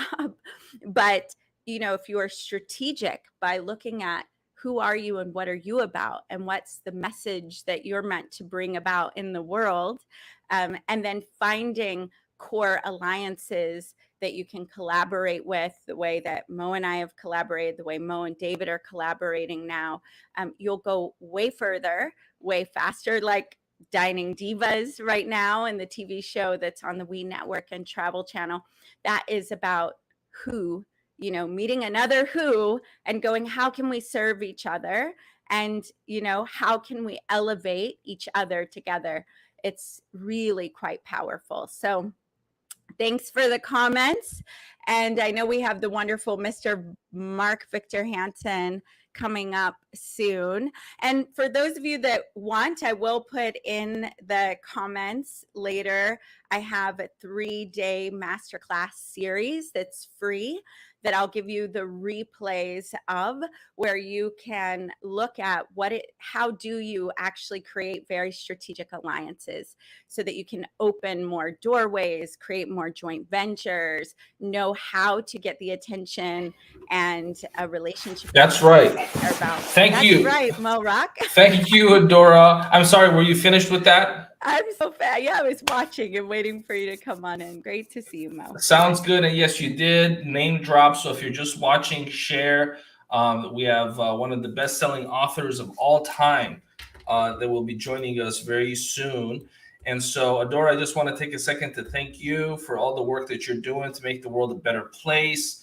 We mentioned, we mentioned yesterday that you have a hit TV reality show that you're now a part of, and you're doing incredible things. So speaking of the art of connection, you want to connect with Adora Crystal Evans. You certainly do. And if you're watching, keep engaging, keep sharing. The day is just getting started, so don't sign off. We have a lot more surprises in the works for you. We're going to take a quick break and be back.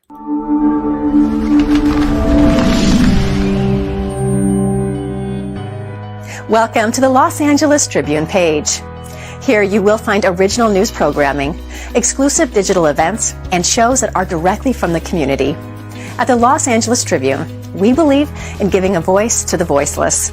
We are proud to be the only national brand to empower everyday people to make a difference. Since 1886, our reputation has been built on truth and responsibility. Thank you for watching and making a difference. For general inquiries, contact today. Thank you on behalf of the Los Angeles Tribune team.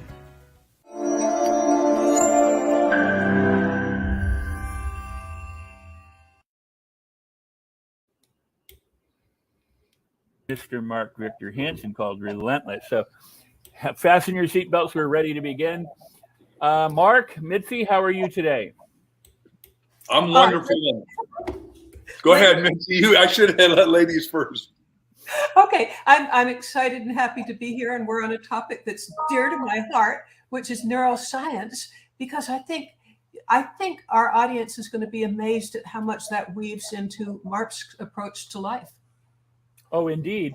And Mark, say hello. And well, I'm here because Mitzi's here, you're here, and we're all friends. But she wrote this book about Relentless, about this guy Mark Victor Hansen, who, it's just terrible book. And by the way, I used to say there were two great biographers in America, Now I think there's one superior biographer, and she's on this show.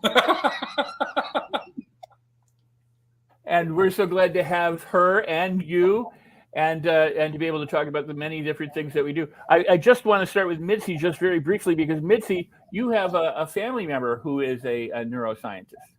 Oh, I'm so proud. My son, Jose Ayala, has a doctorate in neuroscience, a PhD from Harvard University. Yay! So this is his love. He thinks there's just nothing more exciting in life than neuroscience, particularly leads eventually to how you think about the world and artificial intelligence even.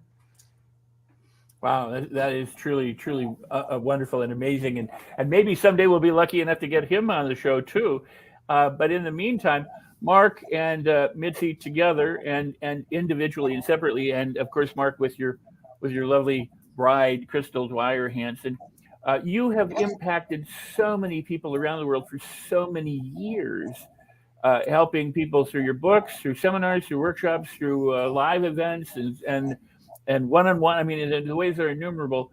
What would you say, given that you've written 318 books, what would you say is the number one thing that people want most in life, that can be addressed through the mind sciences and through behavioral sciences in this way? Wow. Well, first of all, I think that's the number one question. I teach 4 things. You got to ask, you got to know what it is you want. Number 2, you got to put it in writing, visualize it to realize it, and then have a mastermind dream team like I've got with Mitzi. But the number one question is the profound question, what do I really want? I'm saying my research says 97% of people don't know what they want. They've never really sat down with themselves. They say, well, I graduated college and I got to go take a dumb job, and then I'll work until I'm 55, 65, become a millionaire, 72, whatever. And they're never in the right livelihood. Whereas I would say the opposite, Mitzi and I agree, figure out what is your unique ability that's easy for you to do and hard for everyone else. For the 2 of us, and I let Mitzi speak for herself, but both of us really love writing. I mean, it is something I have never said this before, but Mitzi, you and I are unstoppable. We can't stop writing.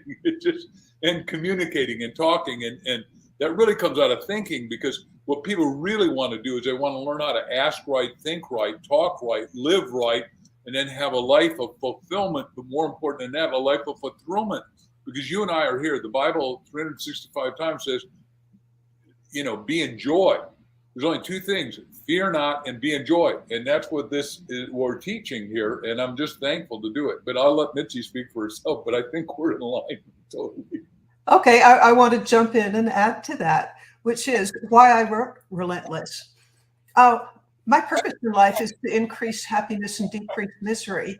And I personally decided that Mark Victor Hansen has more wisdom than anybody I've ever come across, and more ability to guide people into leading their fullest, best life. And I thought, wouldn't it be almost, this is so presumptuous of me to say, but we're into honesty here, right? Wouldn't it be a service to humanity to share some of the kind of life-affirming ideas that Mark Victor Hansen has? And by the way, I want to give a kind of testimonial from Mark, which is one of the things that you say in your book, which I'd sort of, I'd always accepted, yeah, it's true, but I'd never really put it into action. And this is the business about ask, about figure out what you want and then go through the steps to get it. Well, I had always, almost from childhood, dreamed of being a war correspondent.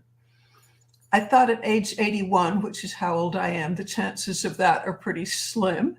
But let's put Mark Victor Hansen to a test. Let's see if what I really want to do. All my life I've prepared for this. I've been a writer all my life.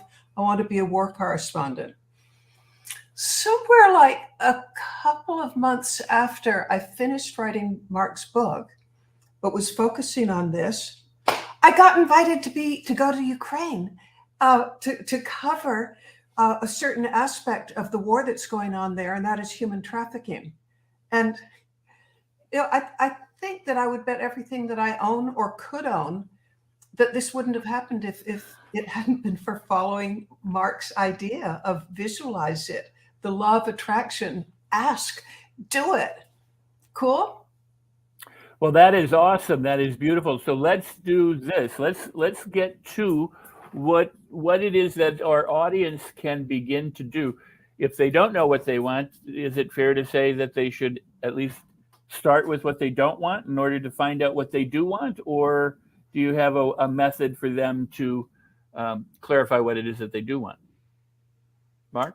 You want me to go first? So, by the way, Rex, that's exactly correct. You ought to write down all the things you don't want. Like, I don't like work. I don't like whatever. I don't like women like this or men like that or whatever it is that you don't like. And then figure out what you do want and buddy up with somebody. And that's why we said in the Ask book, everybody's got to buy 2 copies for themselves and their spouse or spouse equivalent or mastermind partner, church partner, temple, ashram, mosque partner, and go over it and ask 50 times in a row, what do you want?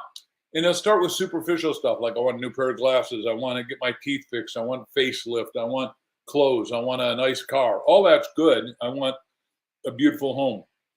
By the time you hit the depth of your 50, it hits stuff like Mitzi. My whole life, I wanted to be a war correspondent. So obviously she did a pseudonym. Obviously she went to the hottest war we're having that everybody knows about in America, Ukraine. And I've done videos on YouTube about it. She's doing videos on YouTube about it. And we're trying to get the real information out. And what she did, which she won't brag about herself, so I'm going to brag. She got 100,000 people to read this book, Relentless there. And the letters we've gotten back, in addition to all the testimonials and endorsements, the people said, it gave me hope. And it never dawned on me that people are getting war torn and shell shocked and raped and robbed and looted, right? Their country doesn't have what we've got. We've got a guy down in Florida saying, if you loot, I will shoot, which is the right kind of law. We can't allow lawlessness to go on anywhere. And she's courageous, she's bold, she's authoritative, and she is now writing the truth about what happened in Ukraine. So I'm here as her booster rocket to more honesty, truth, and the American way. How's that?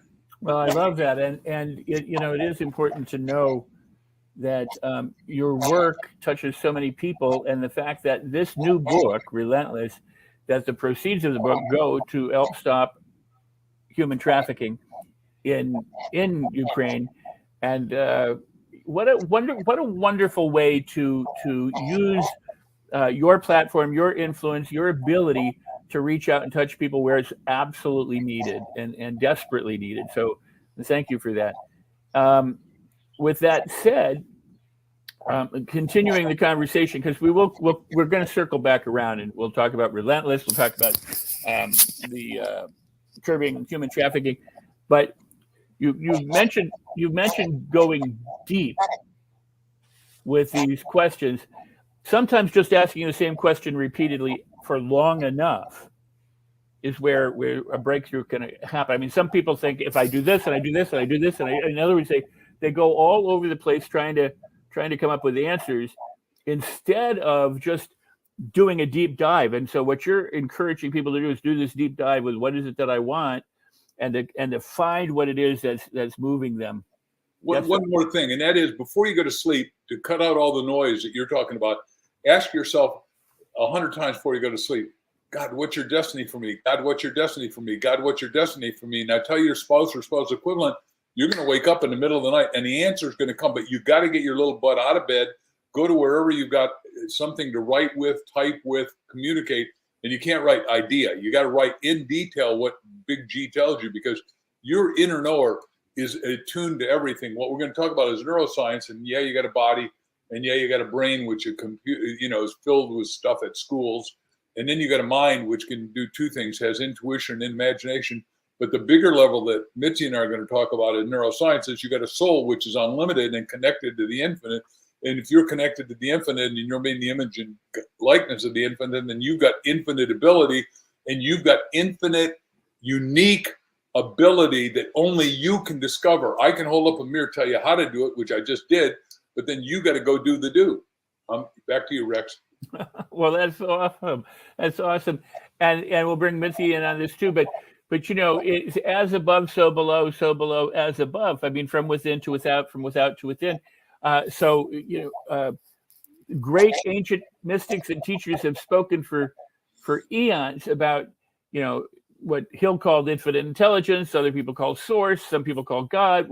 However you want to describe it, this connection is what I think what neuroscience is helping us to understand today. And I would submit this: they don't really discover anything new; they just validate stuff that we've known for centuries and centuries and centuries, but they put it into a modern language for us to embrace. And so the notion of soul, of being in contact with something greater than ourselves, can seem like a new and novel idea to so many people because they've never really heard it expressed the way they're hearing it today. What say you?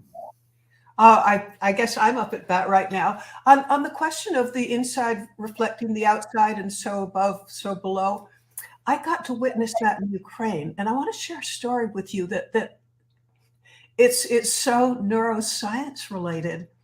But I was in Ukraine for 5 days. I was in danger areas. I've actually spent time in a bomb shelter when rockets were heading towards the city I was in. When I came, I was kind of expecting, this is a war area. I was sort of kind of expecting a sackcloth and ashes vibe. I was really surprised the first day, the first woman I talked with, she had beautiful bright red nail polish. I saw her the next day. She actually had a manicure and changed her nail polish. This time it was like red, it was yellow and blue. And I'm thinking, just time for a manicure? So I began noticing. And I think 90% of the women that I saw while I was there, whether it was in cities, whether it was in bombed farmhouses, whether it was in stores, restaurants, police offices, wherever I went, I think that 90% of the women that I saw were wearing nail polish, but fresh, attractive nail polish. And this is kind of surprising to me because I was thinking, your country's being bombed. How could this be? And now we're going to get to the neuroscience part. A couple of days later, after I left Ukraine, I was in London and I was having lunch with a world famous professor who studies terror. And his particular specialty is knowing about World War II and how people got through the concentration camps. Well, I told him the story of how it seemed that wherever I went, the ladies had manicures. And how could that be? And he said, it's not an accident. He said that the people who survive tremendous soul-crushing strain and evil even, if they cling on to beauty, to something that reminds them of normalcy or of civilization, their souls don't get crushed. And he gave an example of this from World War II, told the story of a guy who, during World War II, he was in a concentration camp and he was starving to death. He initially weighed more than 200 pounds. By the time the war was over, he weighed 136. That man who was starving to death every day would save a couple of crumbs from the food that they gave him, and he'd do it to feed a wild bird that would fly in and kind of visit with him and eat the breadcrumbs. And Professor Frank Ferruti told me that guy, he became kind of famous for this because he told the world, I wouldn't have survived if I didn't have that beauty of the wild bird. It kept my spirits alive. The mental attitude of that there's beauty in the world, the man said, kept me alive. And Professor Ferruti said, those women in their nail polish, they're clinging on to just something that's normal and beautiful and not letting their spirits be demolished, which is what the Russians want. Wow, that is truly a fantastic story. What I would like to add is that what you and Mark are pointing out, what your story references, the idea of nail polish, a lot of people might take that as well in an extreme situation. People did things, but every day, if you wake up and you feel like life is heavy on you, You can do little things like get a manicure. You can take care of your nails. You can get dressed. I was about 10, 11, 12, something like that. And I read Errol Flynn's autobiography. You know, arguably he may not have written it. It was called My Wicked, Wicked Ways. And the first or second page, he says something to the effect that I was broke. I had no money. I was destitute. So I put on my best suit and I got dressed up. I got dressed to the nines. He didn't use that phrase. And I went out because nobody's going to give you any money. They're not going to hire me as an actor or do anything if I look like I'm broke and I'm poor. So you got to look like you're successful in order to attract success.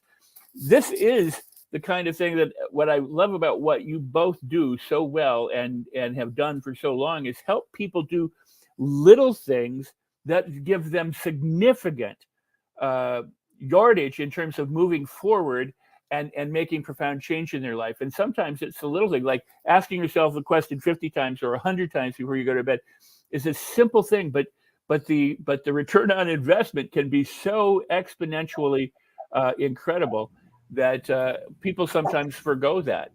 And I think that's truly important.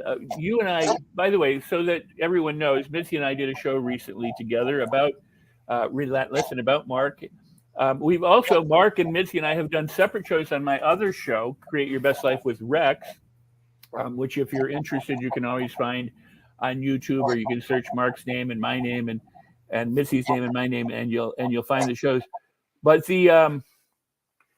but we were talking about this very sort of thing, and I mentioned the story that somewhere in literature or somewhere, one of the victims of a war camp said the thing that kept him alive was all the while he was there, he kept thinking about how he was going to have a hamburger when he got out. And that was the thing that motivated him, that he had to have a hamburger. He wasn't going to die hamburgerless. And so that is the mindset that he maintains throughout all the years in his prison experience. I'd like to open this up to you. Yes, both of you. Okay, I wanted to jump in and ask Mark to explain something that I wrote about it in my book, but it's far better if it comes from you than from me. The law of attraction. Well, by the way, we're talking about the law of attraction intrinsically. Whatever you get magnificently obsessed about, you move towards. Something you think about the last thing before you go to sleep at night, first thing you think about in the morning, because like attracts like. Birds of a feather flock together, and like-minded people flock together. That's why, Mitzi and I probably talk almost every day when she's in the country and I'm in the country. The point is that I want to go back just 2 paragraphs about the law of attraction. During the Depression, the 2 things that were constant to make people feel good, because the top of Maslow's hierarchy looks like self-actualization, but it has truth and beauty at the very top. So those people who are thinking and alive and awake and cosmically conscious and all the things Rex said, the source, the God, infinite intelligence, infinite love, infinite awareness, are truth and beauty. And what's sold during the Depression, Milton Hershey kept 8,000 people alive. That's everybody in a little town called Hershey, PA, and you can go through there and see his museum. But the point is, he made chocolates at a penny each, the same time the Chiclets was made at a penny each, and made a billionaire out of Wrigley. And you can see the Wrigley Mansion where I live here in Arizona, or you go to the island off of LA. I can't think of the name of it right now for some reason. The point is, the other thing is that all the women bought beauty products. So those are 2 things that really make it during bad times. They want entertainment, they want to feel good, and they would like to know about truth and beauty, which is why this show is so well received. Back to you, Rex. Wow. Well, I would like to throw it back to you in this regard. When you opened up and spoke to us, you mentioned that the Bible said 2 things: fear not, and oops, hold on. This is the day of the Lord. Rejoice and be glad in it. Joy is 365 times in the Bible, and so is fear not. Those are the only 2 things that are in every equivalent page of the year of our life. So it is important to live fearlessly, because right now, media's preponderance is to implode on us negativity. And when I went bankrupt in 1974, 50 years ago now, what happened about 50 years ago now, what happened is that I was reading all the bad news fit to print, which we know what paper that's from. And the point is that the Crisis News Network just wants to explode into our brain. But what I just realized yesterday, and I was talking to Mitzi about it, is that all that negative news is to sell you towards something. And what you got to do is do what Kipling said, and Mitzi and I are close friends on Kipling, who is my hero, Mark Twain's best friend, said, keep your mind about you whilst all others are losing theirs. Right now, people are losing their minds. And that's why shows like this are important. That's why podcasts are going crazy. That's why my Mark's Minutes on YouTube is doubling every day. I'm looking at the numbers and I'm going, holy cow, this is so exciting. I can't believe it. Because if people want, intrinsically, we know the world's meant to succeed, not fail. And all these guys are saying, we're going to fail. We got too much population, all of which is a bunch of crap. We have a population collapse. We don't have too many people. And the only guy telling the truth is a guy rich enough to do that. That's Elon Musk. And he's got 10 kids. And his father says you ought to have 30. Smart people ought to have more kids. I'm for meritocracy. I'm going to hit one more bully pulpit thing, and that is we don't have a quality of opportunity. We've got a quality of competence. If you're competent, you reign supreme. You become what the guy who created religion at Harvard, which, by the way, just you didn't mention it today, but Mitzi graduated head of her class at Harvard, so she's a superstar there too. I only hang around Harvard people somehow. Jack is third in his class at Harvard. Buckley Fuller in grad school is Harvard. Anyhow, I'm very thankful. And they asked me to teach at Harvard, and I couldn't afford it because it was too cheap. I said, my overhead starts at $2 million a year, my staff. And they said, well, what do you get? He said, prestige. I said, my staff can't eat prestige. Well, that's beautiful. I would, I want to throw this back also to Mitzi in a second, but I would argue what you just said. This is the day the Lord has made. Rejoice and be glad in it. That more than anything is what we should just pay attention to. And I want to circle back through what you said a moment ago.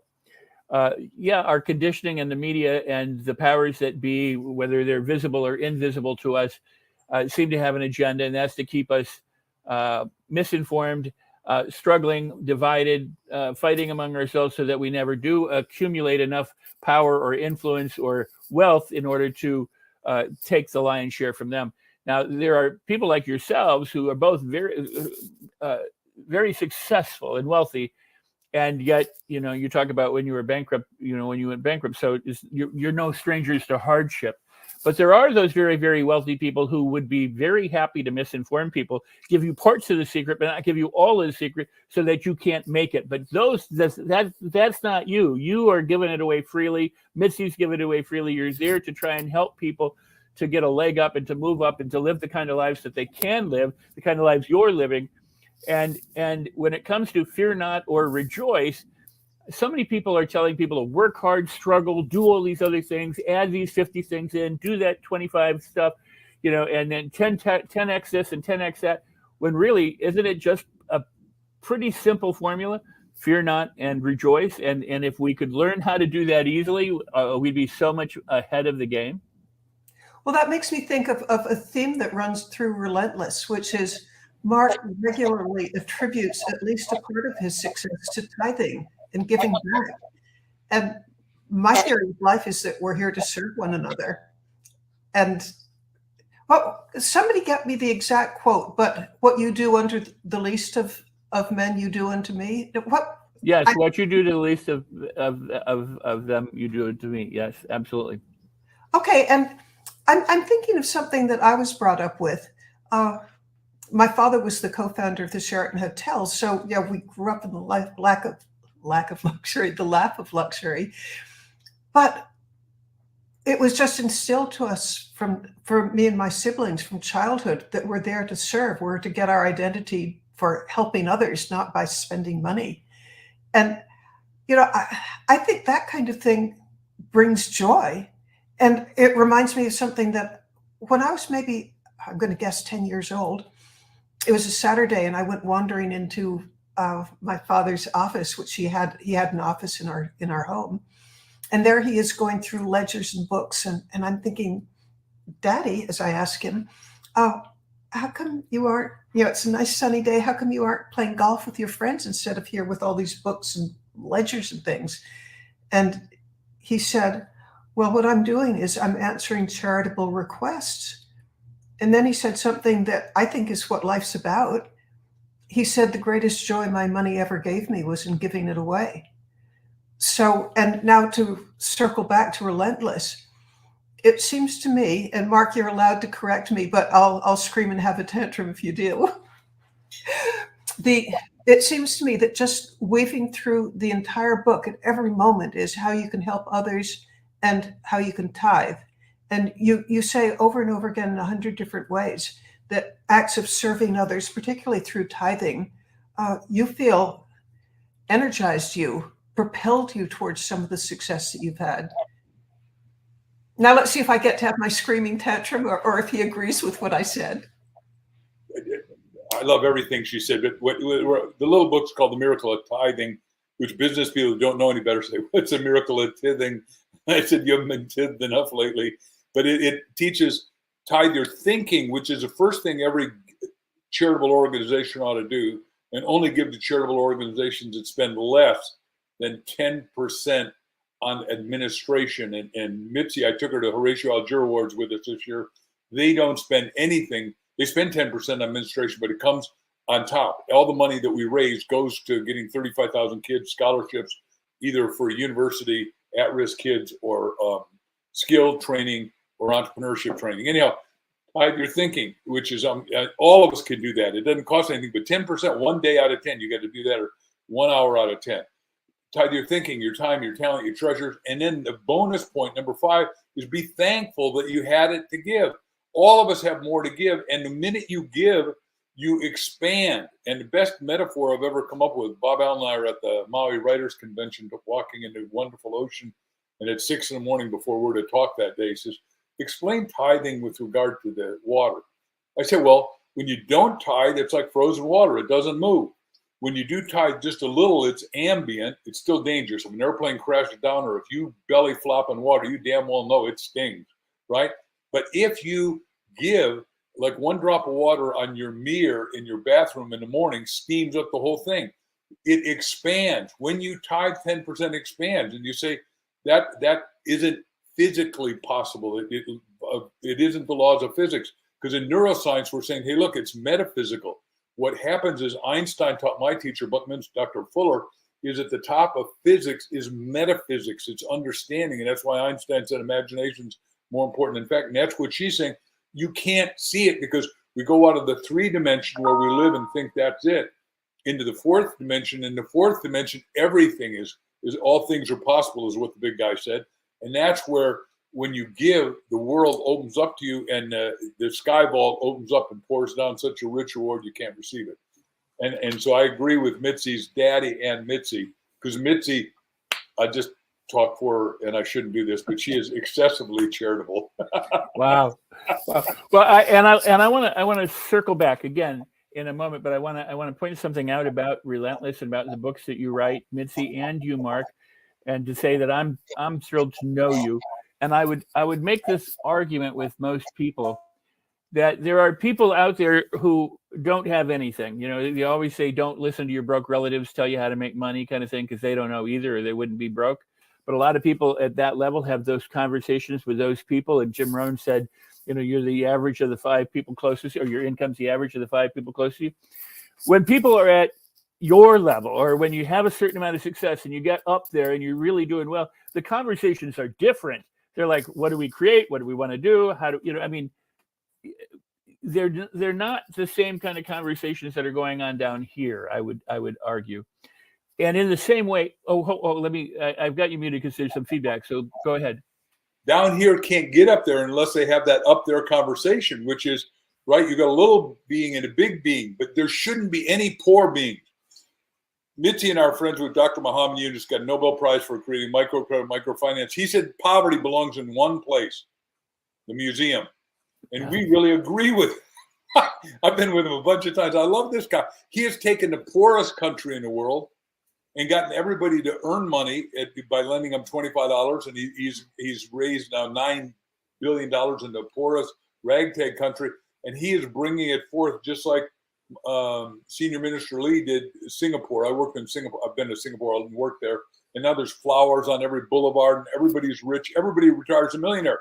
It's all consciousness. We don't have to have poverty. We just got faceless bureaucrats that are idiots that don't understand anything about real economics. And there's two levels of economics.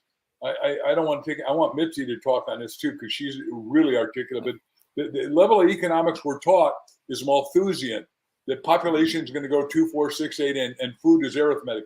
She's had a 40,000 food women. She knows more than I ever will about food, but we've had breakthroughs with crop rotation, planning, all kinds of honest stuff to have organic, good, wholesome food. And she does 22 million chickens a week in her thing. And then you got, Darwin saying we're not going to make it. And then that's what the idiots are believing, the faceless bureaucrats.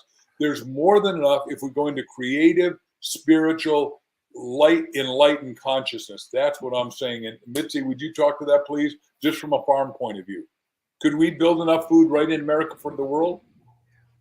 First of all, yes, but there's a great big but. We have to be smart about it. And I have the feeling that a lot of regulators, I wonder how much trouble I'm going to get in. How long was I muted? Did you hear the beginning? Yeah. Okay. I think that we've barely scratched the surface of how much food we can produce. I'll just give a short example. I get to hear, it crosses my desk because my family's in agriculture, some of the ways that we can increase food that we're not doing yet, but we know how. When you imagine a great big, let's say soybeans, or it could be corn, and hundreds and hundreds of acres. There are machines that we have right now that can go through the fields. Maybe it's on some kind of boom where it's going to. I'm doing this by eyeballing it. I don't actually know, but supposing it's a 50-foot boom that goes low over the field from the tractor that's pulling it, and it can take images of each plant. And it can tell, this one needs more fertilizer. Oh, this particular one's being attacked by a pest. Oh, this one's not getting enough water. And right there in real time, from different nozzles, it can provide each plant what that plant needs. That means that we're using, I've heard estimates of it's between 1/10 and 100th the amount of fertilizer or pesticides or herbicides. And since the plant's getting what it absolutely needs for optimal health, it's going to produce much, much better with a tiny fraction of the inputs that we're using right now. Those kinds of things, they're just about ready to come into production. They aren't really on any scale yet, but we're doing such fantastic things. I think agriculture is as exciting as anything in the world. I'm not hearing you. No. Mark, were you going to say something? I mute each other because of the feedback. So go ahead. Thank you, Rex. I'd like to add what she said is that Mitzi is helping out my publishing company called MarkVictorHansenLibrary.com. But we got two little guys that have both made a fortune. The littlest one is 12 that I want to talk about. He made $250,000 in real estate. He owns 14 properties. He's bought them all himself. Both brothers are becoming Eagle Scouts. Both brothers have black belts. Both brothers have great parents that love them. Anyhow, little Ethan and I were talking. I said, Ethan, what is your biggest goal? He says, I don't think anybody should be hungry, Mark. And I said, me either. I said, I got an idea if you do it. And we're doing his book. The book comes out next month, Treehouse. He's going to facilitate the planting, and Mitzi taught me a lot about this one, of 1 trillion fruit, edible trees with exactly the same technology Mitzi's talking about. And we're writing his fiction that he's making real. And it is using drones that plant all the places that are plantable. And the story based when he and I and his parents were on the phone originally is that I said, Johnny Appleseed's story. And at 12 years old, he didn't know it. And I said, well, look, there's this guy named John Chapman who I'm really keen on because I was asked to write the movie about Johnette Chapman, Johnny's theoretical daughter. But John Chapman planted 15,000 trees. Well, that was a heck of a job from New York to Ohio. All apple trees, of course. And Bob Schuller says anyone can count the seeds in an apple, but nobody can count the apples in the seed. Well, the fact is, one apple tree lives 100 years and has 1 million apples. So it is really a great exponential multiplier. And that's how this whole book starts. And we're saying, hey, look, there should be nobody. And Mitzi, I don't talk for her very often, and she could object to this, but we can theoretically feed everyone And she's right. We got to be comprehensively smart about it. And my degree, one of them is in comprehensivity with Bucky Fuller, and because he was a comprehensive anticipatory design science, Einstein's best student as far as I'm concerned. But the point I'm making is that we could do it if we had the will to do it. But what I'm saying is the will to do it, and I think Mitzi will go along with this, and Rex, you will, is it's got to be an entrepreneurial activity where we find a problem and solve it. Now, here's what Mitzi told me when I ran this by her. She said, look, you don't understand. There's no graft in this. Mitzi, isn't that what you said? Yeah, that's the big obstacle. In fact, I'm going to draw a parallel between the United States and Ukraine right now. Russia is trying to bomb apartment buildings, schools, churches, everything they can to demoralize people and create fear. But then when I turn on the news here in the United States, there's so much fear that's just we're awash in fear. And I almost think it has, on a different scale, the same effect. It's a little bit paralyzing. Instead, why don't we open up our minds and think of the positive and what we can do rather than be angry at each other because of the wrong pronouns or misgendering or something. I mean, that's thinking small. I want to think huge. Wow. That is, can you hear me? That is really impressive. I mean, both of you are so dedicated to helping humans. I say there's no such thing as humanity. There's only humans. When we talk about humanity, we miss the point. We make it a collection as opposed to the individuals that we encounter every single day around the world. I would venture in this conversation that there's enough food to feed everybody on the planet as it is right now. The problem is distribution. The problem is graft. The problem is government and bureaucracies all around the world, and people trying to take their lion's share. And that's been going on since the dawn of humankind. I mean, the pyramids weren't built with with a bunch of entrepreneurs going, go out and here, I'll give you a living wage to do that. So, we've had problems for eons. But I want to circle back because you both. But before I do, let me say that Mark, Mitzi, you are welcome on All Things Rex Worldwide anytime to continue this conversation. We can do that. And if not on All Things Rex, we can do it on my other show, Create Your Best Life with Rex, because this is such an important conversation and the work you do is so important. And I want to draw in a distinction between what you both do and what some do. I mentioned the autobiography of Errol Flynn, most likely ghostwritten. Most books by the big name people who we read are probably ghostwritten. And or those people who their subject matter is you don't often get to talk to, or they may not even know what's in the book. And so the information that they're providing you, like if I read a book on, I don't want to name names, but any of the major corporate owners or rich people in the world or power brokers, politicians, religious leaders, or otherwise, that is probably not very correct. That there's a misinformation in it, some on purpose, some inadvertent. But here we have both of you who you've written a book on Mark, and you've written books together, and I've got both of you right here, and you're sharing your work, and we can actually talk about your work and talk about what's working and what doesn't work, out in the real world. And lastly, I would add this, you mentioned the apple and the seed, and to plant a seed brings all this bounty harvest later on. In the Bible, Jesus, whether you believe the story or not, but it's a great story, fed countless number of people with 5, bread and fish. The bread and fish were there.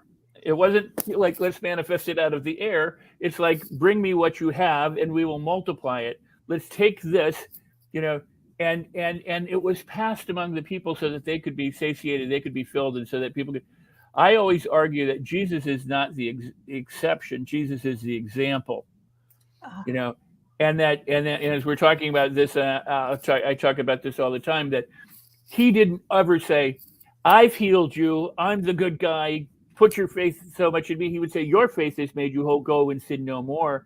And he helped empower those people to find the fullness of life and to live by where he directed their attention. That was to their belief and their ability to transform themselves and to rejoice. And then also, as Mitzi said, what you do to the least of these, you do unto me. If the greatest commandment is to love God first and love your neighbor as yourself, then we have an obligation from the big beyond to help each other, to feed the world, whether that's food, which is great, or spiritual nourishment, or financial nourishment, or whatever. What say you? Am I on or off here? I'll talk first, and Mitzi can talk. But the absolute question is, you're on, and the whole story about feeding 5,000. Remember, that's only men were counted, women weren't counted, and kids weren't counted. So there are probably 12 to 15,000. He fed them, and then what most people miss is the next line. It had 12 baskets left over. Now that's twofold. Number one, that's packing it up for another day. So there's fundamental abundance that's going to continue in a physical, and mental, and spiritual way. But number two, there's no waste, and we're wasting right now. I'm part of a company called QCI and Reminding America. What all of us create 5 pounds of garbage a day, and one guy who's good friends with Mitzi and I, Dean Rose in Ann Arbor, Michigan, has built this company, spent $300 million, 20 years, and he's taking every garbage dump and taking it out and squishing it out in 60% water. He can take glass to glass, metal to metal, plastic to plastic. No one's ever done that before. And suddenly the stuff that's going to kill us is now a resource.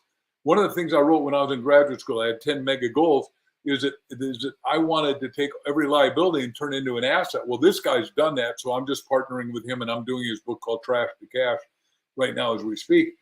And the point is, we have all abundance that we need, but we've got to be thankful for it, use our right thinking and right asking. And with that, I give it back to you, Mitzi.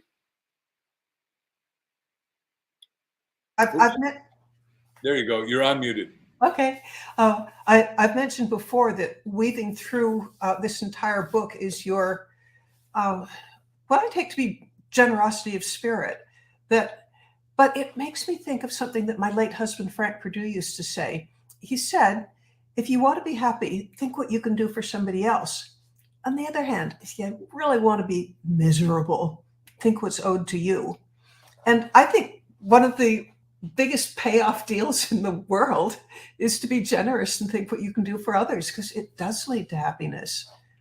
So my recommendation for everybody is copy Mark Victor Hansen and be a giver.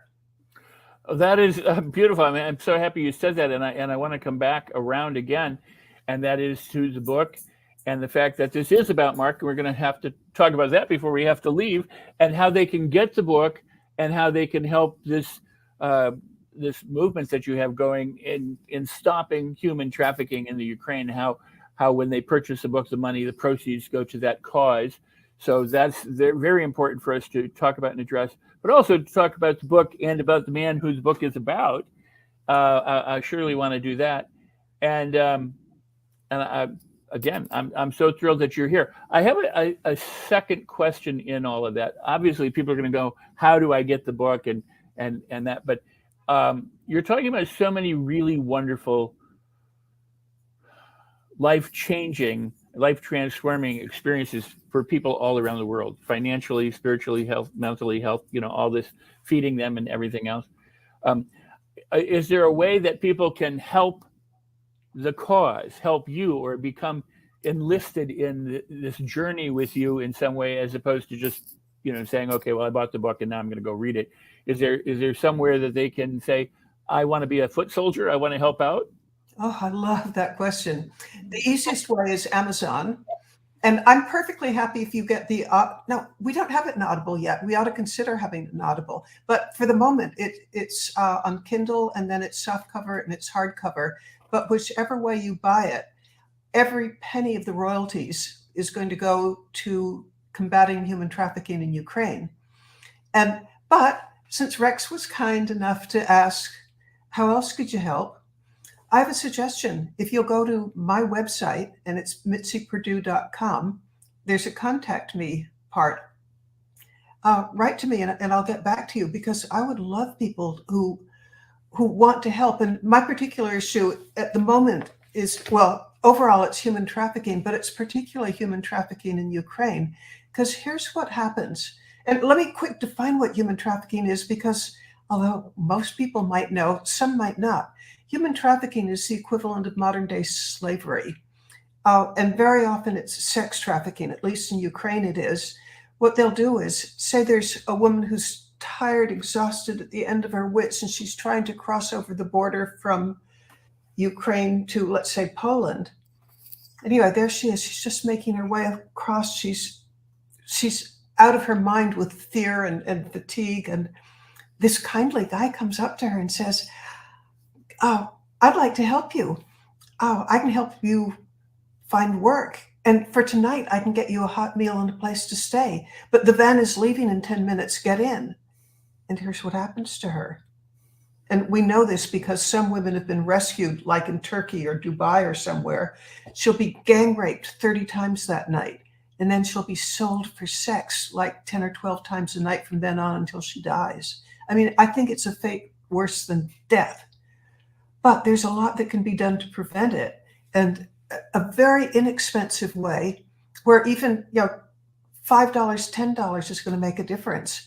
If at the border, there could be people who could direct this woman, thousands, tens of thousands, hundreds of thousands of women in this state. If they could be directed to have a timeout for like 24 hours in a shelter where people could tell them, beware, there are traffickers on the other side, they wouldn't make a terrible decision of getting in that van and losing their life. So how do you get to that? Here, text the word up. Stands for Ukrainian police. Text up to 55312, and you'll be taken to a page that will tell you where you can make a donation. But I wish on top of that, you'd write to me, Mitzi at mitzipurdue.com. And I'm assuming that that's going to be in the show notes because I'm probably talking way too fast for anybody to write it down. But I promise I'll answer anybody who writes to me because this thing is just so evil, so cruel, so unkind. Anything that we can do about it is going to make a fantastic difference in people's lives. So buy the book. The royalties are all going to go to that cause. Or if you want to donate on top of that, text up to 55312.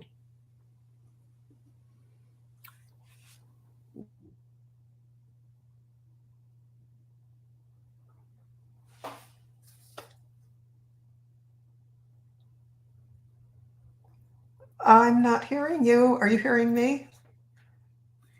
Hopefully we'll get that in the ticker so that people can read it. That was text up 55. What was that again? 55312. Text UP 55312. Yes. And by the way, if you'll make even $1 donation, there's another added benefit for this, which is right now, the police in Ukraine, they were the prime target after the military of the Russian invaders because they know that when there's lawlessness, people are even more discouraged and disheartened. But the police are disheartened because their police stations have been bombed, their patrol cars stolen, their communications destroyed. Anything that we can do to let them know that there are people in America who care about them, it's going to be such a shot in the arm for them. So if you'll make a donation, I'll make sure that they see this great long list. And I talk with people in Ukraine at least every other day. And they really care that they've got friends who are on their side and doing things for them. So I want to point out, do they need to put the word UP in there? Up? Okay, so the ticker's not correct. It's text up UP at 55312. Is that correct? That's exactly it. Text up to 55312. Okay, cool. And then they can write Mitzi at mitzipurdue.com. Exactly. And I promise I'll answer every one. That's fantastic. Mark has something to say. Let's get Mark. Rex, Mitzi, you got to ask for cars right now. The cars you and I are working with Dean on right now. Ask somebody else. Some of these people donate some cars. Some people have old Hertz cars or Avis cars or Dentarent or whatever. We don't care where they come from. Go ahead. Okay, anybody who's got contact with one of the big automotive companies, we need 23 police cars. And here's what they're needed for and why they'll make a difference in global health. In the Chernobyl police, and Chernobyl, the place where the big explosion was 36 years ago, there's 1,000 square miles that are so highly radioactive that it's called the exclusion area. People aren't allowed in them. But the trouble is they've got something like 1 million tons of highly irradiated scrap metal. And that might mean like old cars or refrigerators or just stuff the population of that area was 385,000 people. So a lot of people lived there. They left, and now there's all this irradiated scrap metal, and the poachers drive up with their trucks and pull off with tens of thousands of tons of lethally radiated scrap metal, which goes into the world's scrap metal market, and it's going to cause people like various cancers. People, you won't die right off if you're exposed to it, but suppose a doorknob was made from an ex-refrigerator in that area. Over the years, you might get a blood cancer or a tumor or blindness or just slowly and painfully die, and you'll never know why. But it could have come from the scrap metal poachers in Chernobyl. Now, the police used to prevent this because the Chernobyl police would patrol the highly irradiated areas, and when they catch a poacher, they put them in jail for 15 years. So they had a huge deterrent force. But the Russians destroyed the police fleet, so now there's nothing to stop or deter the poachers, and it's a global health hazard because highly irradiated deadly material is leaving every day, and there's no way to stop it. So my ask, if you have connections with a decision maker in one of the big car companies, please let me know, because I'd like to make a presentation to them. And by the way, there would be a lot in it for whatever car company steps up to the plate, because I think between Mark and me and our friends, we can guarantee global publicity for those 23 cars that would be donated. Wow. Well, I want to thank you for sharing all of that to the audience here at the Neuroscience Summit. I do also want to say. You just froze. So what happens is, assuming you can hear me, Mitzi, because I can see you're muted, but he is frozen. So I'm supposed to keep talking. What we're talking about here, it says get relentless. Ladies and gentlemen. Now I can't hear Mark. Oh, we're back. Okay, so this is what I wanted to do in the last few minutes. I want to talk about relentless and have Mitzi talk about you as the subject of this book before we have to leave the audience here. And again, I'd love to have you back on my show, All Things Rex Worldwide, anytime, or Create Your Best Life with Rex, so we can further this discussion. But we got about 5 minutes, and I hope you spend a little bit more time talking about Mark and your work in the book. So please. Well, I'd like nothing better, because since this is about have your best life with Rex, here's a way to do it. The feedback that I get from this book, I think it's close to almost incomprehensible. It's so favorable. And at some point, I want the camera to go to Mark and see him nod if he agrees with what I'm saying.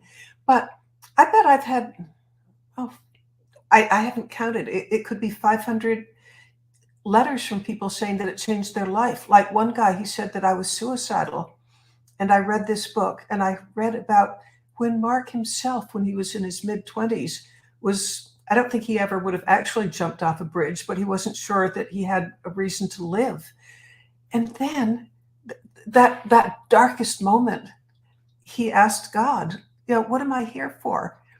And, just sort of from the depth of his soul, he's asking this question, and he got an answer. And the answer was, what do you want to do, Mark? Well, circling back to the guy who wrote me the letter, he said that he himself had been going through a really dark time, the letter writer, and that when he read this and realized that somebody as successful and brilliant and knowledgeable and wise as Mark had had such a tough time, and that he had pulled through it, the writer of the letter said, I have renewed hope. I'm not going to end my life. I'm going to use this as a jumping off place to be better than ever. And I suppose that's the strongest letter I got, but it's pretty much the flavor of almost every letter I get, where people say that it gives them inspiration. It makes them think bigger. It makes them energized to try harder and to not give up. And one of the stories that a lot of the letter writers refer to is the number of times Chicken Soup for the Soul was turned down. I think it was 143. Can you imagine being sort of kicked in the teeth 143 times and being so relentless that you don't give up? And then the 144th time, it turns out to be the best-selling, the series Chicken Soup for the Soul, turned out to be the biggest seller of all time for nonfiction books, more than 500 million books. I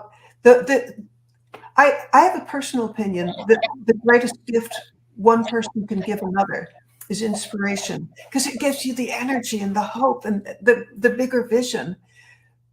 But it also gives you direction. So it gives you inspiration, gives you both energy and direction.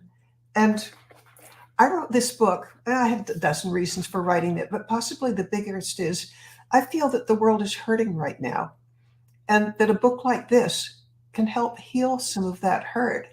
And not just heal the hurt, but help people look beyond and become greater than they ever intended.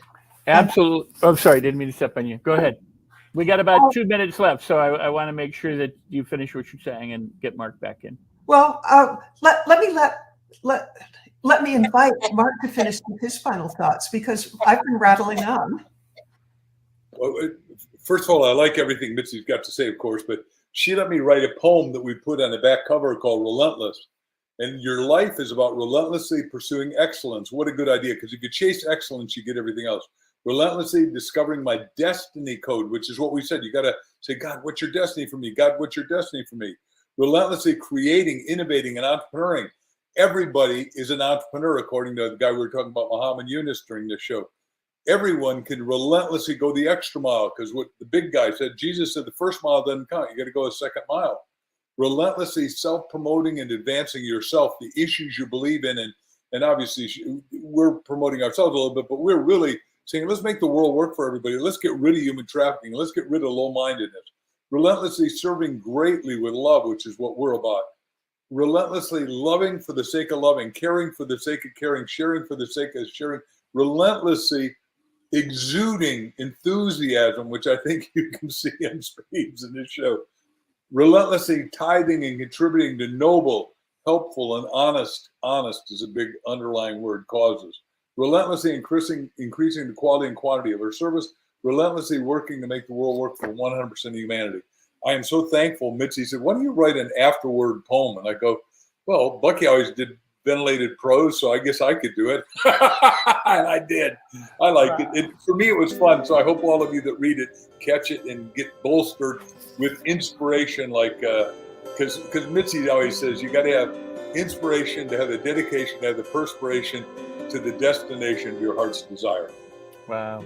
I want to thank you both for being here and taking the time to be here with our audience here at the Neuroscience Summit and on All Things Rex Worldwide. I really do appreciate that. And just one of the reasons that I think people ought to go get your book, and that's just one, not to mention all the other reasons why they want to get that, is that you both are here, you're both alive, you're both available, you've been on the show, we'll do some more of this, but they get to understand the mind and the practice of Mark Victor Hansen and Mitzi Purdue and how you're contributing to the world. And that's a very unique experience for most people, because as I said earlier, much of the books, are written by people who don't know the person. They don't reveal the accurate truth of what's going on. And you're both here to help the world in such profound, and positive and powerful ways. I can't thank you enough. I know my audience can't thank you enough. Go get Relentless, and go be sure to text Mitzi at up55312 and or write her at mitzi@mitzypurdue.com. And Mark Victor Hansen has ask at 2100 or 21000. You can see it on the screen. Don't let me massacre that any further. But you both go ahead, Mark. No, I'm just having fun. It's good. You guys have been so wonderful. I thank you so much for being here. And we're going to have to say so long for now during the summit, but we'll all be back together again sometime soon. Keep doing what you're doing. And as I always say when I end my show, I say... Lisa Nichols here. And I wanted to thank the Los Angeles Tribune for the Lifetime Achievement Award. I'm grateful. During my career of over 21 years, all I've ever wanted to do was to help transform, help impact, up-level, elevate the lives of those around me. When I started my career over 20 years ago, I never knew that I'd be here. I was a woman from Los Angeles, wanting to change my life and my son's life. And when I found that education, motivation, inspiration, and action led to transformation, and when I began to have my own transformation, all I wanted to do was to help as many people as possible to have the same experience or their own experience similar. I know that 2020 was a year of uncertainty, unexpected and unwanted change. 2020 was a year of unacceptable, made polarized. 2020 was a year of release, relinquish, reset, recharge. 2020 was a year that we all navigated through, but we made it to 2021. We made it to 2021 still with hope, with dreams, with belief. In spite of global and national upheaval, we've pushed through it and we are here today. I'm honored by this award because it's an award that's acknowledging resiliency as well as commitment. And each and every one of us have that. I'm grateful that I can inspire someone else to keep getting up. I say oftentimes, I didn't avoid being knocked down. I simply was always committed to getting back up. And as I kept getting back up, I continued to have more faith in my ability to get up. And then I was able to strategize on how to avoid so many knockdowns. So I want to thank you again. I want to thank the LA Tribune for seeing in me something that adds value. I want to thank the Quantum Leap Forum for seeing in me something that adds value to the lives of those around me. I am who I am because of the energy that lives and the vibration that flows through Los Angeles. I am and will always be an LA girl, no matter where I live, where I am, or where I serve in the world. So it's an honor to be able to do good work besides good people like you. I cannot wait until I can turn a virtual hug into a physical hug. I'm your sister in prosperity and in possibility. And from my heart to yours, I say thank you. I believe in you and I love you. Be well. Thank you so much to that message from Lisa Nichols and to Mark Victor Hansen. And up next, Carissa, we're going to step back and go straight to David, who's going to be joined by Saji and Richard. And they're going to actually have a lovely conversation with somebody that I know we're all really looking forward to hearing from. Of course, we're talking about Dr. John Demartini, who many folks in this community are familiar with. And this is going to be a very powerful conversation. And so just real quick, 30 seconds or less, Carissa, how excited are you? You and I, we're going to step back, let Saji and David take the lead on this one. But I just want to hear, how excited are you to hear from Dr. John Demartini? Yeah, I mean, he is one of the leading individuals with behavior science. And so I'm really excited to hear what he has to say and all the wisdom that he has to share. So I'm pretty excited to hear him. He's one of my top favorite speakers. So I'm excited to get into it. So let's go to David. It makes total sense that we've got Dr. John Demartini here with us. Not an easy find or a get. We're really happy to have him here. Thank you to Richard K. for helping get him here. He's actually got his own event as we're doing this event. So for him to step away and answer some questions for us, we're real excited. For those of you who are still a little bit new to Dr. John Demartini, he is a world-renowned specialist in human behavior. He is a researcher, an author, a global educator. He just recently was selected as the top human behavior specialist of the year. That was in 2020. And he's also been recognized at the IAOTP for his outstanding leadership and commitment to the profession. Dr. John Demartini is the founder of the Global Education Organization, the Demartini Institute, which has over 72 courses, 72 on self-development, life mastery, and leadership is just a part of its extensive curriculum. Dr. Demartini's knowledge is the culmination of over 48 years. Man, it doesn't even look that old. 48 years of cross-disciplinary research As an educator, he travels full-time around the world, addressing both public and professional audiences in the media, talks, seminars, and consultations. He teaches people self-governance and how to develop their leadership and empowerment in all areas of life. Dr. Demartini is a dynamic, results-driven leader who has demonstrated success not only as one of the world's leading human behavioral specialists, but also as an executive coach who has studied over 30,000 books across all the defined academic disciplines and has synthesized the wisdom of the ages, which he shares on stage in over 100 countries. So Dr. Demartini is the author of over 40, count them, 40 self-development books, including the bestseller, The Breakthrough Experience, and his new global release, The Values Factor. He has produced an extensive library of CDs, DVDs. Some of you still might remember what those are.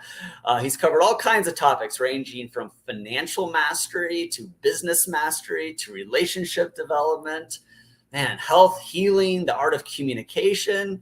There's a lot of stuff. We're going to have him back again for some of these other events we're doing.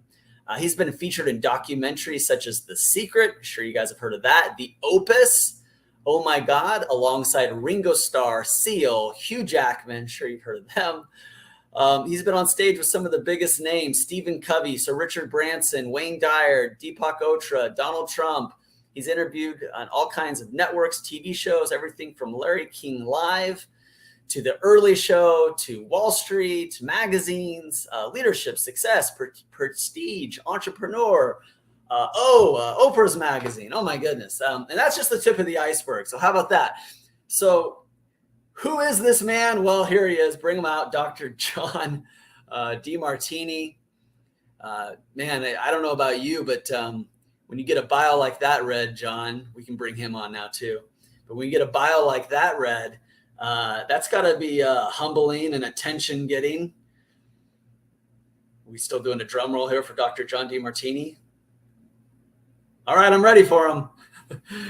But man, as I was going through that and kind of studying the background, it really is quite impressive. And you might be wondering, well, how is it that, you know, somebody can touch so many different subjects? There he is. But really, once you kind of know how the brain works, how to kind of make decisions, what happens is it really affects so many different areas of your life. Is that fair to say, Dr. John Martini? Welcome to the program.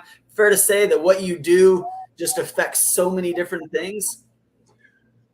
Well, I've tried to distill my area of expertise and the knowledge base into a series of steps, methodologies, and tools to assist people in empowering all the main areas of life. Yeah. I believe that an individual has a desire to expand and enhance their mental faculties. Mm-hmm.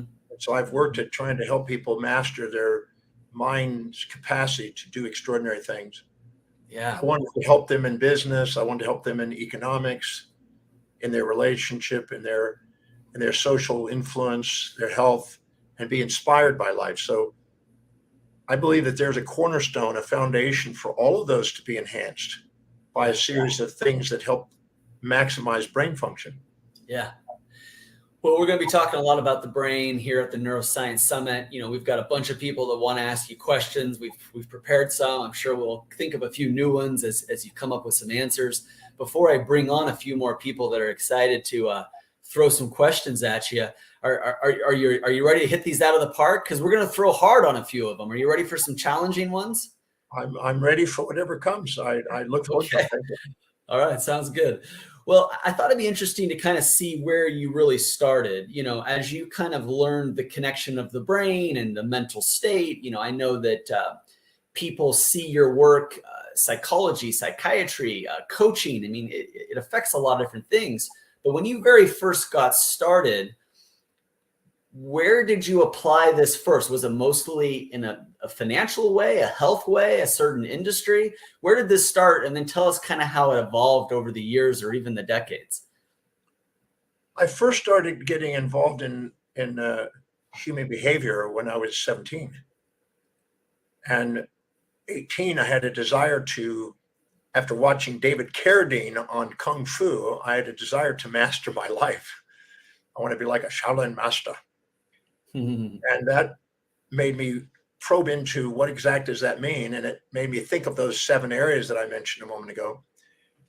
And then I started to study human behavior and the brain back in literally 1920. By the time I was 23, I was actually had the opportunity to present and lecture and speak on neurology. And I was going on to chiropractic college at the time. And so the brain and its relationship to physiology and maximizing potential was the first basic principle. I didn't apply it into business, finance, relationships, and all the other areas until over the next 5 years or so. It started to unfold. But I was mainly interested in maximizing the physical potential and the mental potential of an individual at that stage. And it kept expanding because I realized that the very foundation of all of creativity and mastery and achievement boils down to, can you master your own life? And can you have mastery over your own physiology? And therefore, higher intelligence governing lower intelligence, if you will. So I've been fascinated with it all these years. It's been 50 years since I had a neurological problem as a teenager, and my mom and dad had neurological problems. So the brain and nervous system were pretty important to me. Yeah, but David Carradine, Kung Fu master, 17 years old. I can imagine you staring at the screen going, yeah, I want to be that guy. And you probably weren't the only one who said that, but the fact that you went out and turned that into your life's work, I like that, kind of the Kung Fu of the brain, right? Exactly. That's amazing. All right. I'm going to bring on Richard and Angela. So it'll be the 4 of us here together. And then I'm going to bring on somebody else as well, but we'll bring on Richard and Angela as well. I've got a ton more questions for you. Richard, we're going to let you go next. What's your question?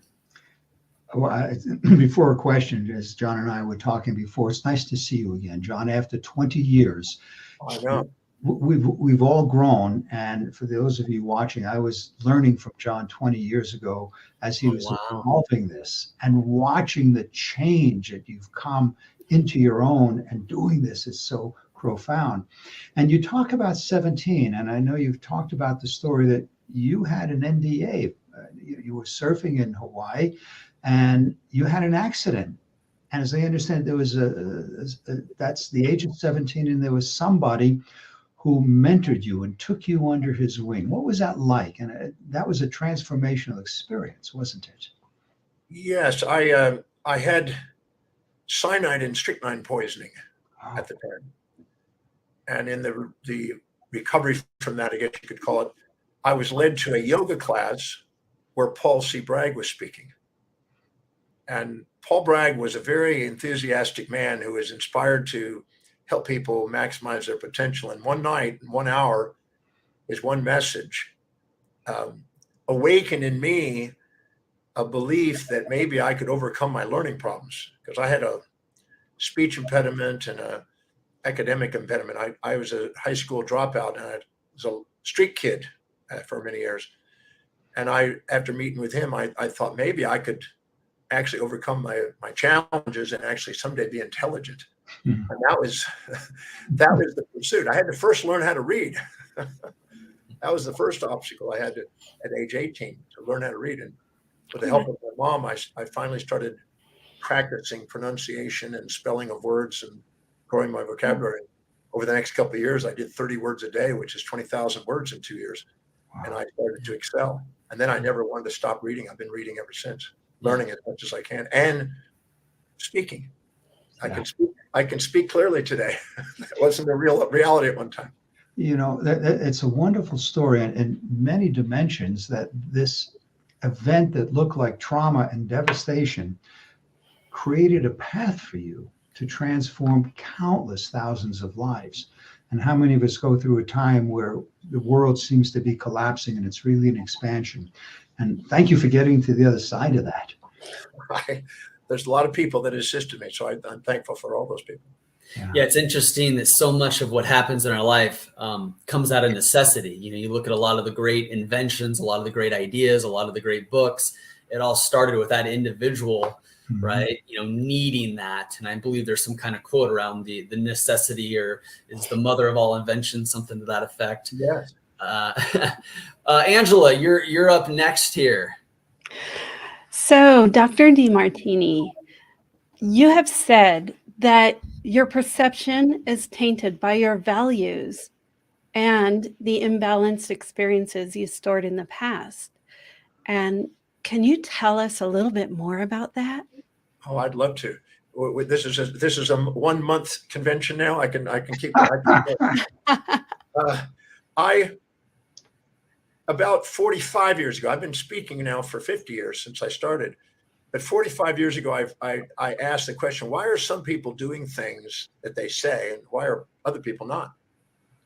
And I boil it down to that every human being has a set of priorities, a set of values, things that are most to least important in their life.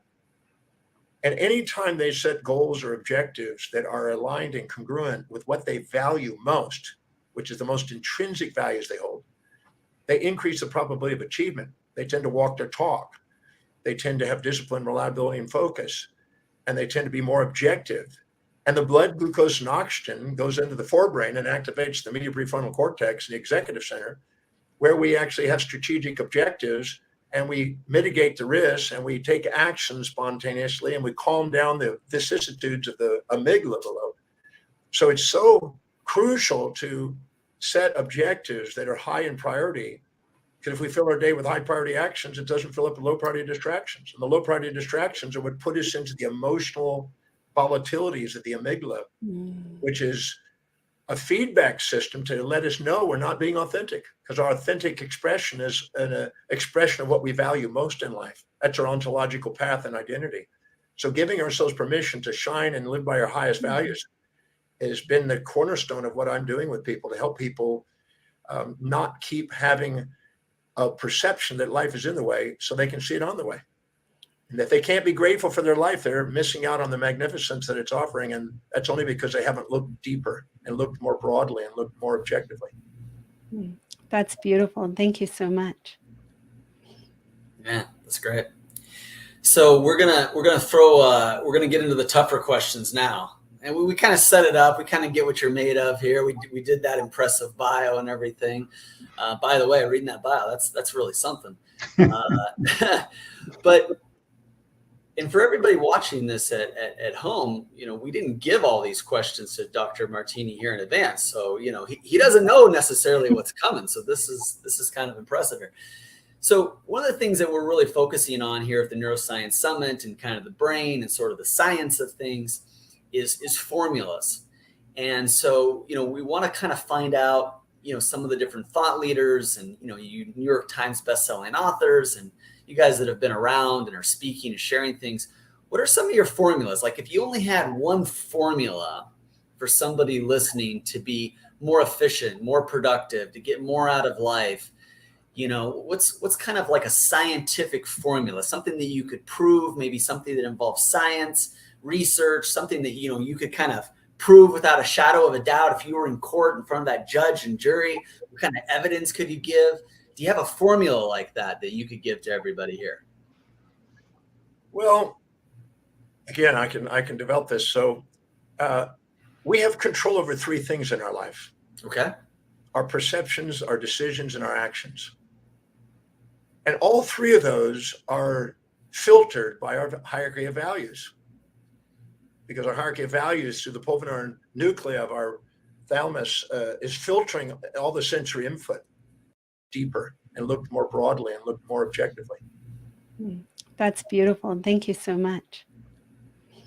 Of things is formed from that judge and jury. What kind of evidence could you give? Do you have a formula like that you could give to everybody here? Well, again, I can develop this. So we have control over three things in our life. Okay. Our perceptions, our decisions, and our actions. And all three of those are filtered by our hierarchy of values. Because our hierarchy of values through the pulvinar nuclei of our thalamus is filtering all the sensory input. It's making decisions based on what we believe will give us the greatest advantage or disadvantage at that moment. and it's prioritizing actions to help us achieve that strategically in the forebrain. So the formula that I've been following and guiding people to do starts out with identifying what's highest on your value, because your highest value, the ancient Greeks called the telos, which is the end in mind, and which is the foundation for what is most meaningful and what's purposeful and most fulfilling and inspiring to the individual intrinsically. And starting there and not wasting your time on lower priority actions give you a competitive advantage automatically in achievement. So starting with that highest priority value, which is the purpose in life, and identifying that's the teleological pathway for an individual. It's also the ontological identity that the individual identifies, and the epistemological pursuit where they are going to be excellent in knowledge, and they're going to have a competitive advantage knowledge-wise. If they start, what's the perception? How do we overcome the perception that we might? Brain is filtered out, maximizing information to help us achieve it, and we automatically are grateful because we're doing what we love and are inspired by it, and we automatically have self-worth because we're living by our highest values. And it's impossible for us not to manifest that. So it's a formula, I call it a manifestation formula, to help you take your intangible ideas and turn them into tangible reality. And every human being has the capacity to achieve something extraordinary when they're living congruently, but according to what they value most. Yeah, love it. Love it. If you're just now joining us, you're listening to Dr. John Demartini talking about the what formula, John? The manifestation formula? Manifestation formula. Materialization formula, if you want to call it. Yeah. And so if you just now join us, you really missed something. So you're going to want to reach out to us so you can try to get the recording later on. We're going to bring on Saji from the Los Angeles Tribune, Chief Counsel. Saji, I know you had some questions here that we were going through as well. You're up, my friend. Dr. Demartini, thank you, David. This is just fantastic, and the arc of the show here really does symmetry with the summit here itself. My line of questioning, Dr. Demartini, is with regard to what you talk about with purpose. Purpose aligned with your values, and also your discussions on chaos and perception. There's a lot of perception right now that things are somewhat chaotic more than the year before or the year before that. It's sort of heading towards a certain precipice and perception, at least in society. For businesses and entrepreneurs, they're always trying to be aligned with their mission. But you talk about how the clarity of that purpose can always be confounded and there'll be missteps because of other factors coming in, like, is the economy doing well? Is my productivity the same? Are my employees going to leave me? So what would be your message to entrepreneurs and businesses, folks who are listening here, from a cognitive perspective? How would they approach the perception that things are getting tough, but the want and the mission that we can do better, we want to do better, but how? That how aspect of it. It's easy to hear what you're saying. It intuitively makes sense. My value system and that of my lead employees and my managers and my board of directors, but we are scared. What's the perception? How do we overcome the perception that we might trip and we may not reach our goals? Well, nobody goes to work in a company. They go to work to fulfill what they value most in their own hierarchy of values. So if you hire somebody and they can't perceive that the job description and responsibilities that they have are going to help them fulfill their highest value, they're not going to be engaged. When they're not engaged, they don't take, in a sense, an appreciation, and they're not present with their work. And also, the customer is not dedicated to you. The customer has no loyalty to you. The customer has loyalty, determination, and dedication to their highest value. So if you as an entrepreneur are not dedicated to having sustainable fair exchange and care enough about the customer to make sure that you're at the cutting edge of meeting whatever is highest on their value, whatever their real true needs are, and do it in a competitive way where it's more effective and efficient than competitors. And the same for employees.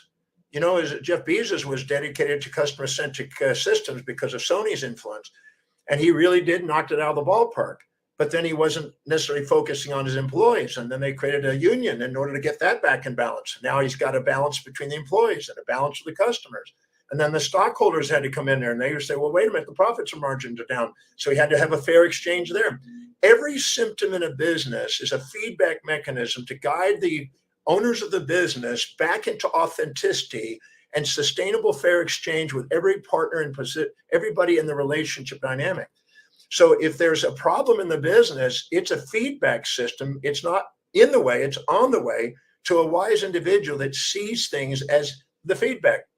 It's guiding us to go back and make sure that we're looking at all the people that are involved in making sure there's a sustainable fair exchange with those individuals, and making sure that we're hiring people that absolutely love to do that job, and making sure that we're targeting to those individuals that match what we're serving, and making sure that every individual is committed to what they value in there. So they're spontaneously, intrinsically driven to do something of excellence instead of doing something out of motivation from an extrinsic source, which is way, way, way less productive.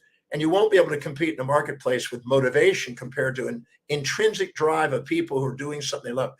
Peter Lynch at the 1990s wrote a book on One Up on Wall Street. What a great piece he wrote. He said when he goes in and does his quantitative and technical analysis on stocks and he narrows down to the companies, he then goes actually to the companies to meet the people. And he says, when I see 6 things, I know I can buy into the company. They're grateful for their job. They're loving what they're doing. They're inspired by the vision. They're enthusiastically working. They're basically certain about their skills because they're in their highest values, and they're present because they're not volatilely in their amygdala, frustrated by an unfulfilling job. Those are unbeatable, unstoppable states of consciousness where the IQ and EQ are congruent and maximizing human potential for businesses. Meets productivity and alignment with your values. That's really strong. Fantastic. I love that answer. And that does take the cognitive aspect to what, you can hire any good lawyer or an accountant or an advisor to come in, but you just talked about the alignment, the cognitive value system, and also the checks and balances essentially in internally, what you can control versus what you can't control. What's interesting is that when you hire somebody, I do a value determination process, which is a 13 questionnaire that I've developed I share with people around the world. And I look at how they fill their space and how they spend their time and what energizes them and what is it they spend their money on and where are they most organized and where are they most disciplined and what is it they think about, visualize, an internal dialogue with themselves about most, about how they want their life that shows evidence of coming true. What do they want to converse about most frequently? What is it that inspires them? It brings tears to their eyes and enthusiasm to them. What is it that's consistent, persistent in their goal package that they're offering and that's coming true? And what is it they spontaneously want to learn about? Those indicate what your real values are, not the fantasies that many people want to tout around. Once we know what those values are, then we can go in there and look at the job description.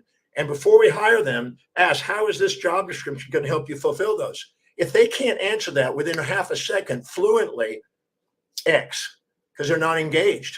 If you have to even remind them or motivate them, have to look for an answer, they're not seeing how it's serving their mission. And if that's the case, if you hire them, you're going to end up getting a low standard. You're going to get a D and a G and down to an XYZ instead of an A person. So you want to make sure that you're hiring people that are absolutely engaged and inspired by what you're doing and what the job description is. Now, when you're communicating as a leader, as a manager, as a salesperson, as a negotiator, you want to care enough about those individuals to respect them and share whatever you want them to do in terms of that. That's a difference. That's not autocratic leadership. It's a caring leadership where there's a sustainable relationship between your mission as a company and the people that are helping you fulfill that mission.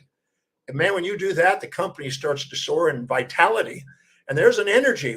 Anybody that's been to a really powerful company knows there's a vitality and an energy, and there's an enthusiasm in there. And that's what kicks into competitive advantage over anybody else that's sitting there in mediocrity. Absolutely.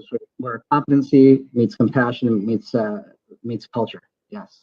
Yes. There's a mission. I don't use the word compassion. I use the word mission because compassion comes from passio and patio, which means to suffer. Compassion, to suffer with people. I have no interest in suffering or having people suffer with me. I'm interested in those individuals being inspired by a mission As Steve Jobs said, anybody that's not inspired by the vision and mission here, go somewhere else. Right. He wanted to screen that out and make sure that there was a congruency between the goals and objectives of the company and the people's dreams. Now you've got a team of creative people that are going to go places. Thank you. Perfect.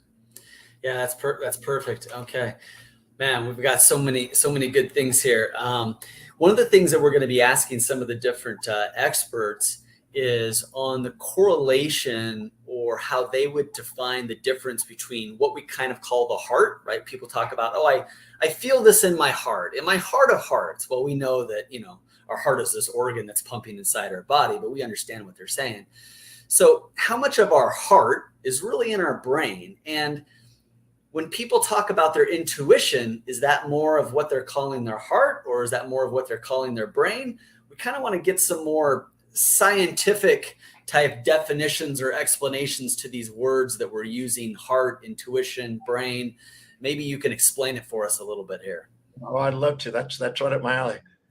If you're infatuated with somebody, let's say you're a guy and you meet this hot girl, or you're a girl and you meet this hot guy, and you're conscious of the upsides and unconscious of the downsides when you meet them, and you're infatuated and you have this impulse to want to consume them, what you have is in the back of your mind, in the unconscious, because since you're conscious of the upside, you're unconscious of the downside. And your intuition is trying to reveal to you the downsides to calm down the infatuation. Otherwise, you'll sacrifice to be with them and lose yourself and fear the loss of them out of the infatuation. So your intuition is trying to point out the downsides to level the playing field so you have a sustainable, fair exchange. You're not sacrificing for them. And if you resent somebody and you're in that, put them in the pit, and you're conscious of the downsides and unconscious of the upsides, and you build yourself up and put them down, or too proud to admit what you see in them inside you, your intuition is trying to point out the upsides and says there's got to be meaning and purpose in what this is happening. So your intuition is always trying to take the unconscious portions of your perception and bring them into the consciousness with the conscious to make you fully conscious to see both sides. Right. So you can bring homeostasis to your mind instead of polarization and emotion and impulses and instincts of the amygdala. It's trying to get you into the executive function. Yeah. So when we're talking, I think one of the references that people get is like their Jiminy Cricket, right? Pinocchio, Jiminy Cricket, it's that little voice on your shoulder, It's whispering. How right or wrong is that? Go ahead. Sorry. Yeah. Well, it's attempting to keep you homeostatic.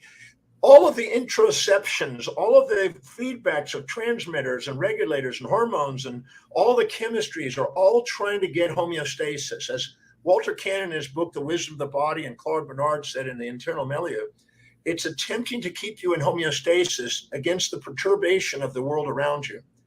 And all those neurochemistries and in those feedback systems are all there. And we call it intuition, but it's a feedback system that's affecting physiology, and it's allowing us to be authentic.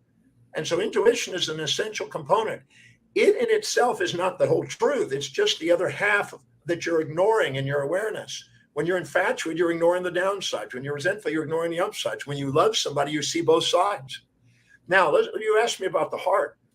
When you're living by your highest values and you're most objective, which means neutral, and most balanced in your perspective, where you're embracing the pains and pleasures in the pursuit of some cause and purpose that's meaningful to you, in that moment, your executive system with glutamate and GABA are going down into the amygdala, calming down that, activating the hypothalamus, changing the valencies and the transmitters, and literally activating through the hypothalamus and the autonomics, the intracranial network inside the heart.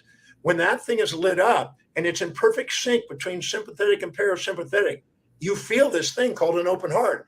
And what happens is the daytime of the sympathetic, which is around 13 cycles per second, and the 3 cycles per second at night, the homeostasis comes into balance at an 8 cycle per second.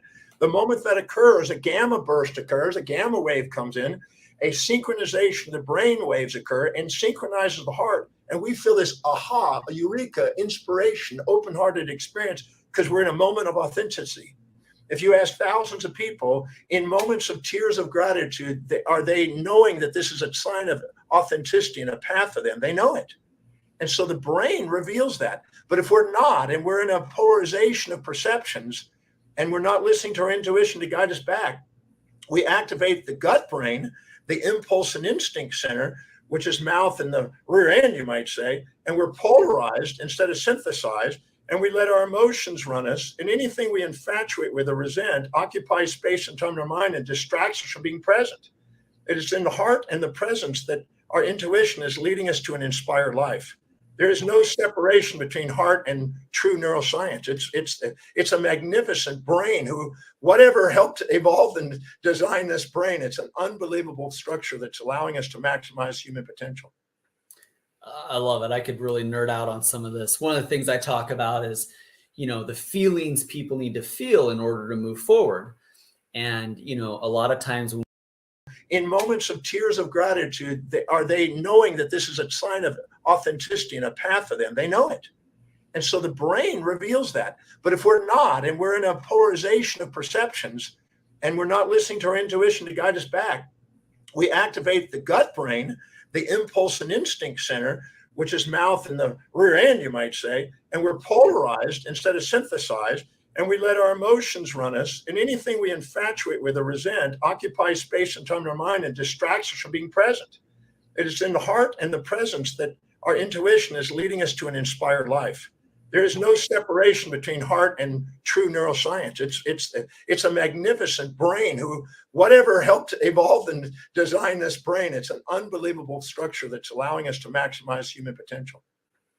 I love it. I could really nerd out on some of this. One of the things I talk about is, the feelings people need to feel in order to move forward.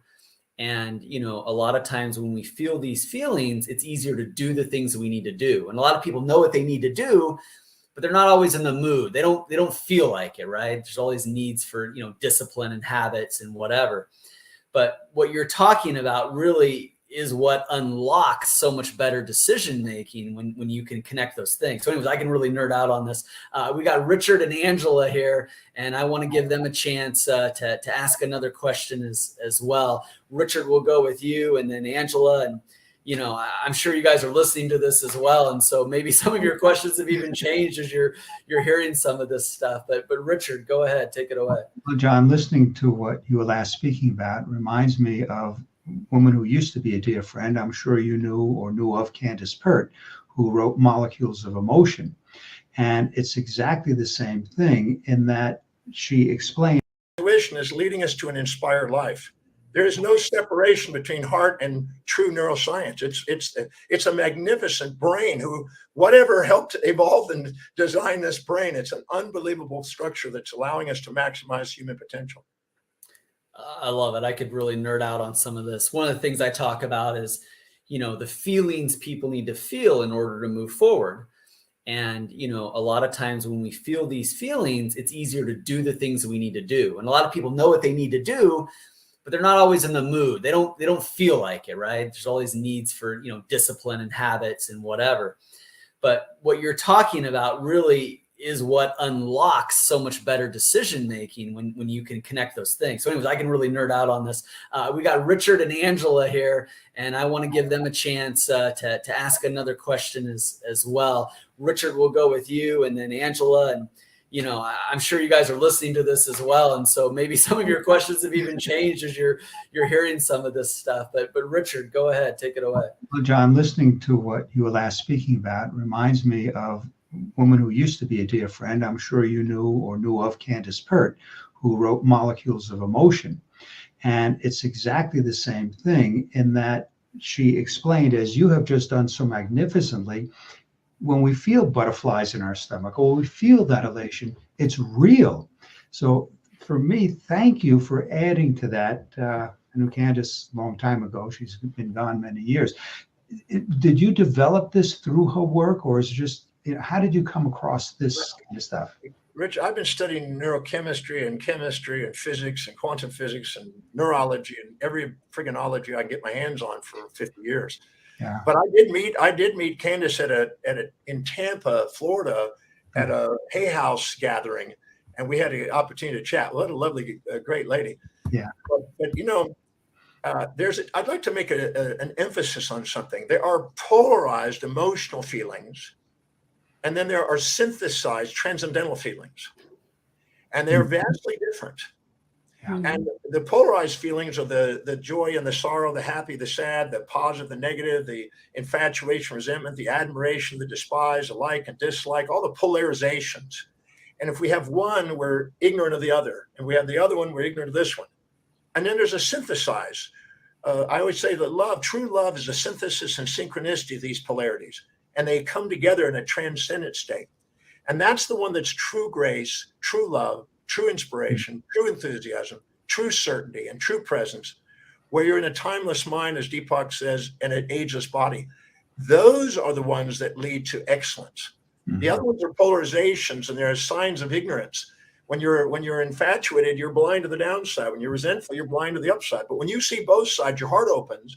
The intracranial feedback gives you feedback. The brain synchronizes. You have genius and creativity potential sitting there waiting to surface.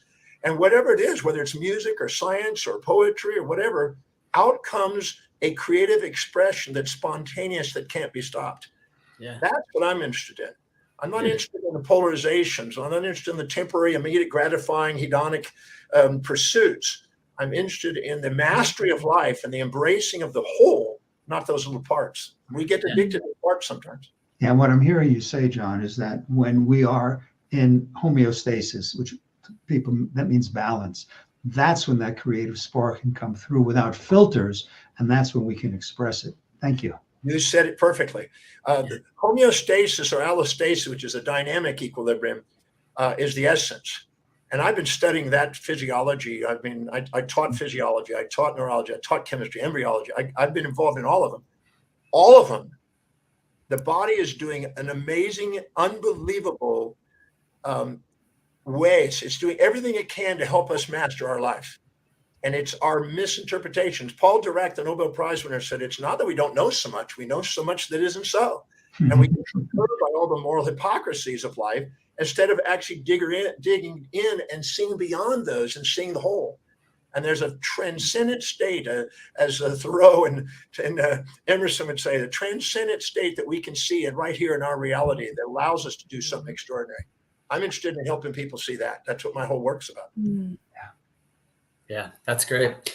So if you're just now joining us, if you just stumbled across this broadcast here on one of the platforms it's streaming, this is the Los Angeles Tribune's neuroscience broadcast, all about your brain health and your brain wealth. And we have some amazing experts here talking and asking questions. But right now, they're all being fired at Dr. John Demartini, and he's holding up good. He's holding up well. I didn't think that he would falter at all, and sure enough, he's doing well. Everything you're saying, you're answering one question, but you're giving us like 5 more. So that's great.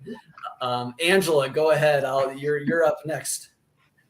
Okay, Dr. Demartini, you talk about EQ, and so many people are ruled by emotions. Can you tell us how people can gain control and really get that homeostasis point when their minds are telling them that, this happened and they should be blaming someone else? Well, as long as we're living with false attribution biases and blaming things on the outside and looking for solutions on the outside, we're not going to master and awaken the power on the inside. So I don't find that, as Epictetus said in his times, first you blame others, then you blame yourself, and then you finally realize there was nothing there to blame in the first place. It was incomplete awareness. So I don't find that effective. I find running around and playing the victim mentality and the perpetrator innocent victim model and the predator prey thing. I think there's just antiquated psychology that's time to transcend. I think that whole model is not where it's at. I believe that you want to ask yourself, how did whatever I experienced today, how's it helping me fulfill my mission? Because it's not what happens to you, it's your perception, decisions, and actions out of it. And I've not seen any event in life that is polarized unless you have a narrow mind. Events, people get shocked by this when I say this, but there is nothing out there except an event. And you can make a heaven out of it or a hell out of it. You can make it something you can be grateful for or ungrateful for. It's totally up to you. If you want to blame things on the outside, you're not going to master on the inside. So the first thing to do is to learn to take whatever you're perceiving and do the 180 rule. Look for where the opposite is. Look for if it's down in your perception, what's the upside? If it's up, what's the downside? I'm amazed that people sit there and give power to those things, and their first impressions are their reality, and then they run their stories and go to somebody to listen to their story and run their story. That is not where power is. It's taking whatever's happening and seeing how is that helping you fulfill your mission. That's being resourceful, taking you back to the source. Yeah. And when you do, your executive center comes in and it sends GABA and glutamine down into the amygdala, calms down the impulses and instincts, and gives you governance again. Yeah. If you don't govern your own life by listening to your intuition and your physiology, you're going to end up having to be governed from the outside world, politics, religion, moralities that are incomplete. You're here to be able to master your life and love your life. And it's not what happens to you, it's your perception. William James said it in his time, the greatest discovery of his generation is human beings can alter their lives by altering their perceptions and attitudes of mind. I've taken people through almost every imaginable thing. And I'm a firm believer that no matter what your mortal body has experienced, your mortal soul, which is a state of unconditional love that you have access to at all times, there's nothing your mortal body can experience your mortal soul can't love and can't use as a fuel to do something amazing in your life. So stop the blaming, stop giving credit and blames on the outside, and take command and be a master from the inside and see how whatever's happening is on the way, not in the way. How is it helping you fulfill your mission on earth? Now you're resourceful. Now your IQ is at its peak and your EQ is governed. And one who can govern themselves is the one that's the leader. The one who can't is the one that's following. If we follow a culture instead of lead a culture, we're not going to be as empowered. And when we put people on pedestals and judge them and put them above us, or put them in pits and put them below us, we're not putting them in our hearts. And we're going to live with shoulds, ought tos, supposed tos, got tos, have tos, must, and all the imperatives. Or we're going to end up saying you should, ought to, supposed to, got to other people.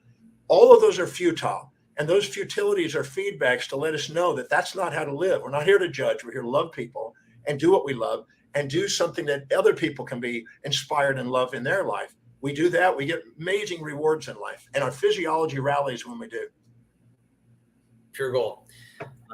No, this is really great stuff. Okay, we're going to go to a quick commercial break here from the Los Angeles Tribune, and then we'll be right back with Ava and her question. Hello and welcome to the Los Angeles Tribune. Since 1886, our name has been a part of the world of journalism.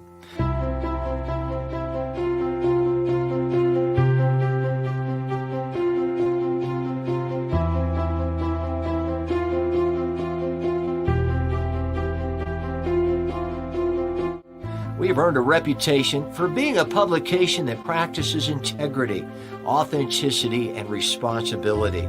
For general inquiries, contact today.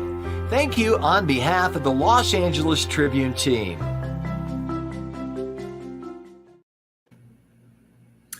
All right, thank you. Yeah, this is a part of a big broadcast on lots of platforms, and we're just so glad that you're able to make it. We know you got your own event going on, as well.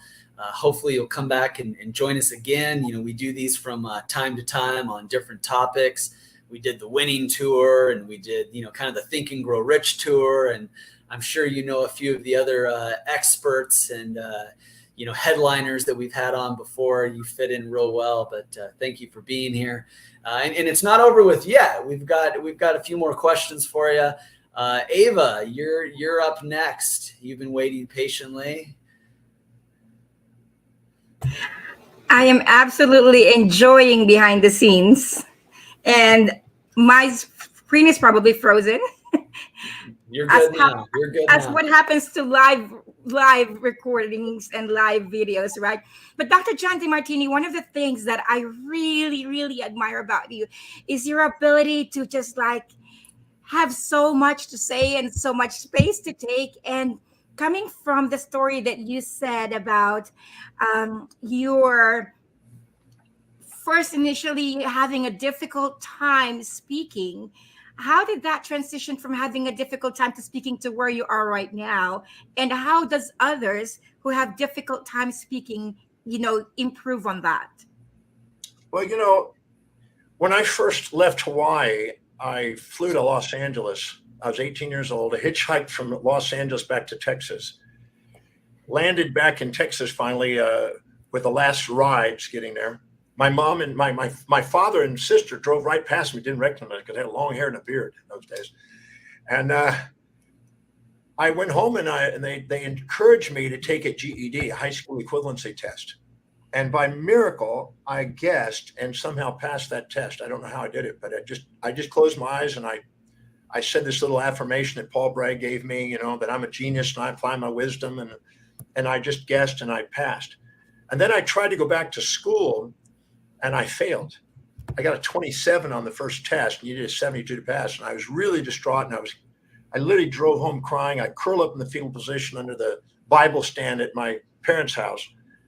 And my mom came home from shopping. She saw me there crying. She hadn't seen me crying in years. And she said, "What happened, son? What's wrong?" And I said, "I blew the test. I guess I don't have what it takes." And I repeated what my first grade teacher said. "I'm afraid your son will never read. He'll never write. He'll never communicate. He'll never amount to anything. He'll go very far in life." And I apologized to my mom. And I said, "I'm so sorry I'm letting you down because I know you wanted me to try to go back to school. And I really want to."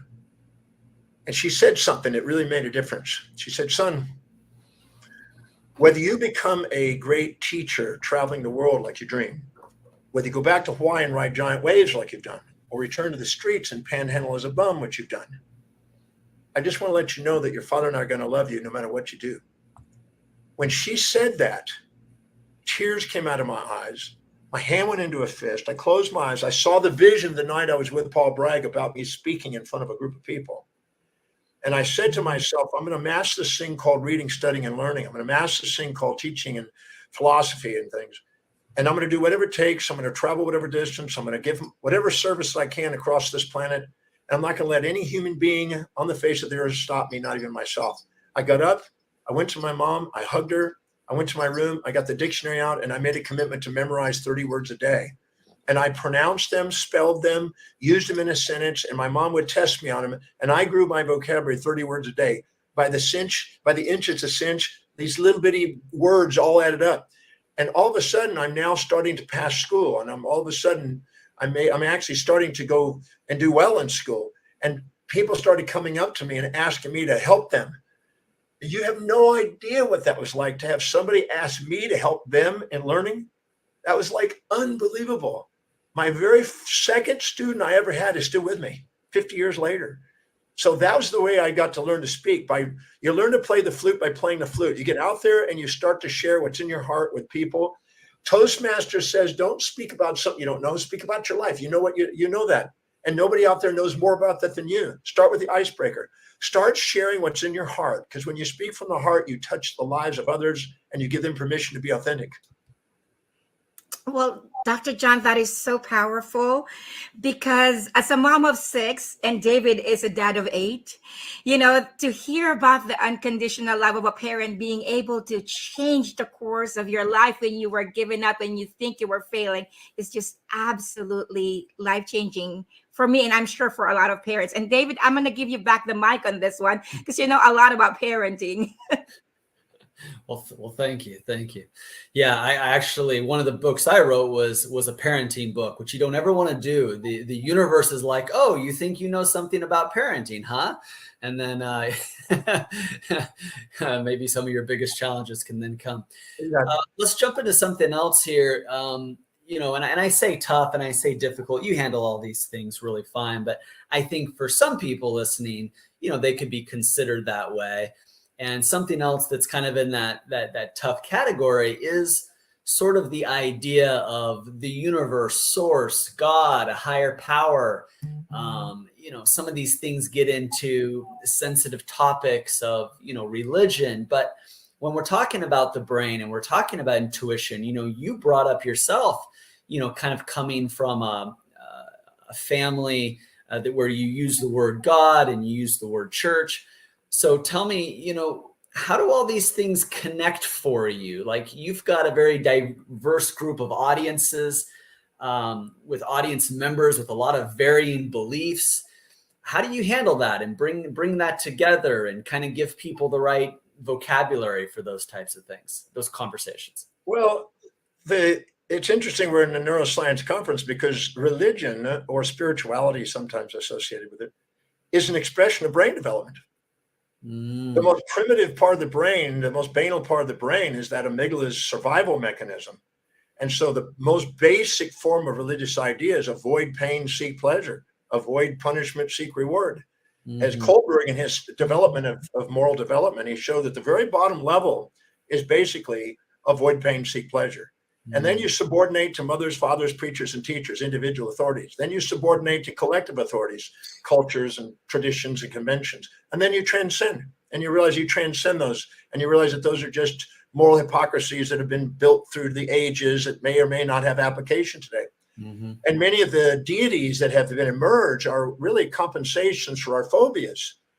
And when an individual starts out at the most banal level of development, they're living in an idea of hoping that some anthropomorphic deity or zoomorphic deity is going to take care of their problems. And they're anxious about things. And that's a stage of development. And then but the highest level of it is to realize that it's all the divine nature. There's nothing out of order. There's a hidden order in things, and there's a magnificence, and there's nothing but love, and all else was an illusion. And you have a panpsychic awareness of it.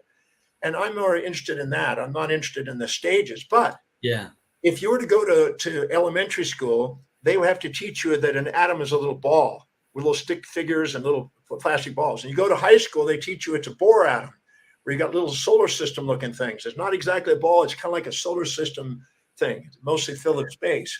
Then you go into professional, to college, and you find out it's quantum numbers and it's complex mathematics that are square root of negative ones and real numbers. And then you finally realize in professorship, you realize that we don't know. It's abstract. So I had to teach them the illusion. As the Buddha says, I got to teach them the illusion till they're ready for truth. And so religious instructions have different gradations of awareness. And many people migrate through those and navigate through as they go through their spiritual understanding. But they had to be taught the illusion till they're ready for truth. But the truth is, the way I see it, is that there is a magnificence in the universe. There is a intelligence, a conservation of intelligence in the universe. The only reason we see disorder in the universe is because we don't have the numbers. The variables and the hidden variables are so complex that the mathematical factorials are too high for the mind to grasp yet with our algorithms. But there's a hidden order in there. And if we probe deeper and keep growing to the boundaries of our mysteries and make histories out of the previous mysteries, we will come to a realization that'll bring us to awe. And I think that that's our spiritual path. And all the religions and all the different schools of thought are all part of that journey. And none of them are wrong or right. They're all necessary along the journey.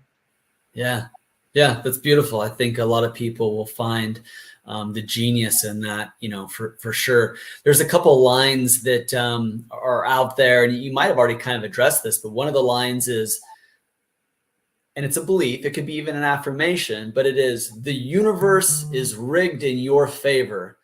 Speak to that a little bit. When you hear that, what does that mean to you? That matches what I said earlier, that it's all on the way. That's what I thought. Okay. I take people through the stream of consciousness, and I take moment by moment perceptions. And if they perceive some positive without a negative or a negative without a positive, the subconscious mind is going to store that and cause impulses and instincts to seek and avoid. And you're going to be run from the external world. But if you learn to ask questions to see the synchronicities of opposites and the positive and negatives together, and you see something that transcends the valency and the polarities, you all of a sudden feel that there's nothing but love. There's a moment of love. And I take people through in my Demartini method. I take them through and let them see moment by moment by moment that there was nothing but love in their lives. And they had these fantasies that were interfering with their seeing the magnificence. And as long as you're holding on to the addiction to a fantasy, your life's going to feel like a nightmare comparing your life to it. I'm a firm believer there's a magnificence and it's synchronous and it's pairs of opposites, as Heraclitus said and Parmenides said, and all the great philosophers of the ages have understood. There's a synthesis and synchronous of opposites that's a divine expression of love that's ever present, but not some anthropomorphic deity. It's just the divine nature of intelligence that's permeating the universe that creates the order of all the sp3 orbitals of carbon and all the life-giving molecules and all the structures of chemistry that allow all of the physics that we see, all the anthropocentric physics to be displayed so beautifully and elegantly in mathematics. Yeah, it's I get inspired by it. I feel like I'm warming up on this. Yeah. Well, you're you're warming up with only a couple of minutes left. But now that you're all warmed up here, I know you've got a hard stop here in a couple of minutes. We just wanted to give you a chance to share, your last thoughts, your last, ideas, and we'll honor your time. Saji, does that sound good to have him share that? Anything else you wanted to get out? That sounds perfect, David. I'm going to phrase it in a certain way that says the same. Dr. Okay. Demartini, you talk about your life being your purpose. What more can we expect of yours? Well, I'm just going to keep researching, writing, traveling, and teaching. That's that. I'm useless. I delegate everything out. I haven't driven a car in 32 years. I haven't cooked since I was 24. I only do teaching, researching, writing, and traveling. That's it. Everything else is. I was jokingly when I tell my girlfriend, I said, "Look, I'm going to delegate lovemaking to George Clooney. Would you be okay with that?" She says, "If you do that, I will love you even more." I jokingly do it. That's a joke. Don't take that seriously. But I'm a believer in liberating yourself from anything that self-depreciates and give yourself appreciation for living honestly, integrity, according to what you love. You can create a love. People say if you can't do that, I got all these excuses. No, you have the capacity to go out of your way to serve another human being in sustainable ways, to be able to create a remuneration that's sustainable, allows you to delegate and give job opportunities to others and exemplify what's possible on the planet on how to live an extraordinary life.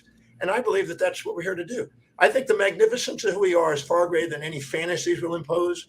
And we're not here to compare ourselves to anybody. We're here to compare our daily actions to what we value most, to exemplify what's possible, to live congruently and authentically in an inspired way where we can say thank you to this magnificent universe. Well, I think all of our viewers here today can say that you are a powerful conduit to that. So thank you. Well, thank you for the opportunity to be here and appreciate everything that's going on. This topic starts to warm me up a bit. Yeah. Well, we'll be sure to have you back again, and we look forward to interviewing you for the Los Angeles Tribune paper magazine. So thank you. For all of you listening, this is not the end. We will continue with some other headliners and experts. We've got some amazing neuroscientists and people that understand all the powers of the brain, the mind. And so when we come back, just more of everything you ever wanted when it comes to your brain health and your brain wealth. Thank you, everyone. Thank you, Doctor.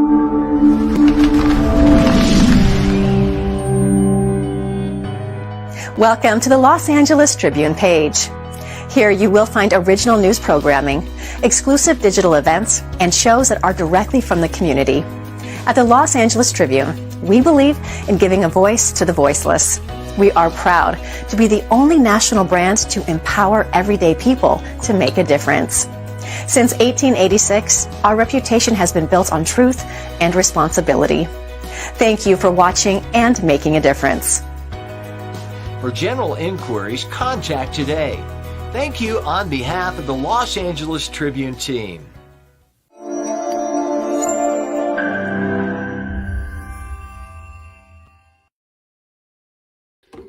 And welcome back. And Saji, you did such a great job with David and team with John Demartini. And I hope Dr. Demartini is still sticking around watching in the back room, because as we bring in Jim Poole here in a little bit, I really want him to listen to all of the great insights of Newcomb.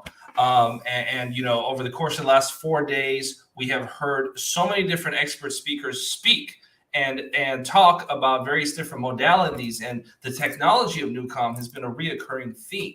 And it has been something that has been consistently brought up. And I know, Carissa, you are a lifelong subscriber of Newcomb. I know many folks in this community are. Dora Evans was on here. She's a lifelong subscriber of Newcomb. And they've really made this kind of technology that previously was inaccessible, accessible. Right. And that's very much part of the core values of what we're doing here with the Community Outreach Division of the Tribune with these kind of programs. Material, teachers, like who we just heard, Dr. John Demartini and Dr. Demartini. Again, I hope you're sticking around and watching this next segment. So if you're not busy, please stay in the green room so you can listen to Jim and listen to us talk, because we would love to also get your insights after the fact.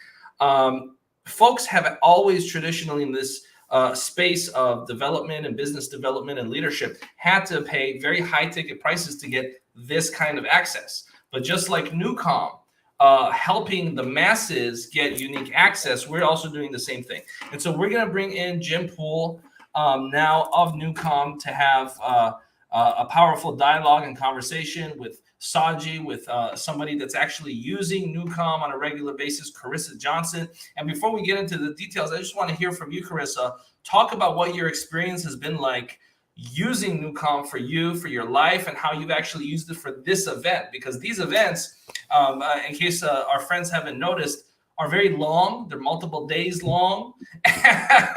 There's quite a lot, it might look like it doesn't require too much energy or effort because we're sitting down. But I often remind folks that even chess players actually have diets that are in the thousands upon thousands of calories, because when you use your brain, you're burning a lot of calories. And so sometimes after these events, I'm like, man, I feel like I just ran a marathon. And in a way I did.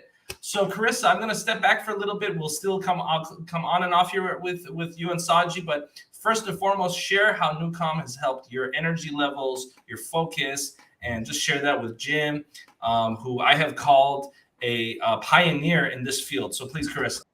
Yeah, I would love to. I am definitely a lifetime subscriber, and I'm just about to get quick state. I know I was just messaging Jim in the emails, and I have Newcomb twice today already. And I can tell you that I double down on my nutrition and sleep and water, and nothing recharges me like Newcomb does. To have the energy to sustain 8 hours of live production for multiple days at a time, there's nothing that supports me like Newcomb. So it's not even just giving me energy, it's helping me stay in a regulated state so that I can tap into my intuition, ask really good questions, stay really engaged, really present. I mean, I definitely became a lifer for a reason. So yeah, I can't say enough about Newcomb. And my first experience was life-changing. I had visualizations, I cried. I know I had those Newcomb tears that one of your associates was telling me about. So I've been raving about it to my friends and family. And I certainly don't do that very often with products, but there's a reason why that it's a sponsor and that many people are lifetime subscribers. So I think it speaks to technology and also the individual behind it. So thank you so much for being here, Jim. Thanks for having me. Happy Sunday. Happy Sunday. Saji, do you have anything to say about Newcomb as well? Well, what I have to say is I'm just very pleased and honored and privileged to be talking to you finally, Jim, because I've heard so much about the product, and not just the product itself, but the effect it's had. Carissa, I think I was with her at the conference when she decided to sign up. She went through a demo, came back, and I just saw this visage and her whole being had shifted, and she's already pretty centered to begin with. So when that happened, it's like, okay, there's something special about this. And yes, she's being understated. She has a lot of scrutiny too. So the fact that she bought in. But more than that, the fact also, Jim, that you've leaned in, your alignment with David and Isabel, and now with the Tribune, I want to thank you for that too, because it allows us on twofold. One is to put on programming like we've had here with the Neuroscience Summit. But secondly, to have people know about the different modalities and things that Newcomb offers. You heard other speakers here also know about Newcomb and talk about how they've assimilated it into their therapies.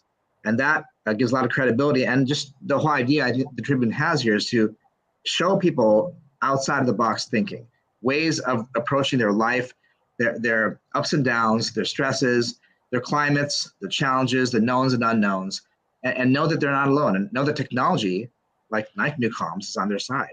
So my question, actually, if I may kick off a little bit here, is what was your motivation, Jim? What's your motivation for Newcomb itself? And what is your goal in terms of on a macro level? When I was first tuned in to what this could do from Dr. Holloway, who was the brilliant neuroscientist who invented it, for me personally, I was taken by how impactful it was on performance, on the ability for me to perform better with less resources. And that's a good efficiency tool as a business person.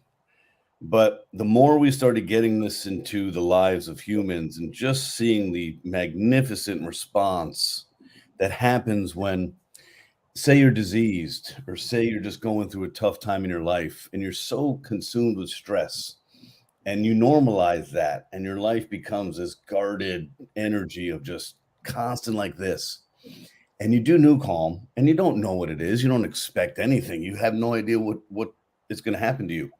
And you're liberated from that stress. We're not coming in and managing your stress or distracting you. We're literally going right into your reptilian midbrain, and we're just releasing all the stress in you completely.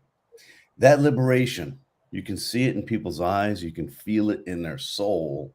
And they come out of Newcomb and they're like, I don't know what happened, but I am so free.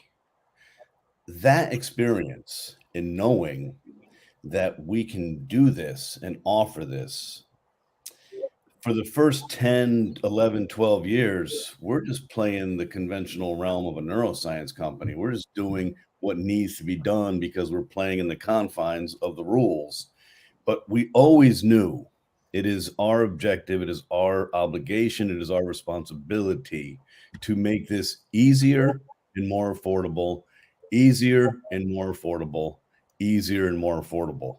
For the last 6 years, we have worked so hard. And there are many times, you guys, where it didn't feel like we'd get there. It didn't feel like we'd be able to do some of the things. And some of the things we didn't even know what we were doing. 6 years ago, I talked to Blake and said, Blake, we need to move away from a complicated medical device. We need to find a way to help with the biochemistry of Newcomb that is not governed by a stimulation device. And so it's not even like you wake up every day and say, hey, this is what I want to do. This is what we're here to do. I don't even think about it anymore. And the more people that we can touch and events like this, for 32 years, we focused as an insular company trying to create the perfect mousetrap, knowing that a complex brain requires a complex solution, but the complex solution has to be simple to use or it won't be habitualized. So there's so many areas here, and I'm the conductor. Blake used to call me the conductor of the orchestra. I conduct the vision of the science. I conduct the vision of the organization. I build the culture of the organization. I work with the sound people. We do all this stuff, but a lot of it, I'm just kind of going with the flow and seeing where the opportunities lie. I don't look a lot. I don't push a lot anymore.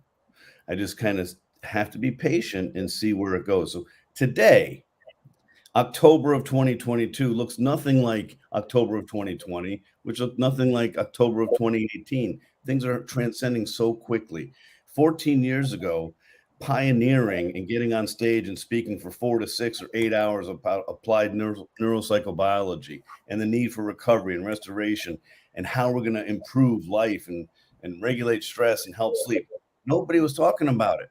Nobody even thought about it. I look like an alien all over the world. It is so refreshing to see the zeitgeist and the awareness of humans just trying to figure out, wow, this sleep thing is important. Wow, this recovery thing is important. Wow, running through walls and holding myself accountable to the space that's untenable is not reality anymore. So we're in a very healthy place as a human race to begin that opportunity. That was a brilliant, inspiring way to describe what your wow, your how and your why is. But let me ask you this question. And Carissa is very familiar with what it is. But for the viewers who don't know, and they understand the concept, but what can you, in a concise way, a quick pop, what is Newcomb? Newcomb is magic. Newcomb will seem like a miracle. Newcomb will do so many things for you. Some are subtle and some are magnanimous and some are just unbelievable. It is using biochemistry and physics, chemical messaging and electrical messaging. It's using the body's natural pathways to manage and guide, to simply gently slow down your brainwave function. We don't understand this, and I don't expect that we will. We have a difficult time understanding the intangible. If I told a stranger, if I told a child, hey, life is about vibration and resonance and frequency, and everything has an oscillatory pattern, they won't know what I'm talking about. But if I said to you, hey, it's Sunday morning, you guys have been at this for 4 days, you're exhausted. This morning you wake up, you're like, wow, okay, we're 3/4 through, one more to go, and your brain isn't even on, but you have a cup of coffee. And now all of a sudden, I can do this. Well, that wasn't a miracle. It simply increased the frequency of your brainwave. So if we can slow down the frequency of your brainwave and oscillate you in a certain category, your body can win. So we choose to do that in Newcomb to slow your brainwave down into an area called theta, Theta. And to do this, we're using very complex mathematics and science underneath music, taking your ears to carry a signal to the brain to gently guide your brain. And we start you at a normal, alert, functioning human, and then we slow you down into the creative zone of alpha and then into theta. And all we're doing is pacing your brainwave, guiding you, saying, here, come with me. Now, where we take you to is fascinating because it's a lucid dream state. Your body becomes really heavy and your respiration slows down and you're in and out of this subconscious realm. Your narrative, the things you tell yourself to protect yourself from the world, disappear, and you're left with this incredible subjective journey. But in that journey, what we're really doing is we're telling your monkey mind to take a distracted break while we allow the body to heal, because our bodies are a closed loop ecosystem, highly compensatory. It doesn't want any invasion of any kind ever. It knows how to manage and manipulate. So your body knows how to get into balance. It's built for that. It's our minds that override that balance. So this technology uses biochemistry in the form of a disc that goes on your wrist. That's like having 2 glasses of wine with no cognitive impairment. We want to slow down your natural resistance. You put an eye mask on so you can't be stimulated by light. You listen to music, but music is not the mechanism of action. Music cannot change the mental state of a human being. It can alter your mood a little here or there, but it cannot take you and guide you and stay in any state. It doesn't work that way. The brain will not accept that, and it's too complicated. It's mathematics and science presenting your brain with a pattern that your brain follows. So listening to something that allows us to trick you, guide you, and say, hey, you really could benefit from 30 minutes in this theta zone where your cells can heal, you can restore and recover, and liberate you from this. And you guys have been talking about it all 4 days. The 40 million year old reptilian brain, that amygdala, that almond shaped piece of our brain, is very, very sophisticated. Think about how much we've learned as a human race in the last 2 years, having what we thought was normal being completely shifted. Think about how much we've learned in 2 years. Well, how much do you think the amygdala has learned in 40 million? It's a pretty sophisticated machine. And it loves to take our resources. It's a resource hog. It's greedy. It loves to protect us, and it only knows fear, stress, anxiety, depression, and worry. That's all it knows. So we have a battle, and we have to redistribute the resources from that part of our brain to this part of our brain. And our prefrontal cortex is our patience, our presence, our executive functioning, our emotional stability, our thoughts. This is where we want to play. This is where mindfulness plays. This is where monks play. This is where you get when you meditate. This is where you get when you finish yoga. This is where you want to be present and a participant in your life's journey, not a spectator. We're having a lot of interest here from viewers and their comments here, Jim. And before I turn it over back to Mo to lead the conversation, I want to ask Chris, actually, how has it affected your experience going forward? You had a big conference leading into actually your own conference and workshop abroad when you started to use Newcomb. How's it been since?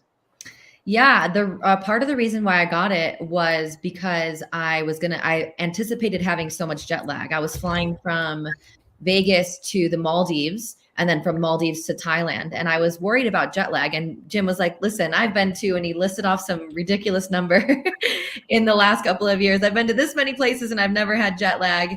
And I was like, I am absolutely sold. And all of my colleagues were incredibly surprised when I flew over. I had no jet lag. I ran a 7-day retreat in the Maldives with a bunch of clients from all over the world. So it was absolutely incredible for me to have that experience and to experience that real time and then get a lot of questions around that. So yeah, I mean, I could be raving about it for days. Obviously, well, maybe not obviously, but I wrote an article about Jim and Newcomb that will be coming out very soon as well. So you'll get to read more information. But yeah, it's an incredible product. And I want to point out something that is underpinning what he's saying, which is The body has a natural capability to heal itself the more that it's in theta. And that's, a part of what the Newcomb is doing, is it's supporting you in accessing that theta state and staying in that theta state, which is incredibly important. The body's intelligent and it knows how to heal itself. But when we don't have adequate sleep and we're constantly stressed, we don't have the ability to allow our body to naturally heal itself. Yeah. I'm underqualified to understand half of what you just said, Carissa. All I know is that, so many people have really loved this product. And, this is, of course, the Neuroscience Summit powered by Newcomb. And there's someone that I want to enter into this conversation and dialogue. She's somebody that, as we wrap up the tail end of the event, Carissa, Julia, Jim, imagine being told that you have 90 days to live. And now imagine over 3 years later, you're still here with us. And imagine that you attribute that to the power of the mind. And so I want to welcome my friend Dame Michelle Patterson here to the 2022 Neuroscience Summit. And Dame, you and I, we're friends, and I've had an opportunity to really hear your story in detail. But there are some folks that may be new to your story. And I think that the first thing that I'd like to do while we have you here with Carissa, with Jim, with our audience is let's go ahead back to that day where you were told something by a doctor.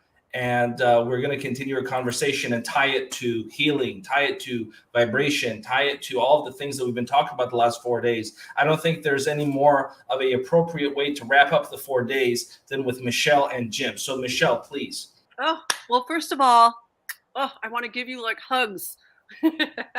So awesome to see you, Clarissa, Jim, and Mo. Some of my favorite people. I got a call from Richard. So really, really, really excited about being here with all of you right now. And so let's go back to that day.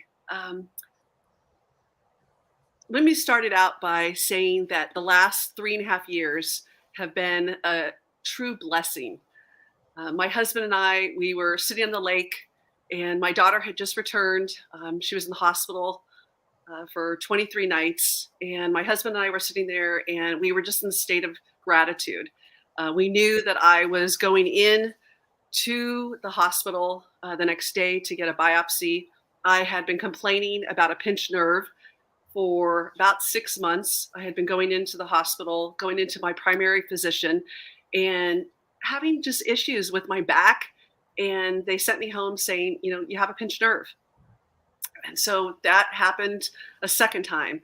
And then the third time I went in, and I said, I'm feeling a lump on my left breast. And right away, they had me set up for a biopsy. And my husband and I are sitting on the lake, and he's reading Jordan Peterson's book, The 12 Rules, chapter 2 being treat yourself like somebody you're responsible for taking care of. And he looks at me and he says, Michelle, because that's exactly what you need to do, is treat yourself like somebody you're responsible for taking care of. You showed up mama bear style for our family, for our daughter, when she needed you most. And that's exactly what it is that you need to do for yourself. So I went into the hospital, I got the biopsy, and typical Michelle Patterson style, made friends with the doctor that was doing the biopsy. And I looked at her in the eye, and she's looking at me, and I knew that it was cancer. So we went in, and what happened from there is I sat with the doctors, and they came back to me and said, it's in your L1, it's in your left breast, it's in your lymphatic system. And they started naming off all of these places that it had spread to. My sister was there, my parents were there, my husband was there. I mean, all of us were there. And my response was, so you think I got a chance? and my family freaked out, specifically my sister. My sister looked at me and she's like, Michelle, this is no time to be making jokes. And my response was, this is exactly the time that I want to be making jokes. And they had not named off an organ. And so I thought, you know what, I can do something about this. I ended up going in and having the biopsy with a lab that came back and said the cancer is due to 2 reasons: environment and stress. And I thought, okay, I can do something about that. So this was April 15th of 2019. And I was told at that point, I have 90 days to live. And I didn't cry. I just was like, you know what? I have a purpose here on the planet. There's stuff that I want to get done before I transition and go to the other side. And I sat there with that, and I thought, you know what? What am I going to do with those 90 days? And what I would ask all of you, and what I would want for all of you, is to have this experience of what if you were sitting down with your doctors and you were told you have 90 days. I mean, what would you do with those 90 days? And let me tell you, you get very, very, very particular about who you spend time with, what you let in to what I refer to, and I'm at my home, is my healing home, and how you want to show up in those 90 days. And I came from a place of gratitude that I would be able to have the conversations that I wanted to have. And I also recognized, and I love what you guys were talking earlier and had a chance to listen in about what is in my control and then what is outside of my control. And I knew that when people were coming over, the rules of what we set up was that we would focus our energies on bringing solutions to the table. So the first thing that I did was I put together a team of doctors. And it was right before COVID. So I went literally around the planet, and I had an awesome, awesome network because of the conference, the California Women's Conference, that I have had the honor of producing for the last 15 years. It's celebrating its 40th year this year. So I had these connections with individuals from around the planet. And I started making calls. And one call led to another call and led to another call. And I found a serum that was out of Germany. I found cannabis. I had just 3 months before sold a company called MyJane that went IPO on the Canadian Stock Exchange. And I knew about the healing modalities with cannabis. And so I met with my family and I told them, this is what I'm going to do. This is the plan. This is the team of doctors that I put together. And I'm going to do a cannabis protocol. And what that consisted of is me going in and having a PET scan at the very beginning, and then 2 months later having another PET scan. And what came out of that was the tumors shrunk. Are you ready for this? I actually want drum roll. Drum roll. So the original tumor shrunk 40%, and what had metastasized shrunk 52%. And I knew I was onto something, and I knew that this was a path that I was going to take. So what I decided to do was look at the world as having medicine. It wasn't about Western medicine or Eastern medicine, or this was about doctors coming together, thought leaders, scientists coming together and having these calls and talking about what the bleep works, truly. And when I brought them together, they didn't all agree. They actually had various different thought processes about what I should do. But what they did come to the table with was collaboration and working through this collectively together. And so I utilized the skill set that I've adopted in being an entrepreneur to be a clinical trial for one. And all of a sudden I started doing this stuff. And my father, by the way, his background was a narcotic agent. So he was completely set against me doing a cannabis protocol. I mean, Jim's laughing right now, and I'm like, I mean, he literally cannot write this. And so my father, he meets with me, and he is just in tears. I'm the oldest, a girl in the family, and he just met with me, and he's like, Michelle, he goes, please start treatment. Please start a treatment. And I said, Dad, I've started a treatment. It's a cannabis protocol. It's a tincture you put under your tongue. This is what happens. And I said, this is my wellness wedding. This is my opportunity to have my wellness wedding. And it really was an opportunity for me to step into truly loving myself and being the best friend that I needed myself to be, and being the CEO of my life, and recognizing there's a reason why doctors will ask the question.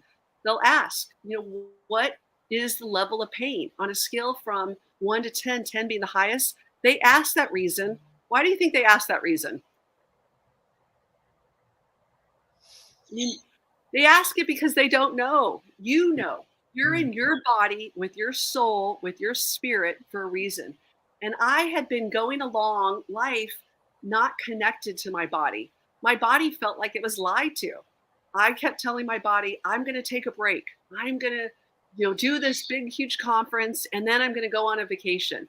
Well, I didn't do that. I was completely type A, focused, which, by the way, the left breast, the left body is a feminine, the right side is masculine. And I felt like the world was on my shoulders and behind me. And so what I started doing was having this mindset of a +1 mentality. And I recognized, and I've worked with all of you guys on this call, but I recognized we don't have to go at this alone.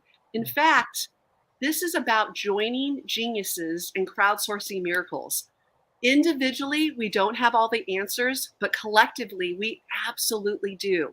We can come in and do our genius and do our jam and be able to get in there and share this information. And I was able to share this information from the patient perspective, so much so right now, there is not a person on the planet that is more equipped to talk to somebody that's diagnosed with cancer than I am right now.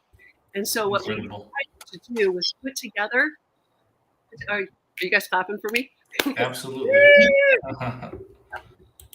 Putting together an organization called Touchpoint, where I can be a catalyst for sharing what it is that I was able to find with others, so that they are inspired to share what they have figured out.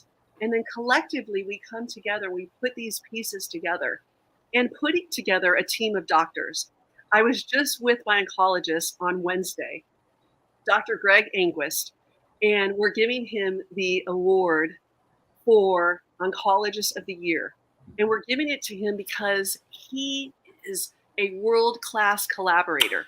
I think we're getting we have some technical things with you, Michelle. Your audio skipped a little bit, so we'll bring you back in a minute. I just want to quickly remind folks that the Los Angeles Tribune is a free speech platform, and the views expressed by everyone here are exclusively of their own. And so if anyone here does have any kind of problems, go consult with your doctor. Nothing here is medical advice. But with that being said, I am so honored. Let's go ahead and bring Michelle back. Michelle, 1 minute or less, please, because we're running a little short on time. But I definitely want to touch up on Touchpoint before we go back to Jim to close out our summit and hear his thoughts, because I think it's really important here during this event for people to share their own personal individual experiences, not medical advice, but just your personal experience, so we can listen and learn and be inspired. Michelle, please.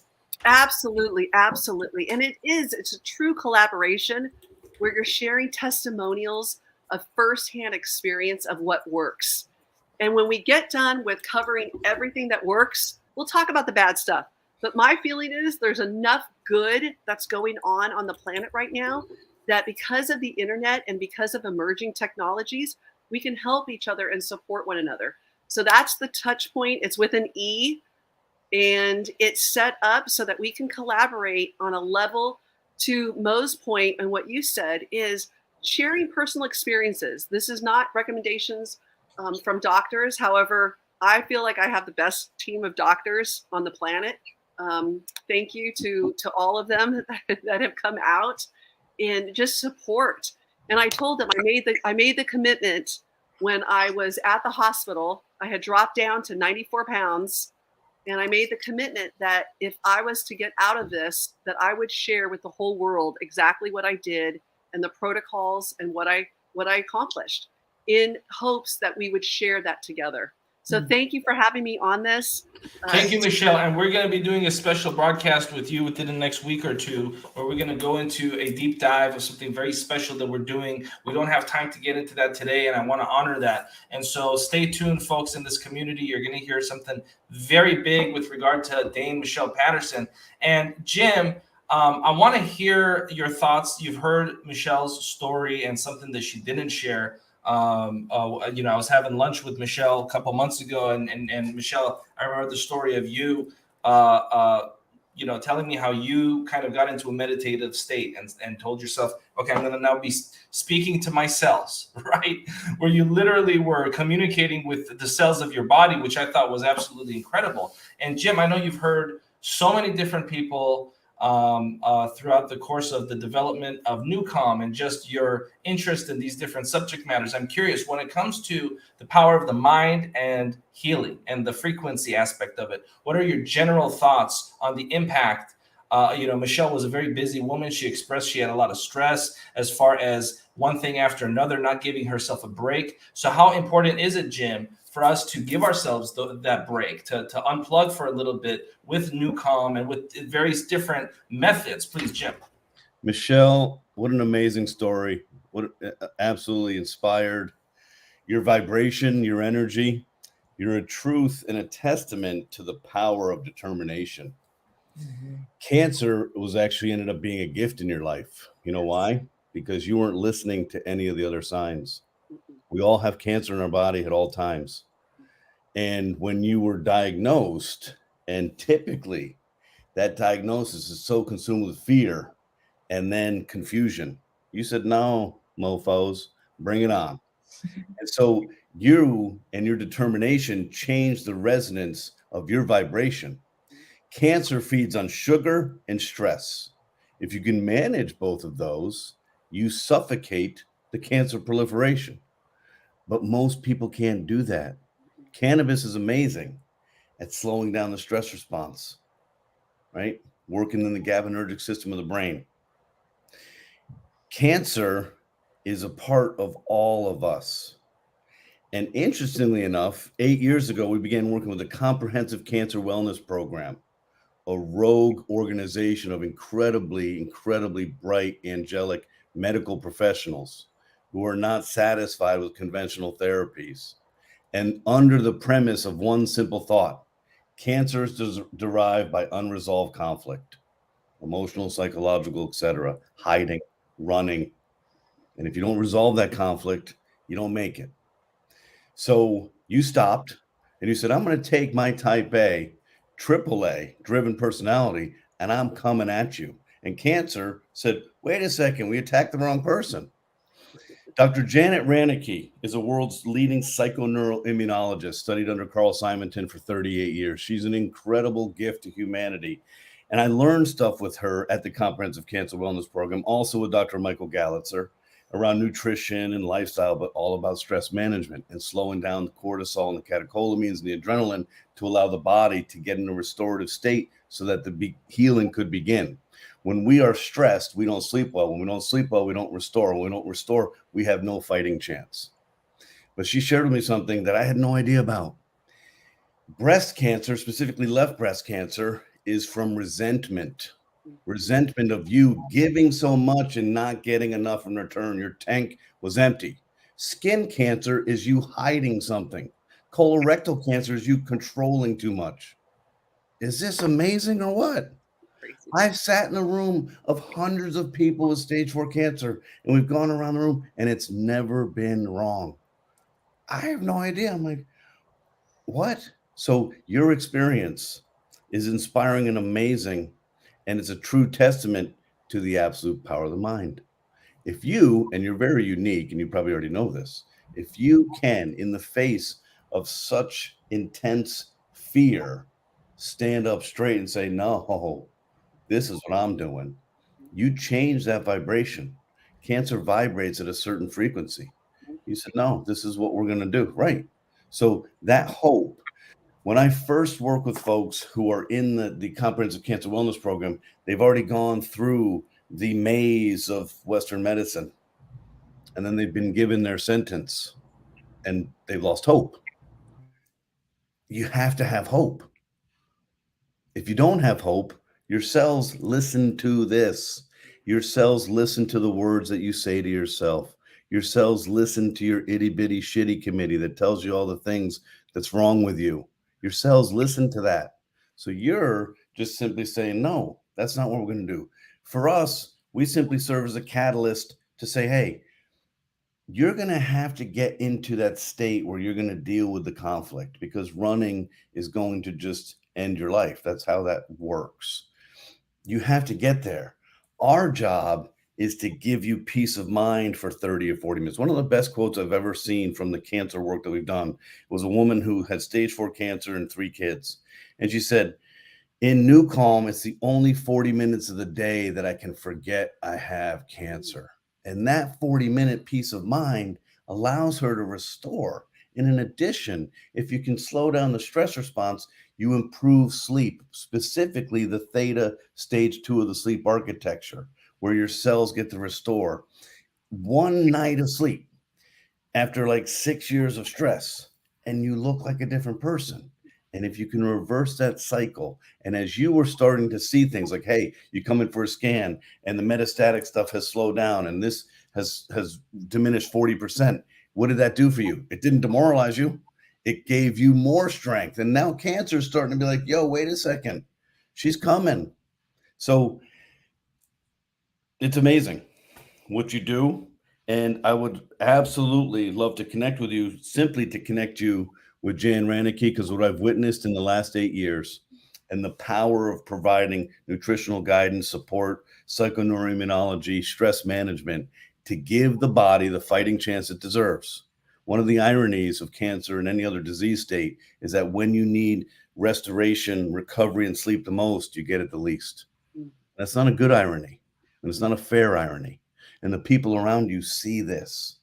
The people around you witness this. The people around you need Newcomb or need cannabis as much as you do.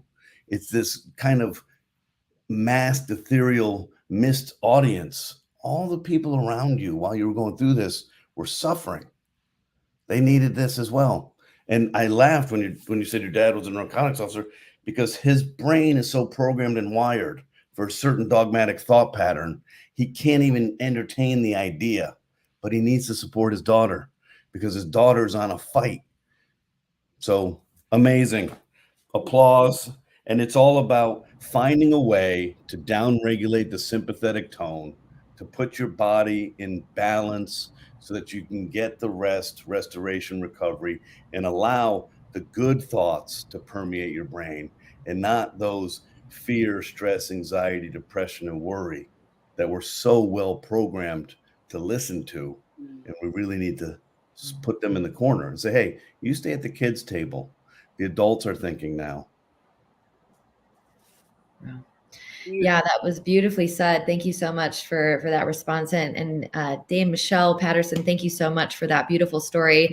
We have the comments are just flooding in right now with everybody is really inspired by your willingness to keep going. And I think more importantly, speaking to the power of belief, which I think is a lot about what we're talking about with neuroscience. It's a lot of different things work, but if we're not believing that it's going to work, that actually contributes to its outcome. So thank you so much for standing for that and for showing other people that it's possible that you can heal yourself.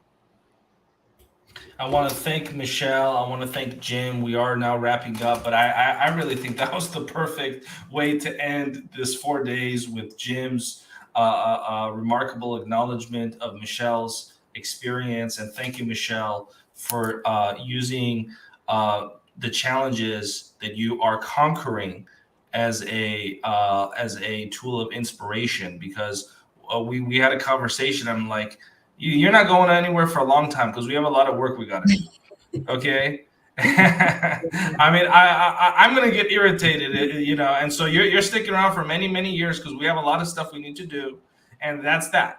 Right. And so with that being said, I'm so glad that the two of you also had an opportunity to connect here. I will definitely encourage the two of you also connecting offline, because the California Women's Conference, which Michelle Patterson runs and is the CEO of, has been doing such incredible things for so many decades in the state of California. The Los Angeles Tribune is a proud friend and partner of the California Women's Conference. And the California Women's Conference is responsible for governors being elected, for people being elected to Congress. I mean, there's a photo of a governor and you, Michelle, and there have been senators on record saying that thanks to you and that community, they got elected to office. So when it comes to individuals that are making a real global impact, these are the kinds of people we want here on the Los Angeles Tribune, on the Neuroscience Summit. We're talking about the Jim Pools of the world. We're talking about the Michelle Pattersons of the world. And so I want to thank and honor all of our strategic partners, our alliances.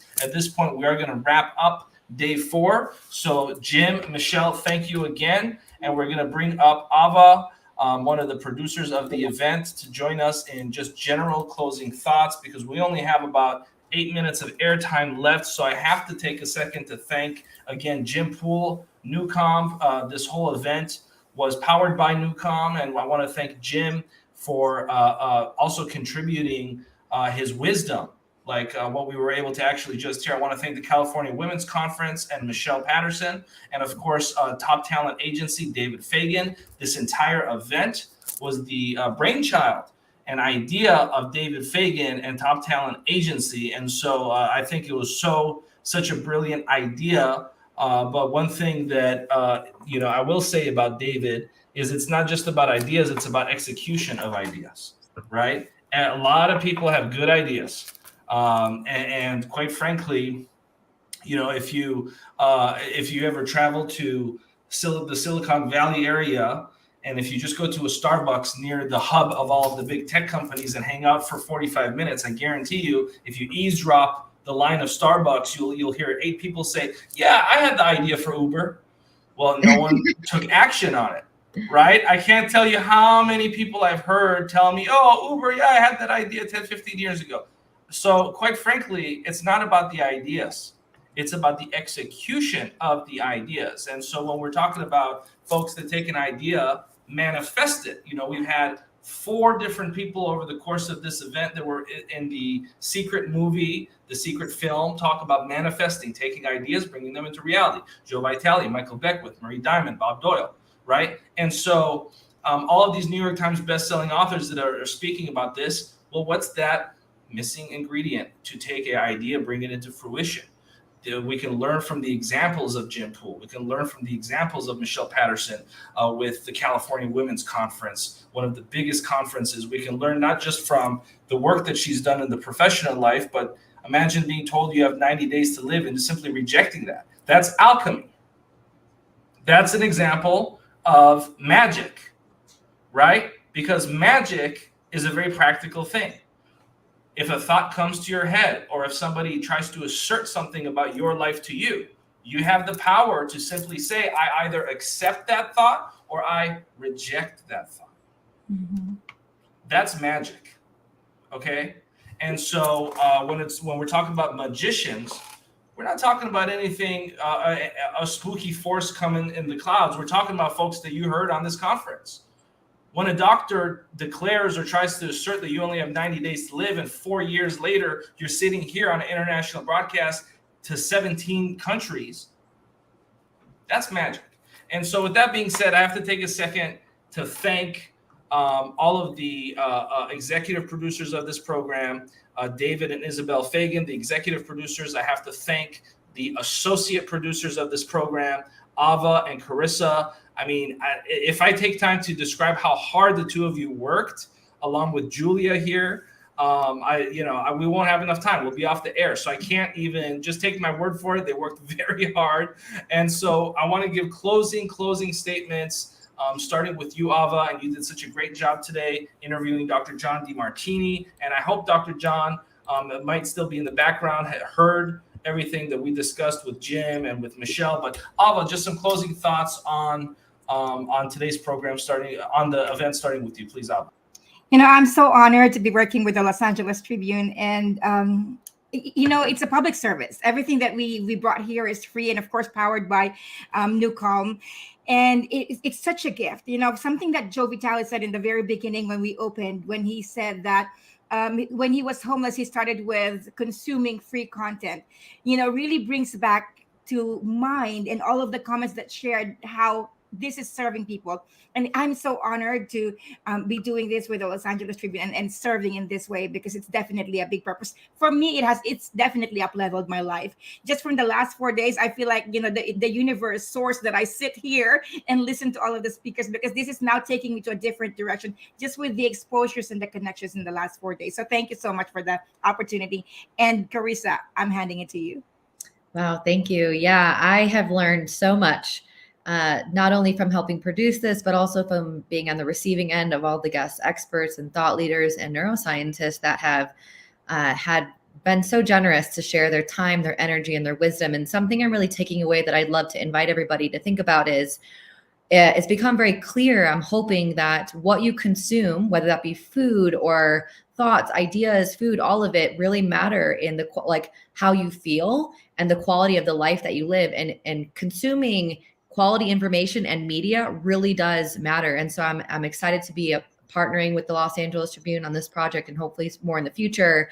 And because they really stand for that, for truth, for integrity, and access to this information, as you said, a public service. So it's been such an honor to be here. And so thank you so much. Julia, how are you feeling as we wrap up day 4 right now?